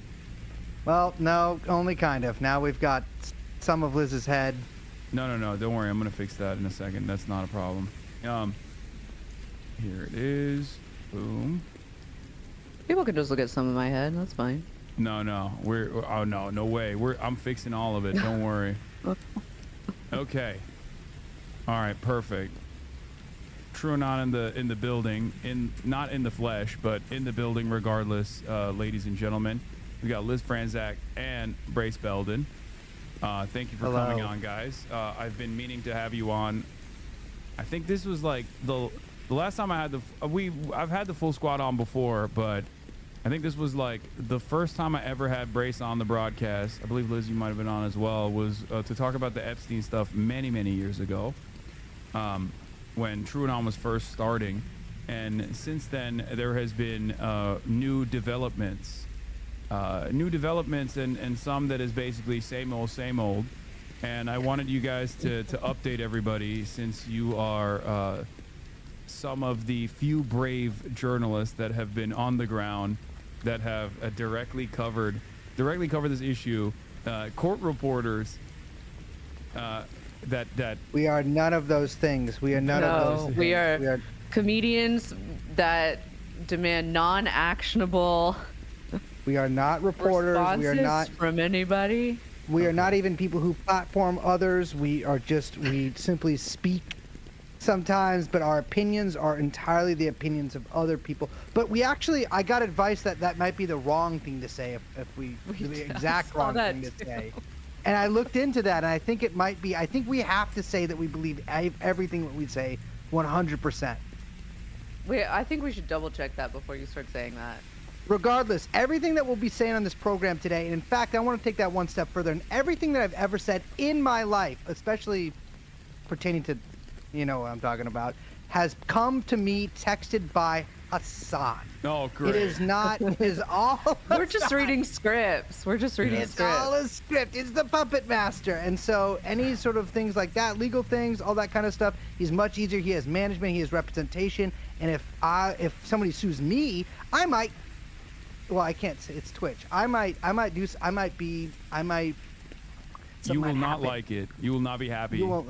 No, you will be happy. Some of you will be happy, but then you'll feel sorry. Well, in any case, I'm glad to. It's a real honor to have you guys back on, esteemed podcasters and comedians that are not journalists that cannot be sued for libel and defamation, slander, all of those things, non-actionable. Just doing entertainment like Tucker Carlson, and also have the same politics as Tucker Carlson. That's right. That's a fact. I feel like you should get on his show. I feel like you could be on his show. He had a former colleague of mine, Anna Kasparian, on recently, but I don't know. I have not seen any initiative from the Tucker Carlson folks to have such a massive platform offered to a person like myself. But it's I gotta get on Candace, man. I don't know her show. You couldn't handle her it show. there. Yeah, I knew you were gonna. I think I could do it. I think I could. I would be sweating so much. Liz, how do you deal me? with this man? Barely. I barely do. What do you want to talk about, Hasan? Well, first, it gives me no pleasure to report this, but I have not made it into the final top 10 anti-Semites of the year this year. Better Very luck sad next state year. of affairs. I feel like I tried really hard. Who are the top 10? Where is it? Someone had it ready to go. Chatters, can you send me that link again so I can show you? But yeah, it's newcomers into the top 10 are Piers Morgan, apparently. Really? Yeah. What? Owen Jones, which I thought was really funny that he's like. Wow. The little guy? Owen Jones. Is he little? I don't know if he's little. Well, he comes across as not tall. That's just British. That's just British. Yeah. Here, I'm sharing the screen with you guys. I don't know how to like put this down though, and have only you show up and not my screen. But who's bottom right? Oh, Thomas Massey, who always looks wet. He looks skinnier than that now. You got Tucker Carlson, and he's got the. You got that Amish. You got that Amish Infowars guy. Yeah, Candace Owens again, who I believe won last year. Right click, uncheck, show my screen. Wait, hold on. Oh, boom. Okay, there it is. I feel like I don't know if these are top 10. Yeah, I don't know. You think there's man. better I mean, anti-Semites out there? Well, Matt there's like Gaetz? real ones. I mean, come on. He does it just for the show. That's what I think. Yeah, there's a lot of performative anti-Semites that these guys are presenting as real ones. And, I mean the Hodge twins. Come on, man. Top 10 Hodge twins. Yeah. First of all, how are you gonna have Hodge twins but not have Nick Fuentes? That's crazy. Yeah, why is They're Nick not Fuentes into not on that. this They don't list? know. They don't know. Who's to the right of the MMA guy? Wait, why am I following this fucking douchebag? I don't even know how the fuck that happened. NBA analyst. Yeah, musical artist. I am a musical artist from Israel, and this is my art. We got Owen Jones, you got Dan Bilzerian, you got Piers Morgan, of That's course, kinda weird. since he recognizes that like what Israel is doing is unconscionable, but also at the same time keeps going, but Hamas over and over again. Andrew Tate. This guy, it's not Nick Mullen. It's a different guy. It's Nick. But he's like not in the algorithm anymore. No one gives a fuck about him. Yeah, he was doing a lot with Candace Owens. Actually, I forget what his name is. Glenn, obviously. Classic. And he's already suffered repercussions for his anti-Israel coverage, in my opinion. I feel like, you know, I feel like still putting him on this list is fucked up.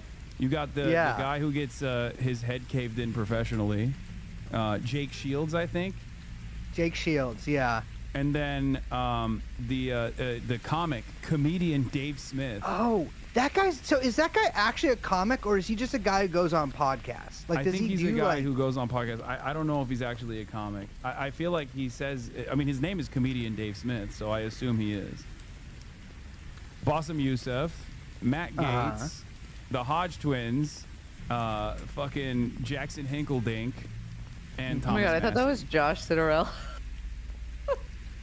Josh I forgot Citarell. about. Oh, I That's thought what I did it not was. recognize Jackson. I thought he was Why is he wearing. I dressed thought that like was that? a guy in a.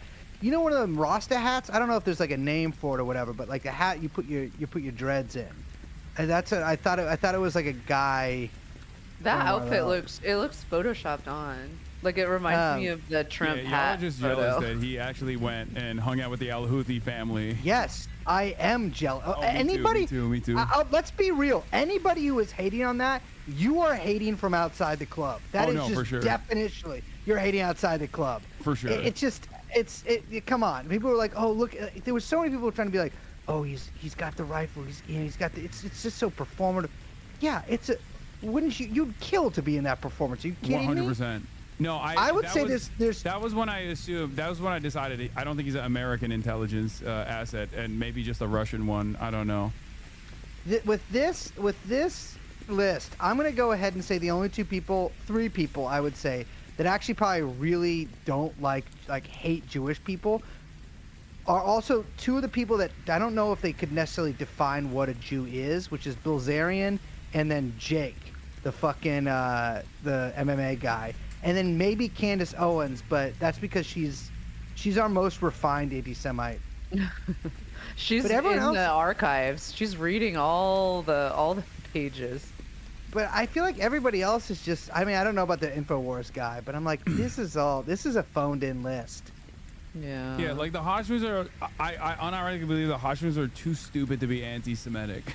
Yes, I guarantee that if you ask the Hodge twins, this is the easiest thing to do because you always have people do this, Hasan. Ask the Hodge twins to draw a Jew, and I guarantee they could not get that done. like an anti-Semitic cartoon? You mean like a Anything greedy that they merchant want. meme or something? Anything that they want. No, anything that they want. Have them draw a Jewish person, and they could not do it. They would fail to even draw the Star of David. Exactly. But whatever comes to your mind, like a charades kind of thing, they couldn't do it. Yeah. Well, What would your drawing look like, Brace? I would draw the New York City skyline with money clouds, no crime on the streets. I would draw the Empire State Building wearing a yarmulke because, it's Jewish. I would draw a happy family of Hasidic people walking across the street, little kids in tow. And then I would draw, behind it, like that would take up the middle part of the page, and you would think like, oh, that's his drawing, it's so nice. But the entire rest of the page would have just the outline of my own nose, sort of up from one end to the other, because my shit's like a beak, like it goes down. I can put my tongue in my nostril. And so I would do that, and then I'd probably sell it.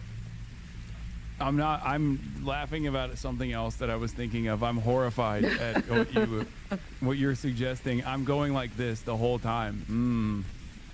Not good. Brace, I want a you piece should of be.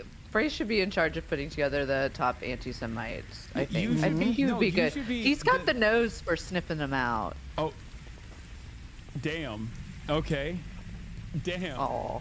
What? Your people have those too, Hasan? Are you fucking kidding me? Go to any street corner in Ankara, and those guys, the pores that you see on Turks are the size of fists. There's a whole region of Turks that are defined by having a big schnoz. The entire Black Sea region is all Karadeniz is all like known for having very big noses. It's a nice place in Turkey, and they're not known as like, it's not even like anti-Semitic or anything. They are considered like the dumbest of Turks. I don't know why, but in any case, getting back to this list, I feel I feel like I haven't done enough this year, and I feel bad. I feel like, I mean, like you put Owen Jones on here and you don't put me on here. Like, what the fuck am I doing? Jones, I mean, this is just, I mean, just to have Owen on there and not have Jeremy Corbett on there. Yeah, true. It's just more skullduggery. I'll say that. Just more skullduggery. We'll get you on there. Say what you want to say. Say your piece right now. Say what you want to say to me. We'll get you on there right now. only in private. Only in private do I reveal my true opinions. Do you want to talk about Jeffrey Epstein? Yeah. Before we do that, that was one of the reasons why Corbyn was anti-Semitic, is he said Epstein. Epstein. But outside of this, there's another thing that happened in the field of anti-Semitism. Eric Adams talked about all of the rabbis that had endorsed him, and I guess one of the rabbis that endorsed them is actually a black Hebrew Israelite rabbi. Sturgeon's Law says it's not that odd when you recall that not all black Israelis are the crazies and viral viz. This 70-year-old Torah observant group that gets along with the white Jews in Brooklyn. They don't claim to be the only real Jews and dislike the crazy street Israelites. But apparently, he's also. This is a guy who has gotten charges. Like he's gotten, due to the serious nature of the allegations against Rabbi Yehuda and his final refusal to face his accuser in a trial setting, the Israelite Beth Din makes the following determinations. Rabbi Baruch Yehuda, also referred to in this document as the respondent, is hereby banned from all activities, spiritual, social, or otherwise, in the Israelite community for not less than 10 years due to his refusal to face charges within a trial setting. So they kicked him out of the black Hebrew Israelite community. First of all, you're welcome in ours, Rabbi. Second of all, Eric Adams is just building a broad coalition that is that makes up the soul of New York City, right? And it's, if you're gonna start kicking people out, that's Zoran shit to kick people out of the coalition. Yeah, we're doing. Eric Adams brings us together. Well, Zoran is making the tent bigger with Elizabeth Warren. He's getting endorsements from even the indigenous communities. Like, he's all over the place. I one time when we were doing the union campaign in San Francisco, we had Bernie came and like he took a picture with us and we posted it, and then Elizabeth Warren did the same thing, but we never posted the picture. It's crazy. But there's a picture. There's a picture of me with Elizabeth women Warren. of color. It's obvious. I mean, talk about a tent, big tent. That's what I mean. Good lord. Okay. Sorry. That feels like 80. Anyway, but yeah, the reasons for the determinations were as follows, but not limited to: one of the crimes alleged against the respondent is a capital crime in accordance with Torah: homosexual molestation of a minor. Pause. Yeah. Not pause. No pause. Jesus Christ, praise. I mean, they you know. Listen, I'm gonna have to look further into this. Who is the final determination from, though? I don't know. The Is this rest just of the from Black Hebrew other Israelite community. Black No, Hebrew it's like- Israelites? Yeah, and their official. Israelite Beth Din is what made. Yeah, but this isn't final that just like determination. isn't that just a religious court? I don't. Do they have that? Yeah, it's a I rabbinical don't really. court. But they have. I don't know. The Black Israelites have like full religious institutions like this. I don't know. I always figured it was just like. Is a Guys that Beth hung Din out. is a Jewish rabbinical court of law. Yeah. Yeah. Wait, are Well, Black shit. Israelites actually under the rabbinical court services? Like, is that, or do they have a separate one? I mean, I don't know. I don't. These guys I feel seem like a little this is more way like in your observant. wheelhouse, Braze. I'm actually shocked that you're not tapped into this. No, because I don't recognize it. Wait, you don't recognize the Black Hebrew No, Israelite? I'm sovereign. I'm sovereign citizen with Jewish law. They can't touch me It's not yet. because I'm uncircumcised. What? You're uncircumcised. That's what you said. You know that. We've talked about. Yeah, this. I've seen it. I'm uncircumcised. It's no, you haven't seen it. shockingly It's- girthy. Yeah, but vanishingly short. But Like a tin can.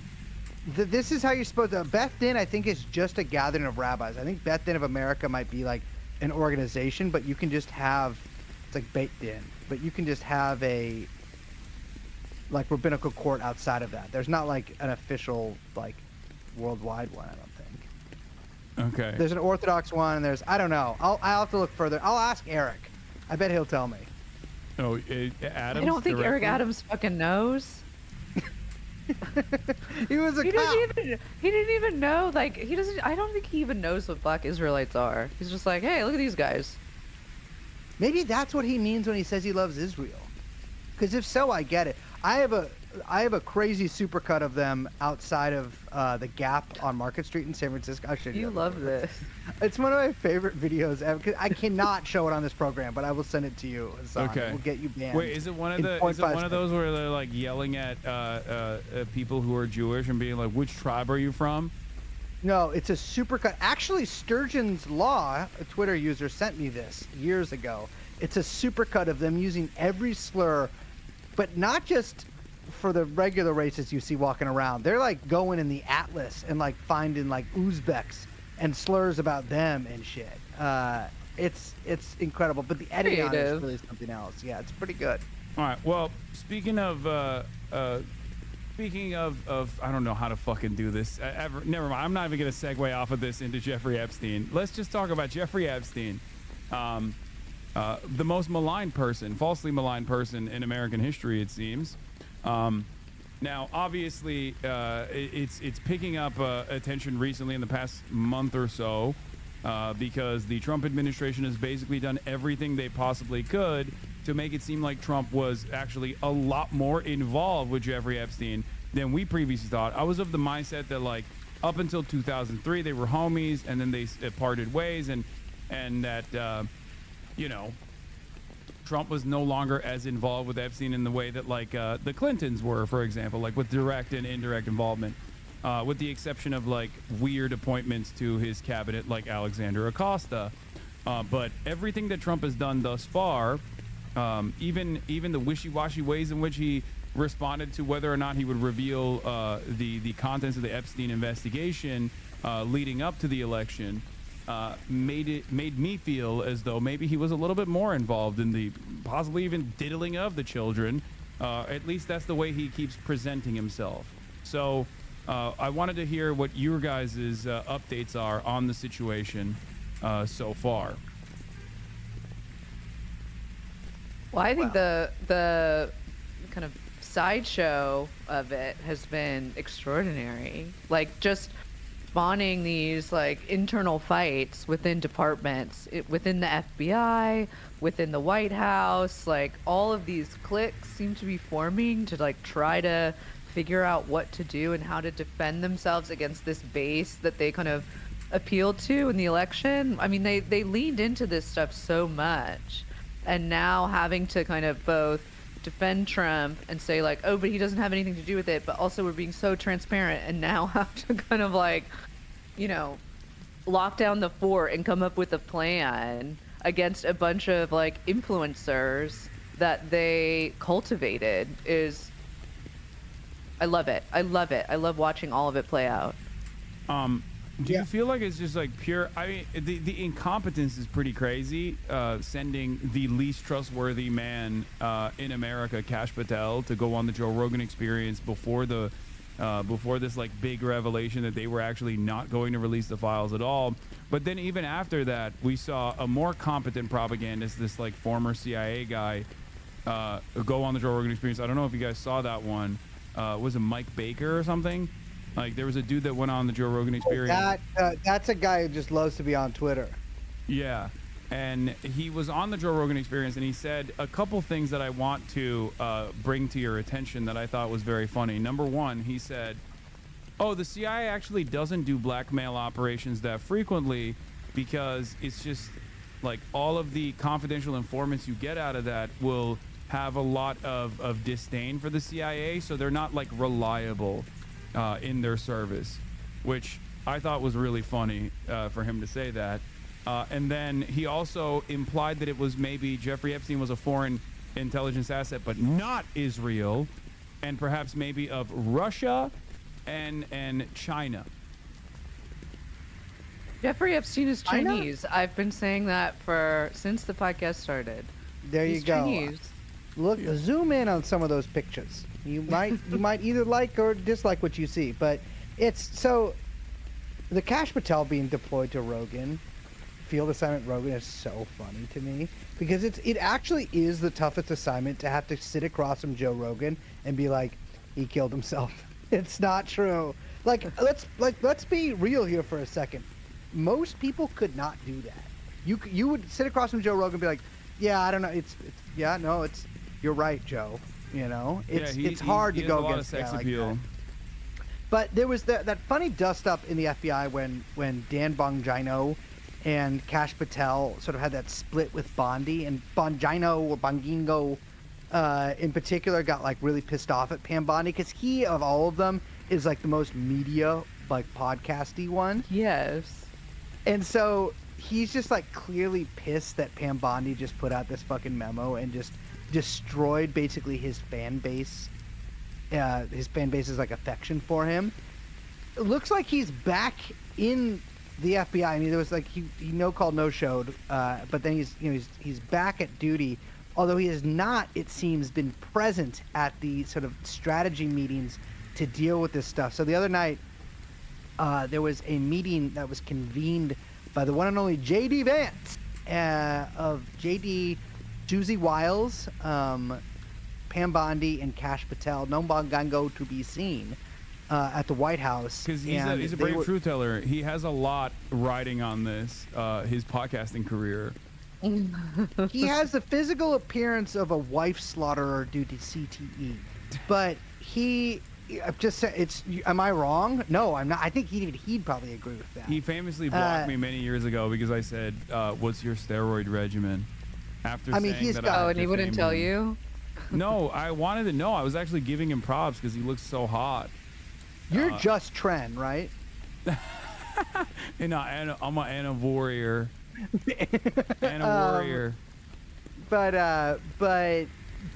so they're having this like strategy meeting because as I'm sure your viewers know, Todd Blanche, Trump's former personal attorney and now deputy attorney general, was dispatched down to Tallahassee to interview the one and only Ghislaine Maxwell, and for like I think 9 hours of questioning across 2 days. And remember, Ghislaine actually has an appeal that's in front of the Supreme Court right now, and so there's a lot of she has some leverage actually here, leverage which like otherwise she would just not be able to really have. We don't know what they talked about in those 9 hours. I mean, there's been some mentions that like she said that Trump never did anything untoward in front of her, which, you know, listen, I'm Ghislaine. I'm saying that no matter what I've seen. Well, I mean, she has perjured herself in defense of both herself in the active court case, but also she has routinely lied about even Prince Andrew's involvement when she was in prison. So she's not exactly the most reliable narrator here.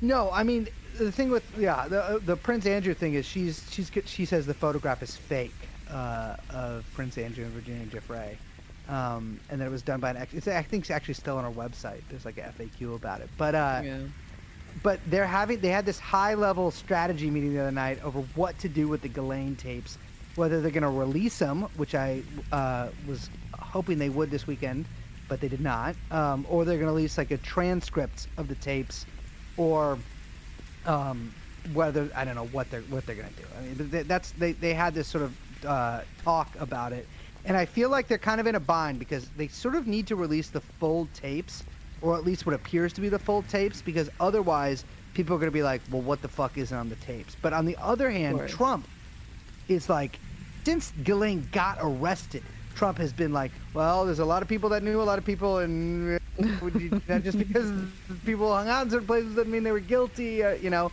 And Trump is repeating that once more. He's returned to that refrain. But except for Larry Summers and Bill Clinton, who are implicated, and they should be, you know. But I feel like that's the cast of the dispersion that he's doing here to get the stink off of him. He tried the failed Russiagate reversal on Obama, and it seemed to fall on deaf ears, regardless of the fact that Obama definitely did do a coup against Donald Trump in 2016. I agree, and should be imprisoned for it. and also for lying about his birth certificate. But it seems like it seems like even his base is not eating that up. So now he has to just like bring out high-profile names that are known affiliates of Jeffrey Epstein. But the question I've always had for you guys, the experts on the subject matter, is I have this this feeling that this is a mutually assured pedophilia destruction, where it's like the Clintons are a load-bearing aspect of this of you know, modern American governance, and therefore if you were to like out the Clintons, well, they could potentially retaliate, right?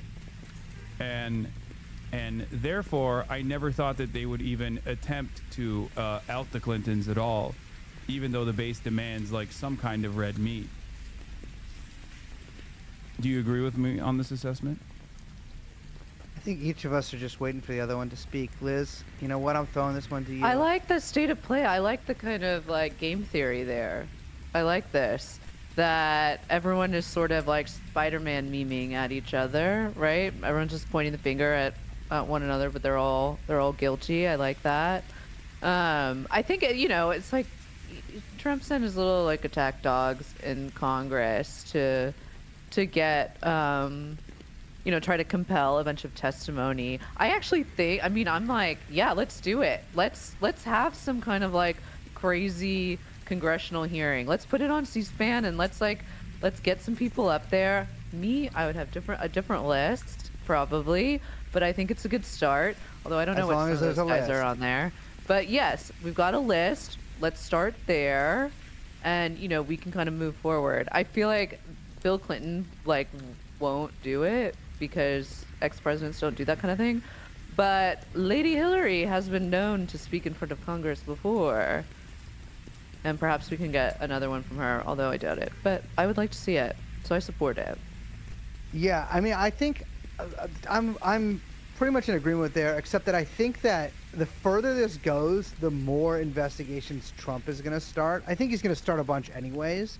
But I'm like, if this goes worse for Trump and he somehow jails Obama, well, Trump's probably going to jail at some point himself. And then we have like basically, and Biden will be dead by then. We have like the last two living presidents in prison, which I think would be good for the country. I think after that, there can be like a draw, right? Like everyone could be like, you know what? We got ours in there. You got yours in there. We're good. But yeah, I don't know. I mean, I feel like they are just really trying to like do, and I sound like fucking Mueller, she wrote here, but like I really do feel like they are just trying to start as many investigations as possible to like appease, to just throw red meat to people. But Epstein, I think, has such staying power because, I'm sorry, Dan Bongino, every fucking podcast is talking about it. You know, well, that's what's kind of amazing is that like they have to keep throwing all these investigations, like you're saying, like red meat, to all of these like content creators that they have cultivated as massive like assets for their base. And so, and those guys can't stop talking about it because their base wants to hear it, their audience wants to hear it, and they have to generate the content. And so it's just like it's like this perpetuating loop that they can't get out of because of the fucking content economy. Isn't that beautiful? Mm-hmm. Yeah. Well, I mean, the content economy in and of itself is far more significant. As you guys are also podcasters, you know this.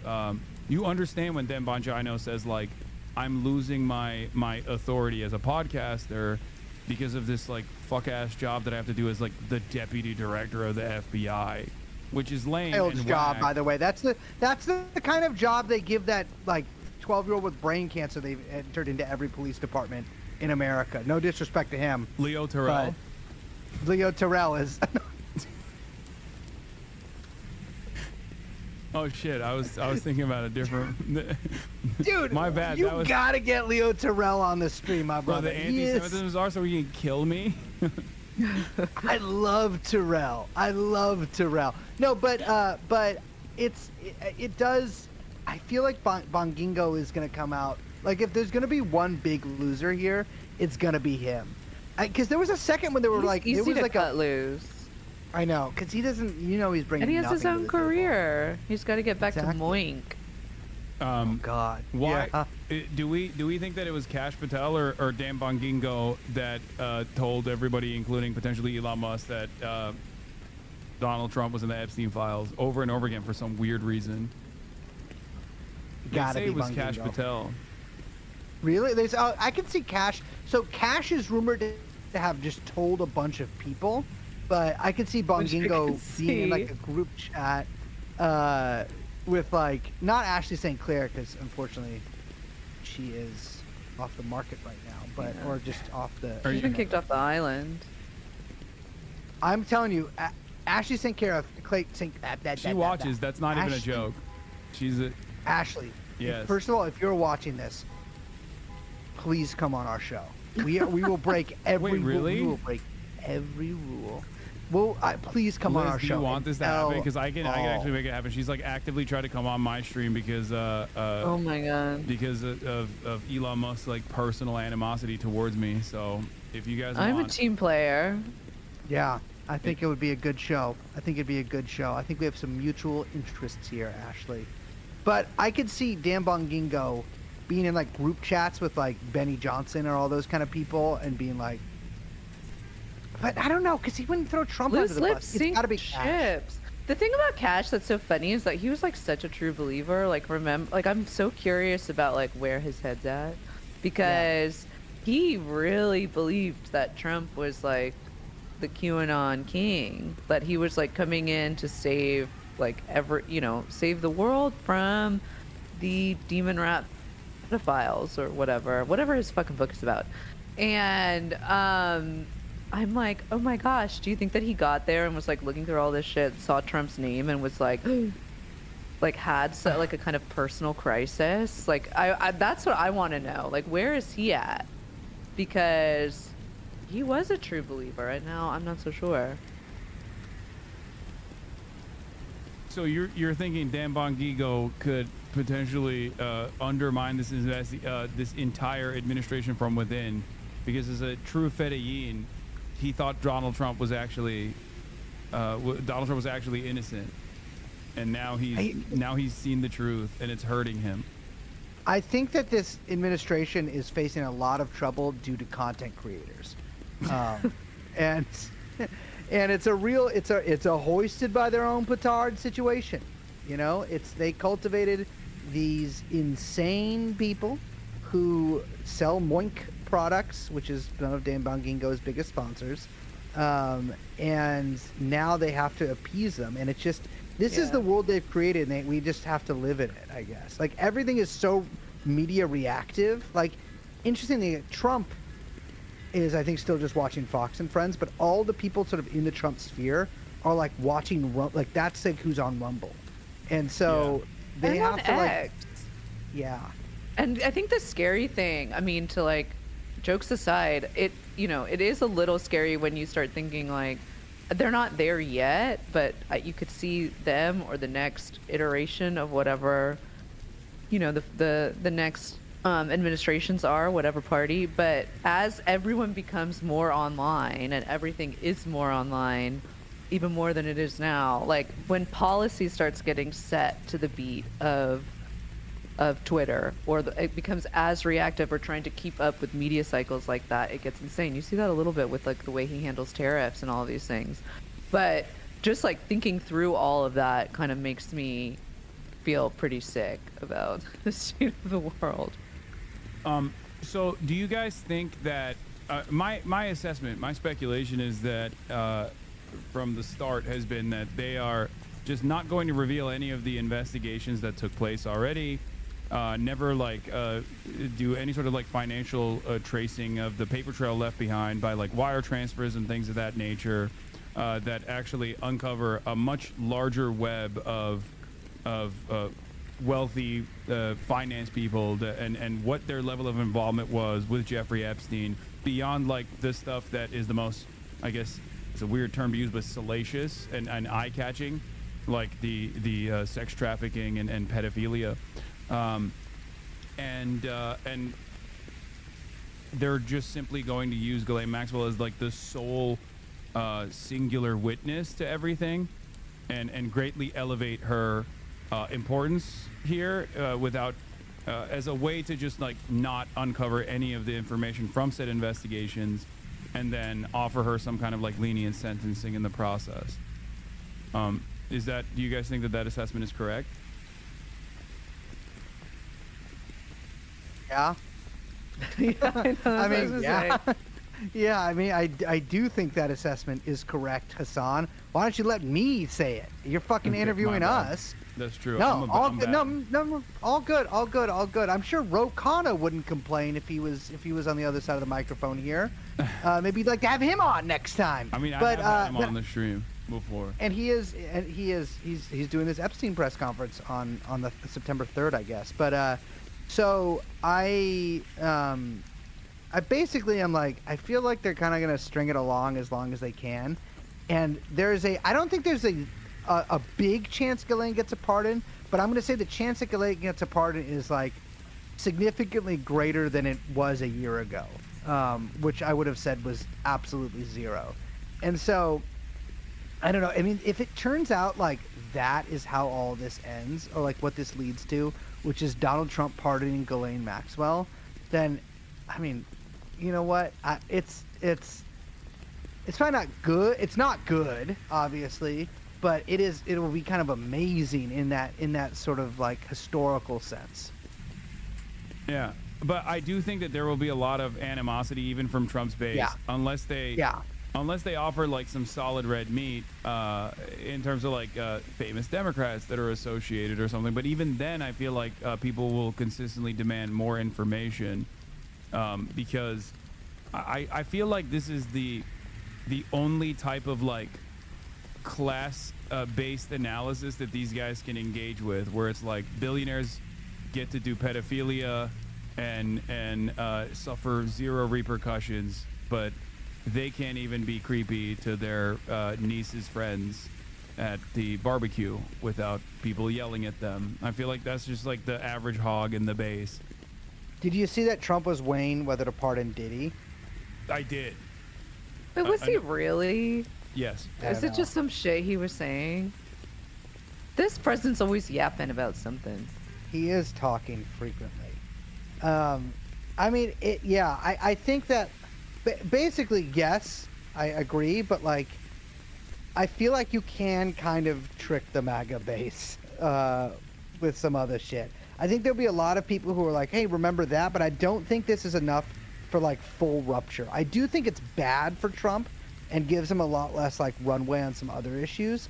And I think that, again, like, basically, as you were saying, as we were talking about earlier, the further this goes along, the more like desperate he's going to get to sort of just distract from it and just get it out of the news by replacing it with something even crazier. And so I don't know if we're quite there yet. I mean, I think that it was so transparent with the Russiagate stuff and like referring Obama to the DOJ like the day after the fucking, the big dust up over this. I don't know. We'll see. But no one is even talking about Obama doing a coup. Like even the podcaster orbit that Trump wants to actively entertain Barack Obama is like doing a coup against them in 2016, which again, he won that election. So I don't even know why he's like still trying to do that. Has not really entertained that conspiracy theory as much as they care about the Jeffrey Epstein stuff.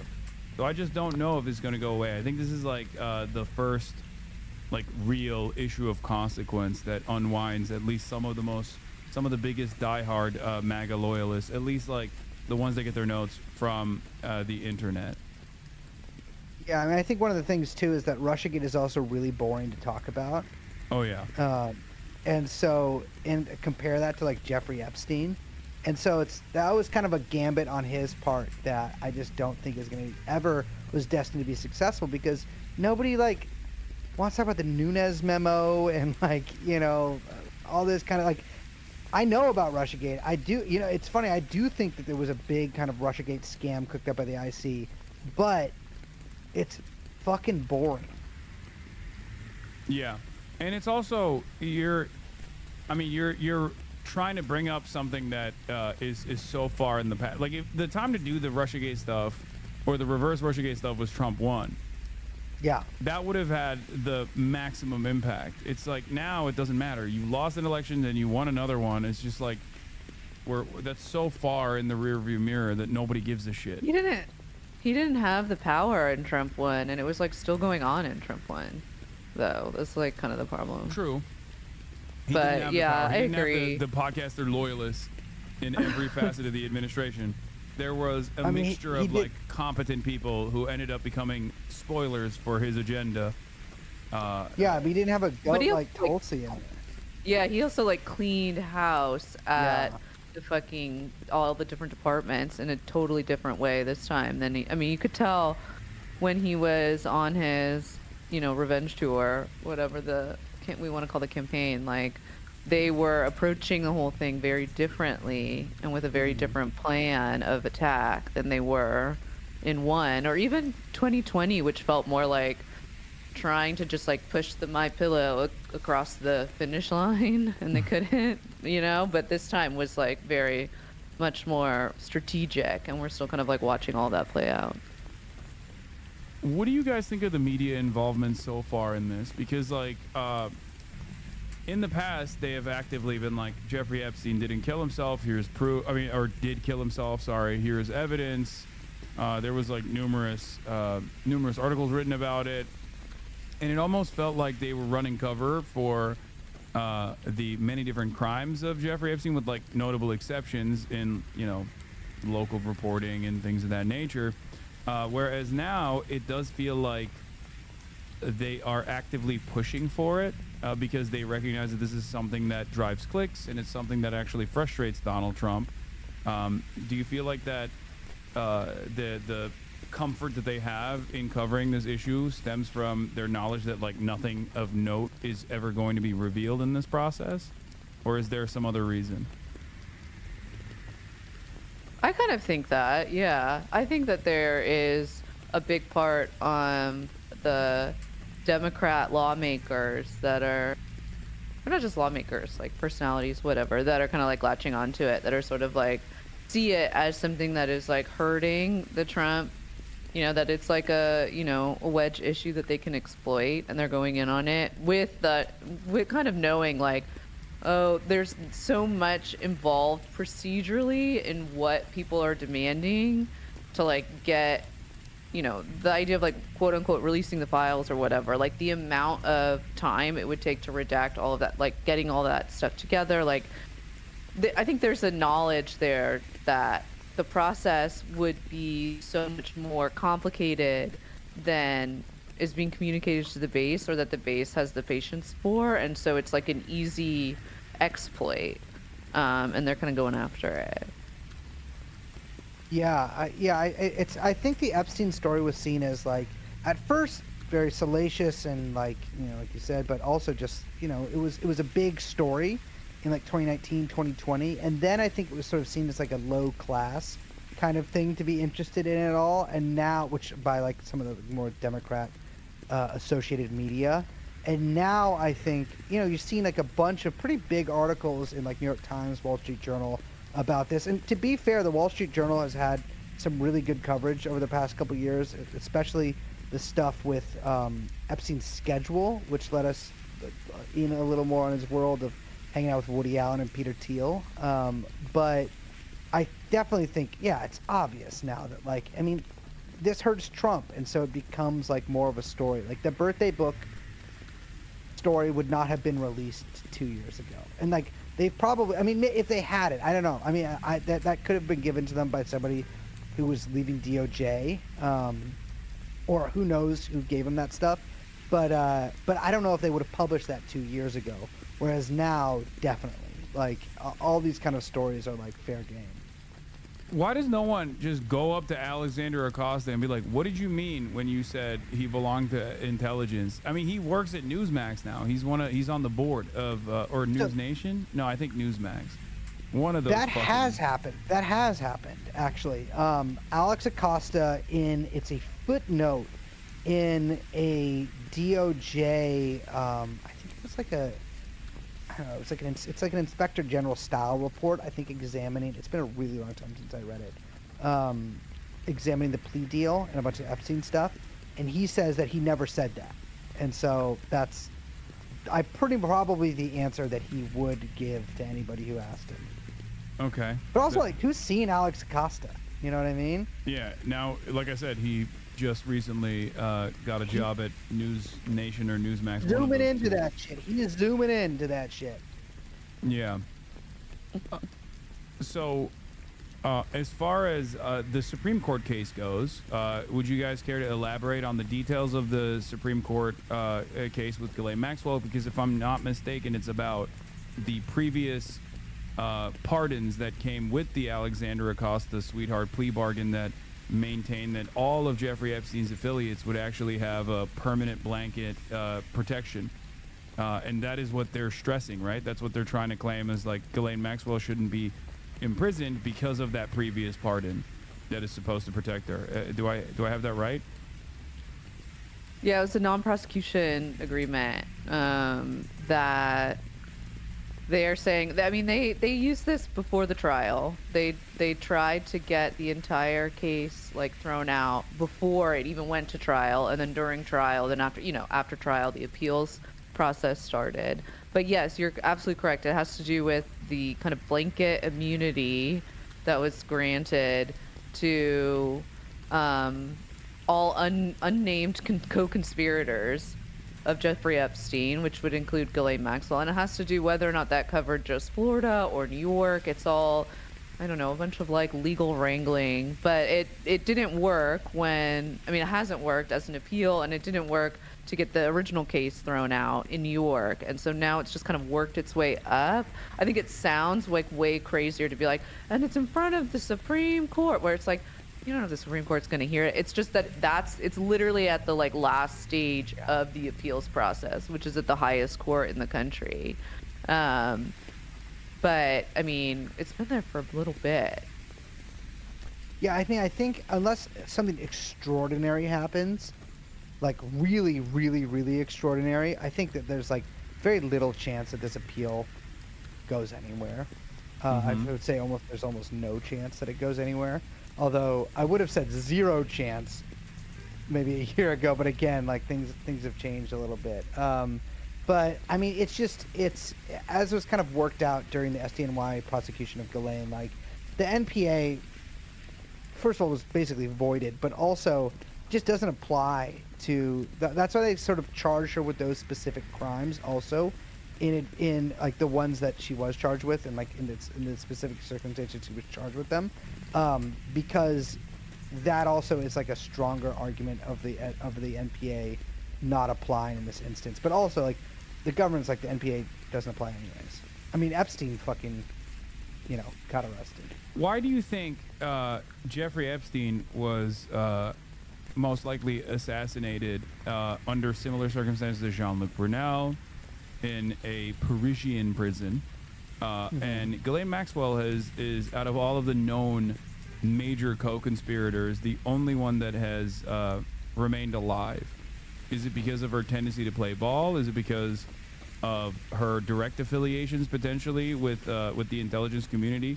Like, what do you think is the reason why Ghislaine Maxwell is still alive and well, whereas all of the other pieces of this puzzle have been have died under mysterious circumstances? Well, I mean, I have no idea the truth of it because I don't know Ghislaine. But I mean, if I had to hazard a guess, I'm not as dogmatic about Epstein having definitely killed himself as other people. I think as having definitely been assassinated as other people. I think it definitely is a huge possibility that it happened.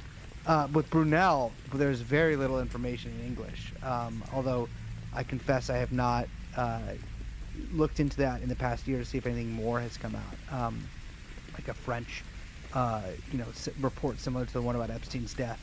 But I don't know. I mean, one would, I guess, assume from contextual clues that, like, yeah, she had maybe more direct involvement with whatever was behind all of this, and that's why nothing has happened. But also, like, maybe it would look too crazy if she also killed herself in jail.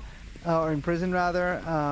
You know, I don't know. I mean, certainly it's easier probably to get someone killed in prison rather than in jail, although she has been in not so difficult prisons to be in, so I guess it probably would be rather unusual. But yeah, I don't know. I mean, I think we'd learn a lot from whatever they release, from if they release anything from the Todd Blanche interviews that the deputy AG did, you know, a few weeks ago. But yeah, I have no idea. I mean, she maintains she's innocent of everything. She maintains that like nothing happened whatsoever. Yeah. So I think, I mean, if that's to signal to anybody that, like, you know, she's playing ball, you know, and she hasn't like ratted other people out or you know, try to take a deal that we know of. You know, she is omerta, you know, she is saying that nothing happened. Yeah, that was also another thing that I found really interesting is that famous Jeffrey Epstein affiliate lawyer friend who always kept his underwear on inside of the Epstein mansions, Alan Dershowitz, was one of the people that was demanding that Ghislaine Maxwell actually reveal all of the involvement of all the people. He even said something along the lines of how there was like a client list, but which is also another point of contention, but like some semblance of a client list that only she was privy to, in between, you know, the constant battles of trying to secure his pierogies in Martha's Vineyard. Well, I'd like to see Alan Dershowitz's client list. O.J. Simpson, Ted Kennedy, Jeffrey Epstein. No, Alan Dershowitz, I'm going to be honest, maybe this isn't a sexy answer to give. I think Alan Dershowitz likes to be on TV. So anytime something happens, that the pierogi incident is a perfect example of this. It's like he just wants attention, which I understand. But I think he just kind of like says shit like this sometimes, but he's like, this will totally validate my claims to have done nothing wrong because Ghislaine will, you know, whatever, exonerate me. Ghislaine will absolve me. You know, there's been the talk of having Ghislaine speak before Congress, which I would be very interested in because that would just, I mean, it would just be an incredible thing to see. But she's saying now that unless something happens with her appeal, she'd plead the fifth. So I think they're delaying it. That's such a shame. I want to see that. Mrs. Maxwell goes to Washington. I think you're right about Dershowitz too. I just think that he says a bunch of shit all the time. So he just likes to hear himself be reading it further into it that like Ghislaine Maxwell would play ball, and Alan Dershowitz knows that, which is why he's like going on television and saying like she should reveal everything she knows, knowing full well that like she will most likely cooperate with whatever the narrative the authorities want out of her, specifically Donald Trump and this administration. Yeah, I think the sort of key part of that is Alan Dershowitz going on TV. He loves to go on TV, and genuinely, if anyone out there is like, you've got a TV show, you're on cable access, nobody is coming on, you can't get any guests, Alan Dershowitz will come on your show. He will go on anywhere, anytime to talk about anything. I just call him sometimes, and I say I'm a reporter, and he just talks. He'll just keep talking, and I don't do this on the show because, you know, lawsuits. He will say whatever. Okay. Are we? Does that mean that we're slated to see Dersh on the latest episode of True and On? No, I don't call him on the show because I'm afraid that if we put him on the show, he'll like eventually figure out, first of all, that it's me calling him every time I call him, but then also who I am. And I don't, as funny as that would be, I do not relish the thought of representing myself pro se, which I would have to do. I'd have to represent myself in court against Alan Dershowitz. You know what I would do? I'd probably just tie it up in appeals. I guess I have to lose to appeal. I'd probably just tie it up in some way until, well, he's elderly. And so I'd probably just send some people with COVID, you know, out there to Martha's Vineyard and sort of, you know, let God sort it out. Let nature take its course. Yeah. We don't have him on the show, but we definitely go over his love of nude beach volleyball. Yes. Yeah. That's and actually, let me correct myself. That's correct. That's correct. First of all, I would have an all COVID having legal team is what I would do. I just all of my lawyers actively have COVID at all times. But second of all, which is actually a good legal strategy for anybody if you're trying to make your court case drag out, just constantly be cycling in and out guys with COVID and just giving it to everybody. But yeah, Alan Dershowitz, nude volleyball. Okay. Well, thank you so much. Imagine. No, shut the fuck up. Imagine. No, listen to this. Imagine the sound of his ball sack slapping against his legs, his bare buttocks. Because you know, old guys have those danglers. Oh yeah. Oh yeah. Oh yeah. Alan hangs low. I know. I know. I've seen it in the sauna. No. In the Turkish bathhouse. In the Schwitz. In the Turkish bathhouse that we frequent together. I do love the Turkish bathhouse as we embrace one another as lovers. I do love it, and that's if you want it. Yeah, that's you should start doing, man. That's what you should do when you do your little travel things. We're not going to the Bronx next time. We're going to fucking Spa 88 down on Wall Street, and we are setting up. I don't know if cameras will work on one of those things, but we're setting up in a Schwitz, and just with the camera. Post with it the up. camera going. You could do it. No, Yeah. I don't think. I think that They'd would want be. to see that. I would get. That would be a wanna see violation of terms of service. Also, just a violation of numerous human rights if we were to show that to the public. I think. Yeah, that'd be tough. Well, is there anything you guys want to fill me in on as far as any updates or anything else for that matter that you guys want to promote before I let you go? We don't promote anything. Wait, we don't promote anything, but actually we do have something to promote, Liz. We do. We're doing 4 live shows in New York City. 2 of Hell them, yeah. You know, sold out. But the second 2 are only kind of close to being sold out. And they're That's happening true. on October 30th. Halloween's Eve, they call it. The night before Dracula, 10:30, October 30th. And then the next one is November 19th. Got nothing to say about that one. You know, it's not really, it's near Thanksgiving, but not that close. Okay. I mean, it's close enough, but that's November 19th, 11:19 at sorry, my nose itched, at the Society for Ethical Culture. They wouldn't allow your funky ass in there, huh? No. I know, what a weird name, right? I But know. it's, I do unethical culture. I do unethical non-monogamy. I might be in New York this weekend for the Palestinian rally. This weekend? Yeah, this upcoming weekend. There's a big rally on Saturday. I might pull up for that Yeah. if you wanna come back on the show, Yeah, Brace. maybe I'll go. Yeah, I won't put maybe Liz I'm through that. supposed to go on a party. Supposed to go on a party boat at some time. This weekend. Wait, what? That's On tough, I Saturday you know. have a party boat? Not me. It's a guy I know. Not like a Uh-huh. fancy one. Like Okay. one of those little things you rent out for a few hours.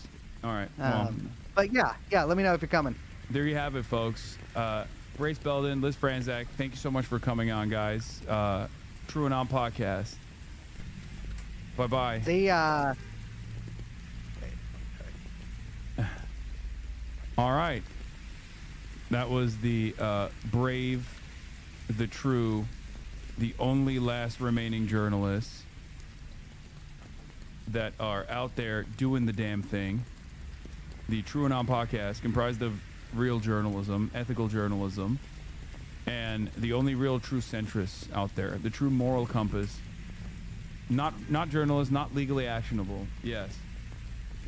They are not legally liable journalists. I'm just saying that as a joke, as a meme. Okay? Don't take it seriously, please. Okay. Yeah, you're wrong. There are comedians that only report on things other people said. True. True and On is a parody show and not real journalism. Okay, speaking of not real journalism, let's get back to Benjamin Netanyahu and the way that people are covering Benjamin Netanyahu's lies, even though Benjamin Netanyahu claims it's a campaign of lies, while I go pee. Hello, good evening. The Israeli Prime Minister says his plan to invade Gaza City is the best way to end the war with Hamas. In a news conference for foreign media this afternoon, Benjamin Netanyahu defended the plan in the face of mounting criticism from the Israeli hostages' families and allies, including the UK. Mr. Netanyahu said he wants to free Gaza and prevent a humanitarian crisis, and his country has no choice but to finish the job. Our international correspondent Diana Magne reports, and a warning it does contain some distressing images. Benjamin Netanyahu wants the next phase of his war in Gaza to start and end soon. A fairly quick timeline, he said, to establish safe zones, move the million or so civilians out of Gaza City, and then take out Hamas in their last strongholds. Our goal is not to occupy Gaza. Our goal is to free Gaza, free it from Hamas terrorists. The war can end tomorrow if Gaza, or rather if Hamas lays down its arms and releases all the remaining hostages. Given what the IPC says is the unfolding spectre of famine in the Gaza Strip, would you accept that your 11-week blockade, complete blockade on Gaza, played a role in that? And also, given the killings that we have seen at the GHF aid sites, how will you guarantee that that kind of disaster will not happen when you have 1 million more people displaced? There was a problem of deprivation, no question about it. And so we had to solve it. And the way we solve it is the way I described it to you.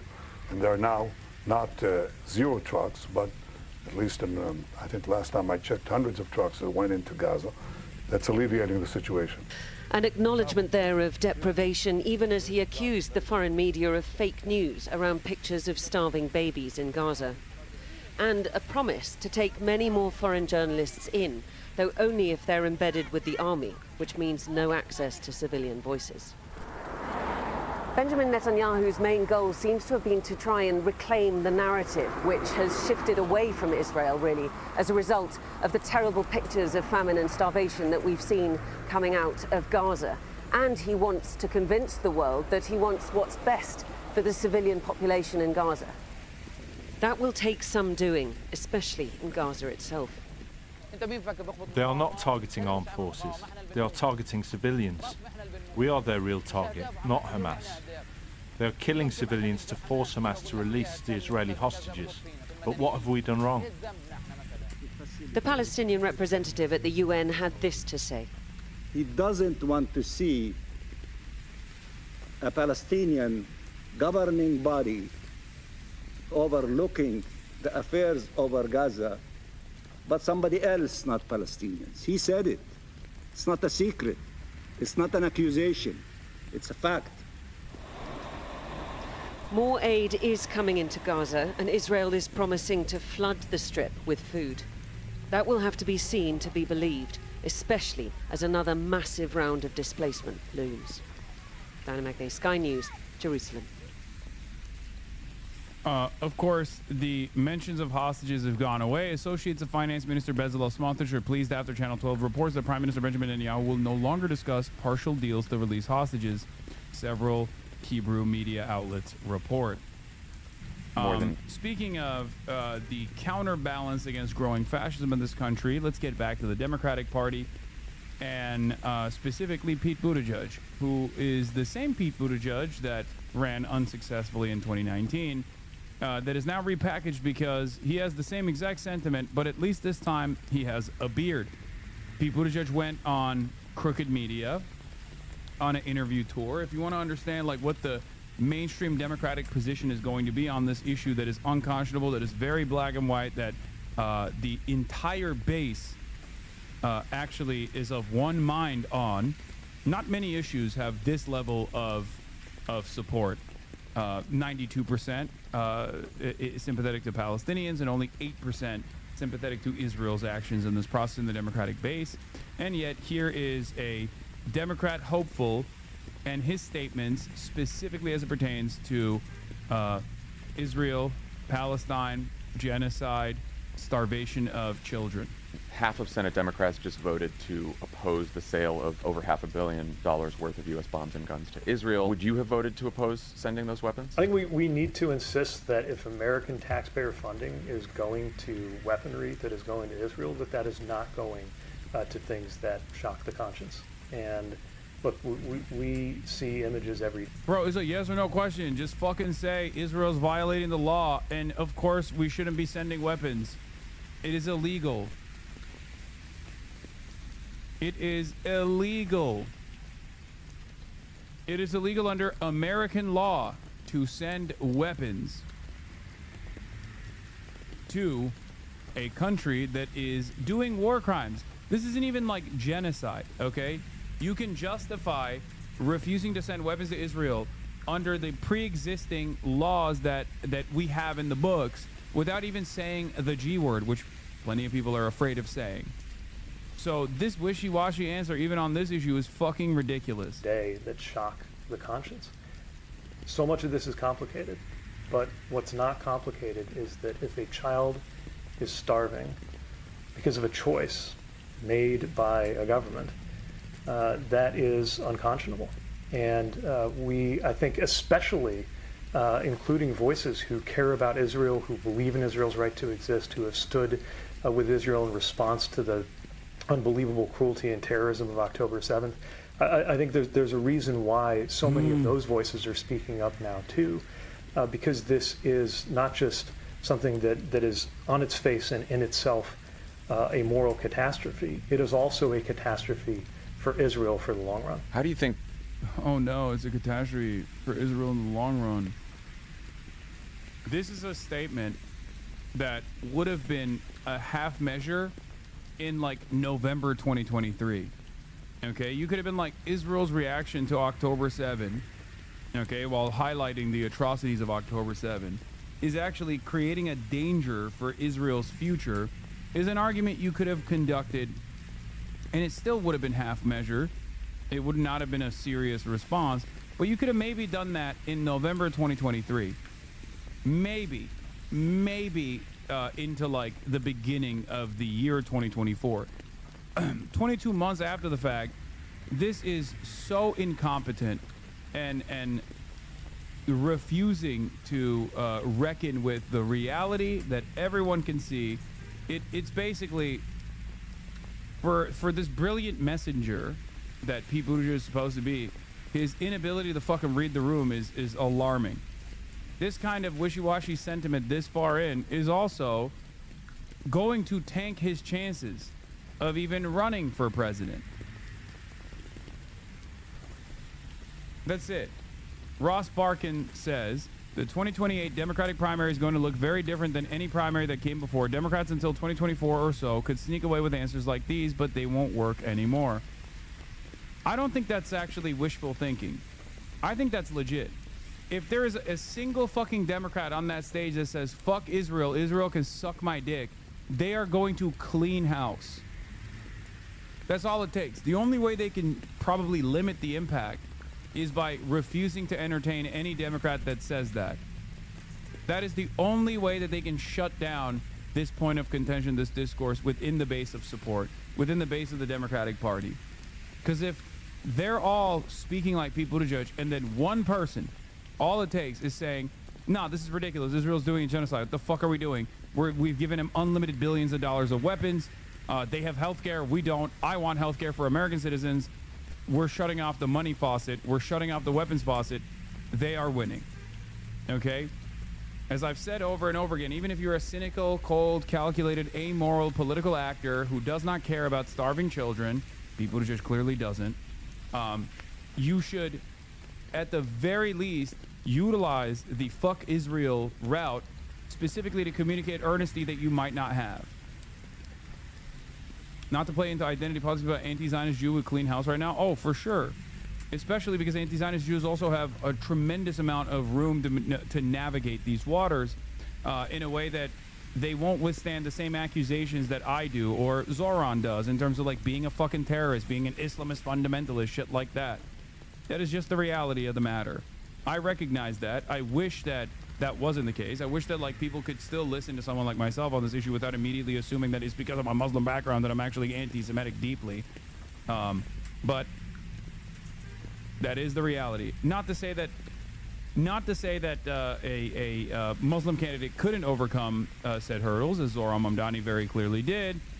You know, it would be someone who is of this background would absolutely benefit from being Jewish, certainly, and because that would eradicate like 90% of the fucking attacks that are launched against people that speak out on this stuff. The next administration should handle our relationship with Israel. Do you think it should change based on what Netanyahu has done the last several years? Well, certainly Netanyahu can't be the only voice or the only compass for what should happen in the U.S.-Israel relationship. And, you know, no matter how... That's so funny. Because, like, he's not using that to say, obviously plenty of other members of the Knesset are directly responsible for the genocide. He's using that to say, no, it's just Netanyahu, but right now it's only Netanyahu, but there are plenty of innocents in the Israeli parliament, Israeli Knesset, that we could rely on. He's doing but it's only Netanyahu exit ramp. Strongly, or especially because of... Yeah, once again, the environment that he's in is crooked media, okay? And you need to understand something about crooked media. These are former Obama boys, okay? The Podjans are. They worked in the Obama administration. They are an important voice within the Democratic Party. They have a decent amount of presence as like active consultants, right? The reason why I'm bringing this up is because the people that Pete Buttigieg is talking to right now have said it is a fucking litmus test. Israel is a litmus test for the Democrats in 2028.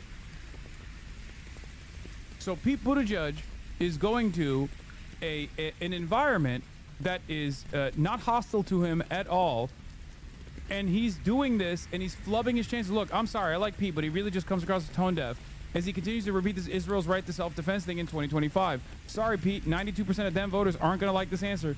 Oh God, he's choking on his own words and can't even fathom criticizing Israel. What I'm trying to explain to you guys, what I'm trying to communicate to you guys is this. Right now, it's fuck Israel o'clock. And people that these guys would love, normally the Podjan audience would love Pete Buttigieg to be the leader of the Democratic Party. They don't think too much about like what these guys' actual values are. But Israel is such a black and white issue that politicians that don't communicate the anger, the resentment, the animosity that like the average Democrat experiences, the average Democrat feels in their fucking heart about the genocidal apartheid state, Israel, is going to actually tar their own reputation. It is actually hurting people to take this wishy-washy stance on Israel, ironically enough. And a lot of these guys, I guess, can't read the fucking room or are terrified of somehow speaking out against Israel and then withstanding some kind of attack, not realizing that if they were to say fuck Israel loudly and proudly right now, they would get an unimaginable amount of support from average people, from across party lines, as a matter of fact. Because like I've said, it is fuck Israel o'clock, okay? And there are plenty who seemingly can't read the fucking time. Ben Rhodes is another Podjon, also worked for the Obama administration, says Pete is a smart guy and I admire a lot of what he's done, but I have absolutely no idea what he thinks based on these answers. Just tell us what you believe. That's a much more gracious, much nicer way to analyze what Pete Buttigieg's wishy-washy statements look like. One issue that's increasingly dividing both parties is the war in Gaza, says Pod Save America's host John Faz, but isn't true. Only a small minority of Democrats, 8% per Gallup, support the war. No, I think he meant like increasingly divide both parties he meant like Republicans versus Democrats, for the record. Not like it's a divide between the Democratic base of support. I think they understand that there is no divide within the Democratic base of support for fuck Israel adjacent sentiment. Is it fear of AIPAC and ADL that makes other wise progressive people try to avoid criticizing Israel? I think it's because it's foreign policy, and foreign policy is like it's not something that you touch within the Democratic Party at all. You are always pro-war no matter what, especially post 9/11, especially post Obama. But Pete isn't a progressive beacon anyway. The reason why I think Pete Buttigieg's statements here are instructive is because he is a younger face for establishment Democrats. So I like to try to understand exactly where he's coming from in terms of like where the establishment Democrats' best communicator is. A large part of it is people are scared of getting called anti-Semitic. I think that is, again, an inability to read the room, though, because this kind of shit doesn't work anymore. Okay? Drama slop tubers still say you're anti-Semitic. Yeah, but it doesn't fucking matter. That's my point. Okay? The ADL says I'm anti-Semitic. The ADL is supposed to be an incredibly influential institution that gets to play the role of like a kingmaker and play the role of like shutting off media, mainstream media, from giving you positive coverage. If the ADL can't stop me from getting placement in mainstream media outlets and magazines and fucking newspapers and whatnot, then it means that it's over. Okay? That's it. Like, slop tubers are fucking irrelevant. No one in the no adult is actually taking their notes from fucking slop tubers. Let's be real. That's mostly to like a younger audience that wants to feel smart, and therefore they can't like actually broach the subject matter that's like dense and too complicated for them to comprehend. So they just like watch someone basically summarize the worst version of events and get their notes from that. That's just like children's entertainment. But if we're talking about like the actual institutional prowess of a organization like the ADL, in the past, if they said you're anti-Semitic, you're not getting a fucking New York Times article written about you that is positive. You're not getting CNN placements.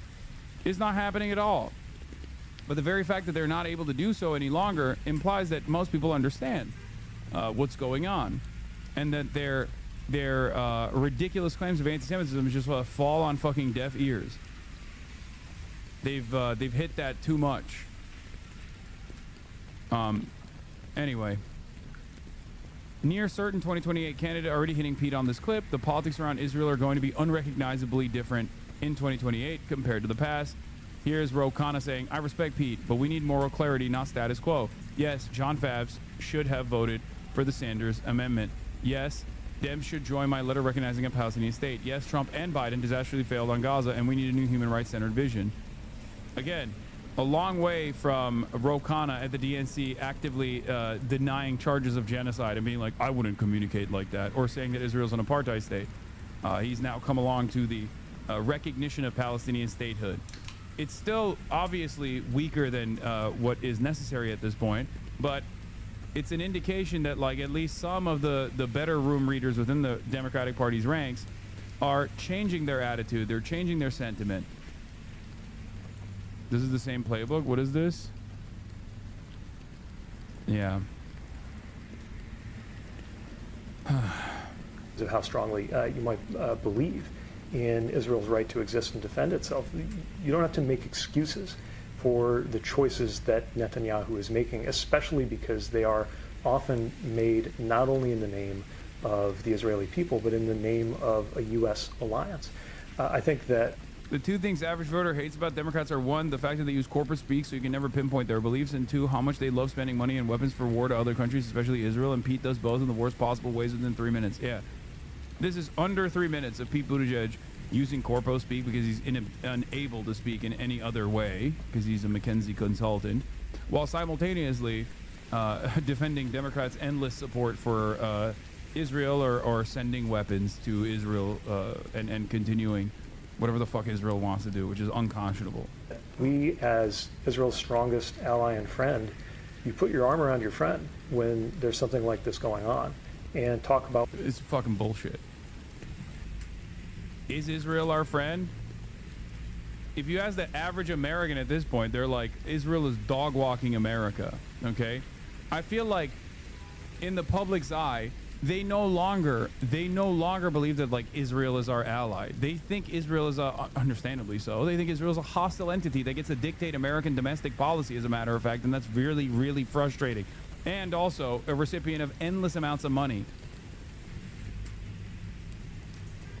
About what we're prepared to do together. And it cannot be, certainly cannot be what we see right now from this administration and this president talking about beachfront property in Gaza before he's prepared to talk about human. Yeah, and then you try to separate yourself from the current administration when in fact, like, you can't have this marginal approach, okay? We saw the ground set, the stage set for Donald Trump to seize control over. on the issue of Israel under the Biden administration. Their inability to fucking reckon with the demands being made by the public cost them the fucking election. And that was a gamble that they were willing to entertain. They were willing to allow this country to succumb to a fascist takeover because of how much they wanted to support Israel. It was a part of it.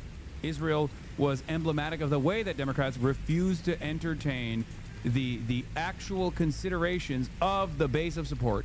There were plenty of people that they cast aside willingly, and they won nothing in return. The only thing they wanted in return was more dead children. People are not going to forget this.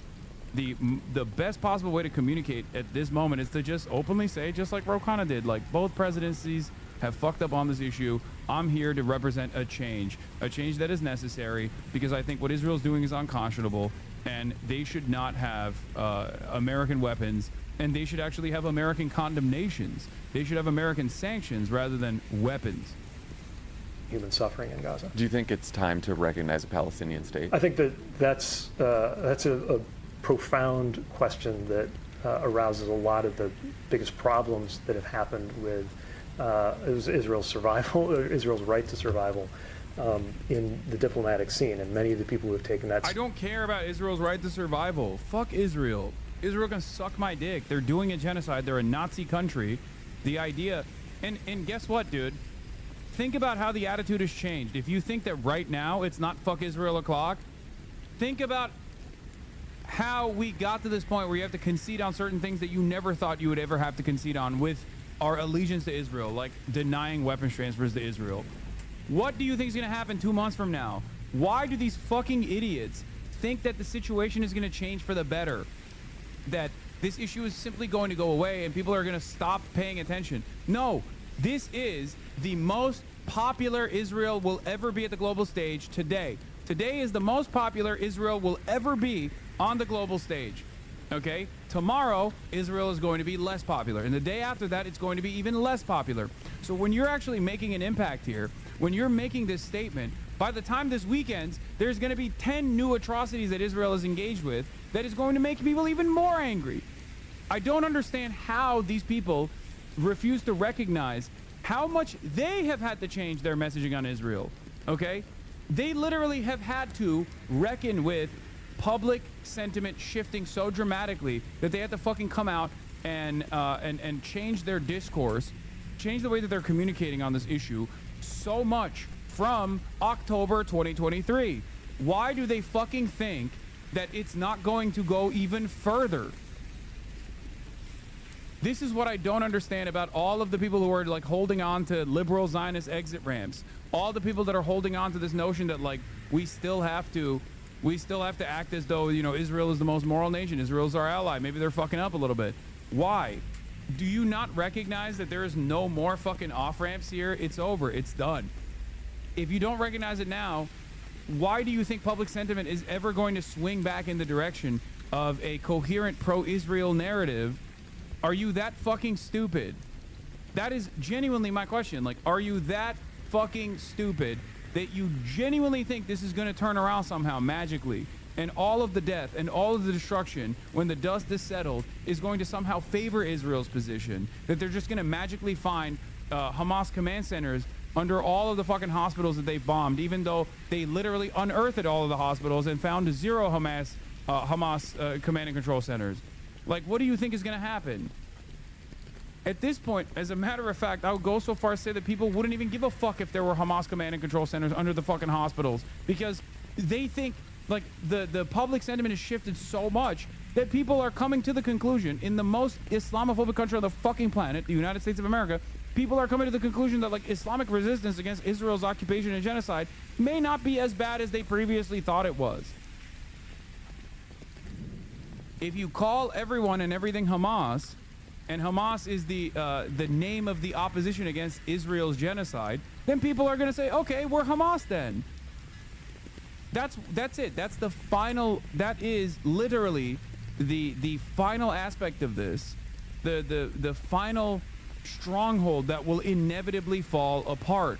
And it has already. It's started already falling apart. In spite of the unimaginable fucking enmity that people feel towards Muslims, and how scared people are in post 9/11 universe of like Islamic style terrorism or whatever the fuck, people have recognized that Israel is literally ISIS. Israel's operating as though it is ISIS. But the difference between Israel and ISIS is that we're giving them the weapons to do ISIS shit. And on top of that, we're silencing opposition to Israel, or, you know, ISIS equivalent Israel, in the United States of America at the behest of ISIS equivalent Israel. It's fucked up.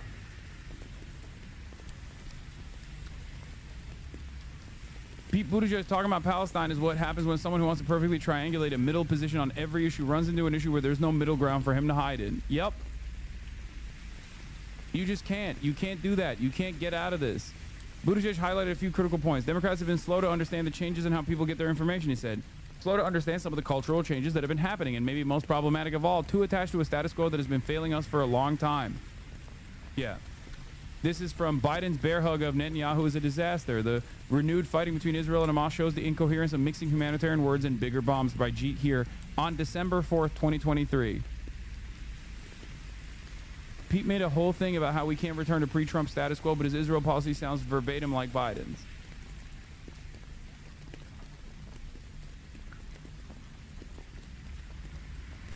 Miss Rachel is one of the loudest and proudest advocates for Palestinians. She also happens to have one of the most popular shows on Netflix. She's like top 5, I think. I saw the analytics that Netflix revealed. Miss Rachel is in the top 5 most watched shows on fucking Netflix. And she has not even remotely shied away from defending Palestinians. Not even a fucking inch. How do you think we exist in this world at that point? She's never shied away from calling it a genocide. She actively defends Palestinians over and over and over again while still having major deals with corporations, while still being on Netflix by having one of the most popular Netflix shows out there, one of the most watched Netflix shows out there. It's done. You should not have, you shouldn't have any sort of fear that you are going to have repercussions. As a matter of fact, as Ms. Rachel also said, you should be more fearful of the repercussions of not speaking out against Israel at this point. Okay? Yes, as she said, I think it should be controversial to not say anything about Gaza. Is that why you decided to speak out about what's happening in Gaza, specifically with children? I think it should be controversial to not say anything. Did you also, like millions of other Americans, just seeing these horrific, tragic videos? The idea that caring for a group of children in an emergency situation means you don't care about other children is false. Are Palestinian children less human than other children? Should we care less about them? I don't quite get where the controversy is coming from. It's sad that people try to make it controversial when you speak out for children that are facing immeasurable suffering. I'm sure you have a lot of good people in your lives who are saying to you, it's not worth it. What do you say to them? Our compassion doesn't have boundaries or borders. We just love kids. Why do you feel this urge to speak out for Sudanese kids and Haitian kids, and right now, obviously, the kids who are suffering most in the world, the Gazan kids? Silence wasn't a choice for me. Once again, the quicker Democrats, these fucking vulturous, monstrous pieces of shit recognize that not speaking out against Israel is actually more damaging for them and their political ambitions, the better this will go. Okay? Especially when that side of the permission structure expands, it will become an undeniable force. That's it.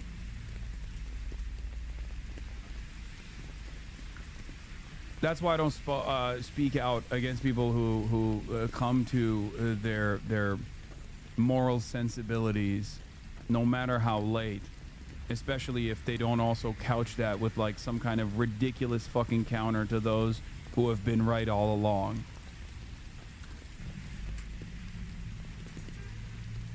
Ta-Nehisi banger. Oh, this is the if the Democrats are not if the Democrats show us that they don't care about genocide, what makes you think they will defend democracy? Yeah. Ta-Nehisi Code said this. Adam Carlson, I agree we shouldn't be picking our nominee based on Gaza, but it's emblematic of its broader problem of not being willing to criticize the party's status quo. Hard to imagine a mild-mannered Biden cabinet member swearing to ban future Merrick Garland's, Jake Sullivan's, and JODs. Ta-Nehisi Code says, we are at a moment right now where people are asking themselves, why can't the Democratic Party defend this assault on democracy? And I would submit to you that if you can't draw the line at genocide, you probably can't draw the line at democracy. And there are still people who go, I would submit to you that continuing to call things genocide or fascism, for that matter, when they actually aren't, just weakens your argument and hurts whatever your cause actually is. It's crazy.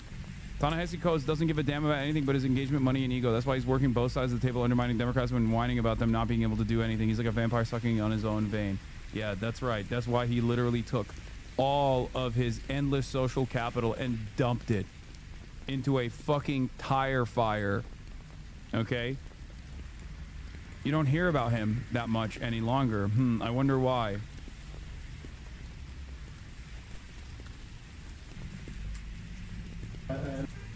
The thing about Gaza is that it's also a viewfinder for how politicians will stand up to oligarchy in any other policy context. Is correct. Voter in Iowa asked Gallego if he and the Democrats will support those advocating for Palestinians. Gallego says the people of Gaza are in this situation because Donald Trump is the president. Voters point out Biden was the president too. Whatever. Hey, this is your opinion, dude. This is a response. Stands for. We used to stand for equality, secularism, human rights, and now we are violating every one of them by supporting the genocide in Gaza. And you vote for $22 billion to go to Netanyahu in the last year or so. The Congress and Senate voted for $22 billion, which we don't have. We borrowed from our children, and we are sending them to send weapons and send money to Israel to continue with the genocide. And we are protecting them also in the United Nations. So the Democratic Party talked about we need to be inclusive. There was 100 of us last Tuesday at the City Council, and the City Council passed a boycott resolution to let Israel know what's going on is not acceptable. Will you support boycott? Will you support us to stand for our rights? Will you support us to have our own voice and not us be summoned and put in jail like some of us have been doing? Will you support our freedom of speech? Yes. Okay. First of all, of course we are. We support anybody having and using their freedom of speech, no matter to what context and to what extent, obviously, the extent that presidents been to violence. And whether within the Democratic Party, look, have we been perfect? No. But what we do know, by the way, is that things are significantly bad because Trump is president. I just want to point that out. I think we have to agree on that 100%. I think we've been slow to the take. There's times where we didn't live up to our values. But we're in this situation, the people of Gaza are in this situation, because Donald Trump is president. It is a lot to Biden was there too. Biden was there too. Whatever, hey, this is your opinion here. But like, things are really, really bad because This is your opinion? I mean, it's the truth. Biden was the president, and genocide unfolded under his watch. Good luck trying to fucking win favors. Again, this is part of the reason why these fucking dipshits lost the election. And the very fact that they're still trying to entertain this route is crazy to me. Yeah, it's just, genocide is only bad when it's a Republican doing it. When a Democrat is doing it, then it's good genocide. And you should know that it's good. Come on, man. Donald Trump was elected. I'm here with you. What I'm telling you is, yes, Israel's in the wrong. They're in the wrong, and we're actually moving to the future where we think there should be limits. Are we? Are you? It's insane. And there's a party that's actually talking to you. Where's the Republican Party? This is a co-equal branch of government. It's very easy to be kicking people inside the tents. And let's recognize that there's also another part of this government, the people that control the White House, the House of Representatives, and the Senate. So let's work together, and let's remember that things can be better. Things are never going to get better if the Republicans are in charge.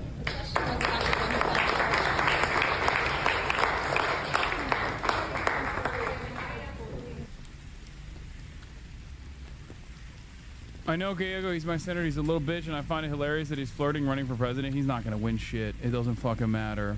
It's cooked. These are the types of people who really piss me off, trying to act as if the Democrats don't suck while pinning the shitty Republicans as the only ones dicking riding Israel as the truth is in plain sight. Yeah.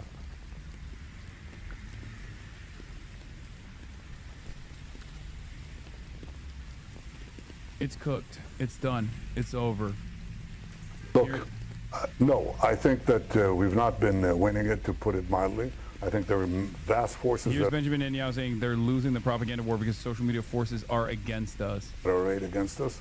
Among other things, the algorithms of the social network that are driving a lot of everything else. Yeah, why won't the social media algorithms also just lie? Why is it not as easily controlled as mainstream media is? It's so frustrating. It's great. And people who really ridiculous. know, they're the foremost people in this field in the world. They're telling me that about 60% of the responses on the social media are bots. They can categorically say they're bots, and they're bots that, you know, especially in America, you know, they want to attack. Yeah, oh yeah. It's fucking the bots, Hamas bots, and not the bots that Israel deploys. By the way, bro, the fact that he's saying, I mean, every accusation is a confession, but this is a really funny confession for the chief head of botted propaganda is saying here.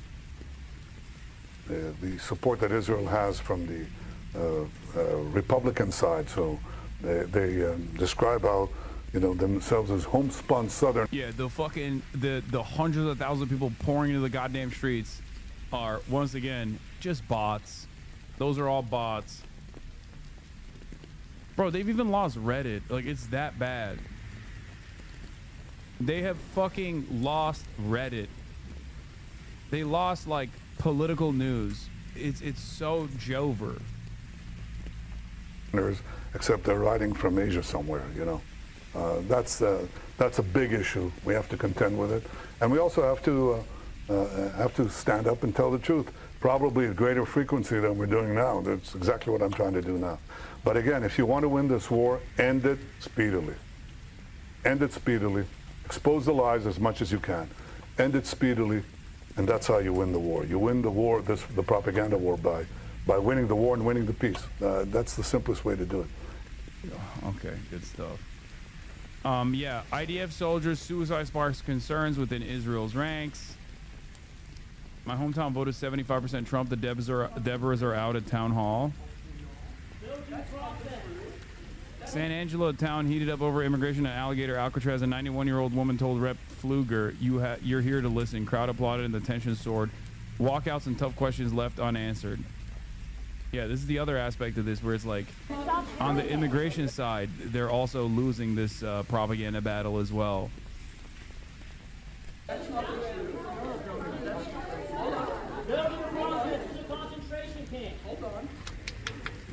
telling us it's not the truth is an example of it.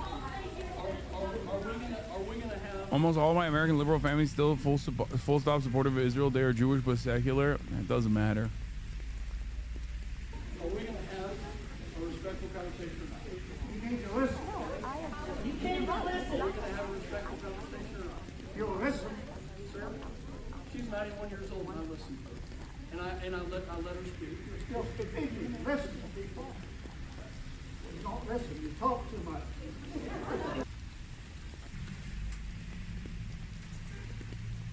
You don't listen. You talk too much. That's funny. Anyway, IDF soldiers, suicide sparks concerns with Israel's ranks. Oh no. Womp womp. Pro-Israel protesters claims that the UN is a terrorist organization. Benjamin Netanyahu and his Likud and the IDF and the Mossad. So I'm really interested by what you're wearing. So can you tell me a bit about this flag you're holding, and the cap, please? I'm a Christian Zionist. And what about your cap? It says "Make America Great Again." What's the significance there? I was born a Trump supporter. When I came out of my mother's womb, I was a Trump supporter. That It's in my... It's cool that like Israel's greatest defenders are beacons of mental health and sanity too, in broad daylight. That's always good. DNA. You see the recent B'Tselem report about calling what's going on in Palestine a genocide, and if not, what are your thoughts on that? It's not genocide. This is what's happening. Fake news is the new money-making organization in the West. Fake news. People reporting lies. We've seen Netanyahu has said that he denies that there's starvation going on in Gaza, but the UN and other international organizations have said otherwise. What do you think about that? My love, what's your name again? My name's Ava. Eva, you are a woman. I'm not going to lie to you. The UN is a terrorist organization. You are a woman. What does that mean? Now, Eva, go home and look at the statistics. I mean, he's not wrong. The UN is responsible for Israel's development, so technically on that front, it is a little bit of a terrorist organization. The UN, since its formation, that's the only thing they've achieved. As a woman, why is it more important for me to know that information? Because Eva, listen, a man is a warfare. A woman owns the world. Oh, Me, he's woke. If I have this world, I'll give it to women. Just to finally confirm, we've seen, reports in the He's woke. He's a feminist defender of Israel and its BBC. genocide. We've seen reports in many channels across the UK. You're saying that all of this is propaganda? BBC is an Islamic terrorist sewage pipe. I'm telling you. What's your name again? My name's Ava. Eva, I'm telling you now. Look, I don't lie to women because my job. When I see a woman, I don't lie to her. So what do you think about the Israeli government? Do you think they just want the hostages back, or what do you think their intention is in Gaza? Let me tell you something. God bless Benjamin Netanyahu and his Likud and the IDF and the Mossad. What's your message for the UK government? Wake up and discern the facts from the fiction. Netanyahu, he's been denying that there's starvation in Gaza, but the UN and other world organizations say otherwise. What are your thoughts on that? Well, I don't really know what's going on. I'm sure there are people suffering in Gaza. There's no doubt about that. But, of course, the media war fuels the other war, and lies. Huh. Come on, man. Say it with your chest, pussy. What happened? You're on camera. Come on. You're at the Stop the Hate rally. Say it. See, this is what I mean. It's like dudes like this don't want to fucking openly say what they think. That is because even dudes like this are very clearly recognizing how little room they have, how little grounds they have to stand on here.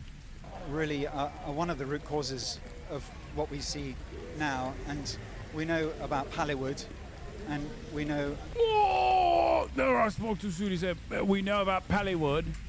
How effectively Hamas has made use of propaganda and lies in the past, and nothing has changed.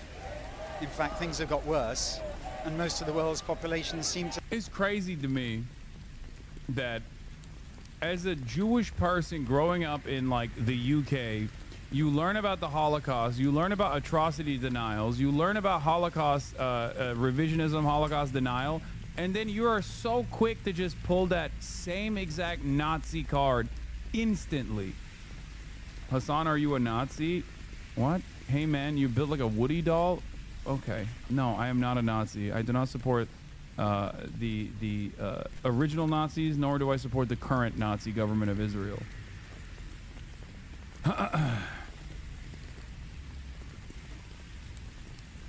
have swallowed the lies.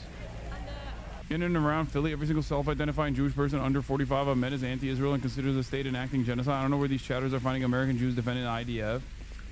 Probably over the age of 45. What can you think of any specific lies that you've seen in the media? Well, the withholding of humanitarian supplies to the people of Gaza.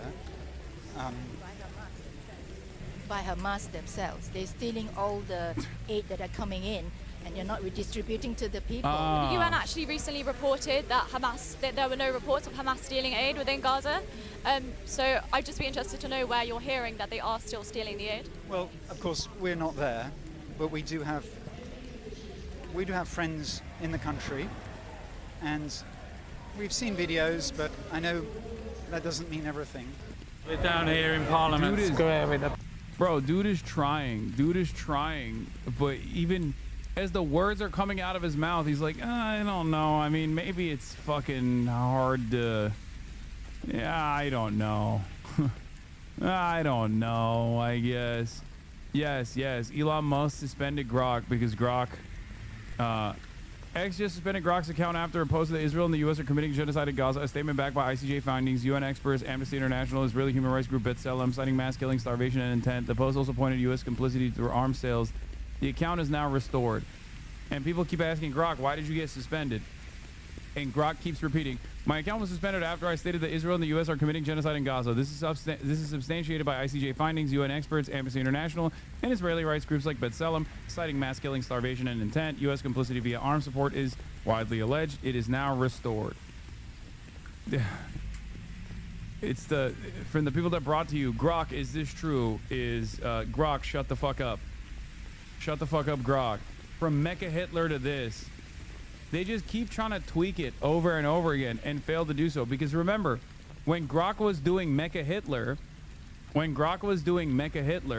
they asked Grok if Israel was committing a genocide, and it said no. So while it was doing Mecha Hitler, it literally was defending Israel. I remember. Part of the reason why it was doing the Mecha Hitler anti-Semitism shit was partially because, like, it was, I guess, tweaked over and over again. They deleted his posting history, and now he says that the older post about the genocide he said is fake and Israel's not doing a genocide. Oh, they changed it again? Nice.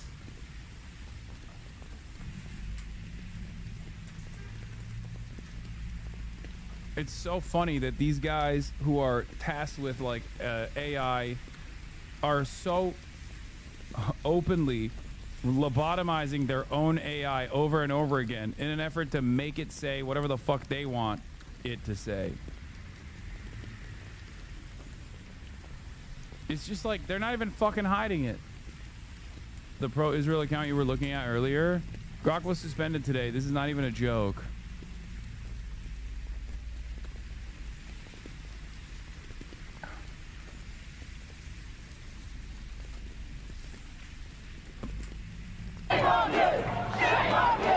Back to the scene of the crime.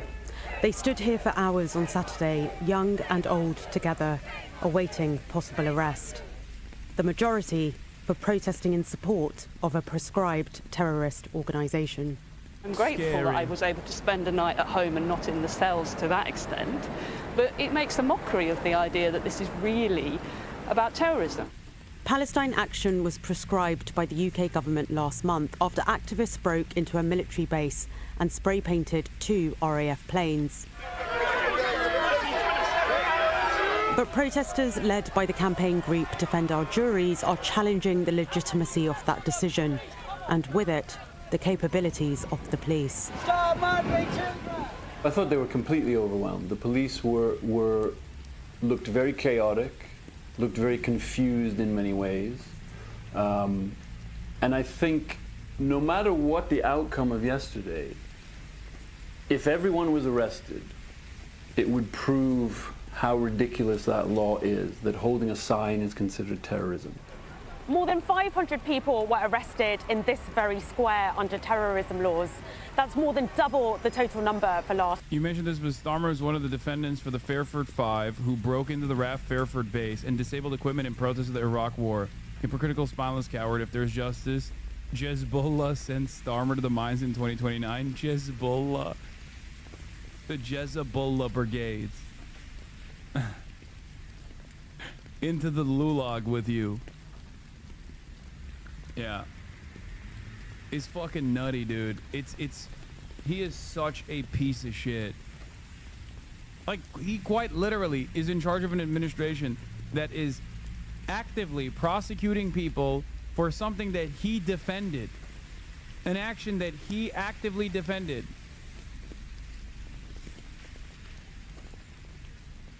Year. And with jail capacity in London not much higher than that, this campaign has the potential to overwhelm the Metropolitan Police. The force is developing new tactics to cope. The Met Police are adept, probably the best in the world, at policing extraordinarily large protests. Yeah, not the best at rape. Very much so, but very good at arresting elderly populations. Very good. And so the use of reception centres, the use of mobile custody suites, the use of police bail, what it does demonstrate to me is a degree of foresight and planning that this was going to be a mass disobedience. But the protesters are undeterred. Not defending UK coppers, but it's pretty tame compared to what the Oink Oinks do to protesters in Germany, or America for that matter. The only difference is, like, there is no legislation in the United States of America that dictates that you can go to fucking prison for holding up a sign like that, even though the American government would love to do that. They still beat the fuck out of people here, though, as I have directly shown you in the protests that I've gone to in the past. Back here, I don't know what yet. I mean, supporters are not arrested usually. There may be some word this time. I'm still finding out about my friends. What are they arrested? Where are they? One I still can't contact. She might still be in police station. Hundreds of people now await their fate. Some may be charged under the Terrorism Act. It's as serious as it gets. But for these protesters, still less serious than their faith in the cause. If you believe in something, you've got to defend it. Gurpreet Narwan, Sky News. All right. Another half day for me. I'm going to end it here. What? Yeah. Love you guys. I'll see you tomorrow. There is a big Palestine protest taking place tomorrow, and I will hopefully be attending in Los Angeles.